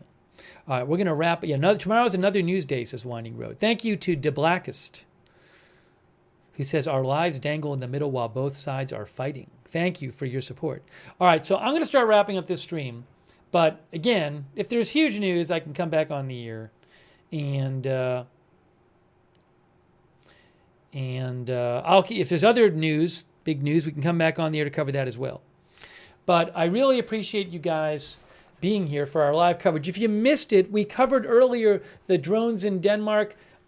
We covered earlier this meeting that Secretary of Defense / Secretary of War Pete Hegseth has called next week with hundreds, apparently, of military officials, top military officials around the world, from the U.S. officials being summoned to be here in person in 5 days for a meeting with Pete Hegseth, and no one knows what it's about. So we talked about that earlier. You can go back and rewind and watch that. And I will keep an eye out. Oh, by the way, Kyle Cheney reports that former U.S. Attorney Patrick Fitzgerald will represent Comey in the case. Anyway, so you can rewind and watch that, and we'll keep bringing you more news coverage right here, Agenda Free TV. If you want, subscribe, follow. We cover all kinds of live breaking news here without an agenda, Agenda Free TV. I really appreciate you guys being here for our coverage, and thanks to everybody who's been writing and sending me updates and letting me read your comments in the chat and chatting with others. I will post updates on my X account about what's going on that I see when I'm not on the air. That's at Lookner on X. You can follow me over there for breaking news at Lookner on X. And I would suggest you turn the notifications on for the channel because I never know when big news is going to happen. You never know we're going to have to do a live stream. But we have a notification system. Works great. You sign up once. It's free. You get sent a message whenever we're going live. We do it through Discord. The mods will post a link to the notifications in the chat. You can find the link in the description of this broadcast on YouTube and Facebook as well. But make sure you sign up for the free notifications. And hey, let's thank our moderators. They are awesome. They are the reason that we can have chat rooms where people with different views can come together and chat respectfully and civilly. We couldn't do that without our moderators. People like BZ, Roberts May Queen, over on YouTube, and our other moderators over there. Thank you so much. Kay Lowry Body, Margaret Riley on Facebook, and our other mods there, Shannon Davis Hughes and others. Thanks for moderating over there. On Twitch, 13 Alamo, Cerrero, LB Prairie Dawn. I Got That Fire, Matthew Kohai 3, Riff Tracks, and Surly Dev. And our other Twitch moderators. Linda Belglary and Michonne X. Big thanks to all of our moderators. Thank you. Thanks to everybody who donated during the stream, during our news coverage. That is what allows this channel to exist. So I very much appreciate your support for the channel. Speaking of which, thank you, Duck Vision. Maybe on a future broadcast, we'll get into more of the legal stuff. I'm going to be reading articles about this, the legal analysis from people who know their law stuff, which I don't. I'll be interested to get into that. Thank you, Duck Vision. Everybody else, did I thank everybody? I think I did. But if you ever want to donate, you go to agendafree.tv, agendafree.tv. But Thank you for your support in allowing this channel to exist. Hey, I would also recommend, if you're on X, follow Agenda Free TV on X. We always post when we're going live. I post updates about the channel. I posted when we switched our coverage over to James Comey. I posted that right here. So follow us on X, at Agenda Free TV, if you're on X. Hey, we do have a chat where you can chat with other viewers when we're not on the air. The Discord chat, it's free. It's the same link as the notifications chat. It's the same link as the link for the free notifications. So check out the Discord chat if you want. Thanks so much to our Discord mods for all you do. But a lot of our viewers like doing the Discord chat, so check that out if you want. And also, for those who watch on YouTube, I would suggest turning on the YouTube notifications if you don't have them on. It can be a little tricky. It can be a little tricky to get those YouTube notifications on. What you got to do is you need to subscribe to the channel. Then you got to click the bell and choose all notifications. So again, subscribe to the channel, click the notifications bell, and choose all notifications. All right. Hey, huge thanks to our Twitch subscribers who support the channel over there by subscribing, like Jax Haku, Matthew Kohai 3, Wall Street and Shaggy, Artful Nothing, and Edu Makashun. Also, let's see here. Sazelchi, thanks for subscribing. Gone to Kick, thanks for subscribing. Barcodable, Distant Galaxy.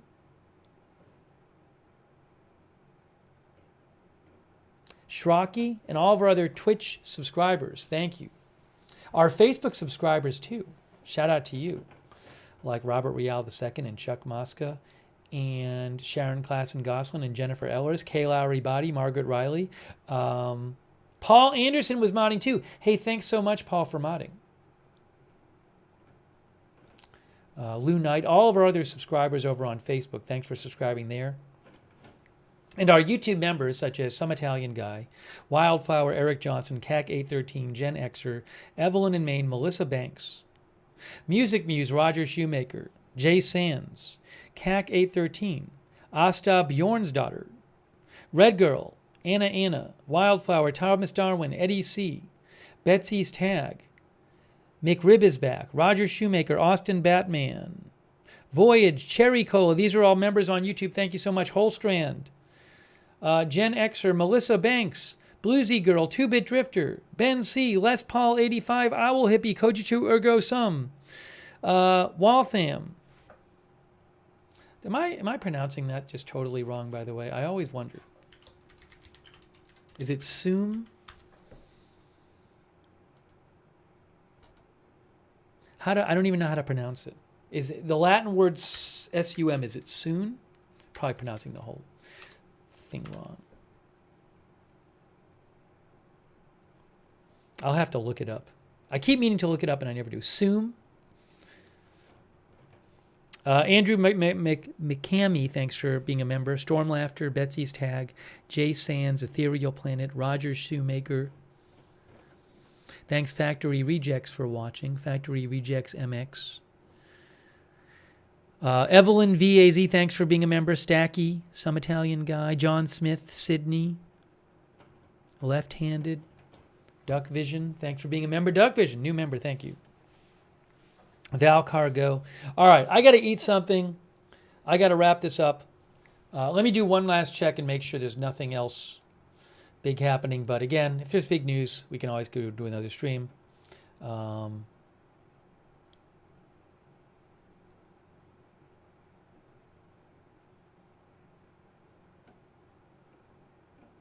But certainly big news. And also all the tariff news tonight. That was a whole other thing we talked about.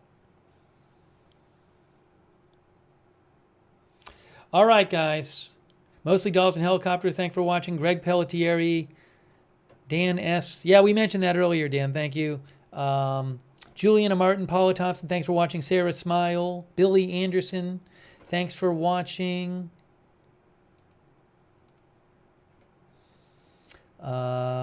Zatonim, thanks for watching. Riff Tracks, thanks for moderating. And all of our other moderators on Twitch, who I said before. Myrna Wheel, thanks for watching. All right, guys, that is it. We are wrapping this up right now. Appreciate you watching. If you missed this when we were covering earlier in the stream, the Pete Hegseth unusual meeting convened for next week, and the Denmark drone stuff, rewind the stream and you can check that out first half of the broadcast. That is it for now. Thank you so much for watching. We'll see you soon with more live breaking news coverage right here at Agenda Free TV.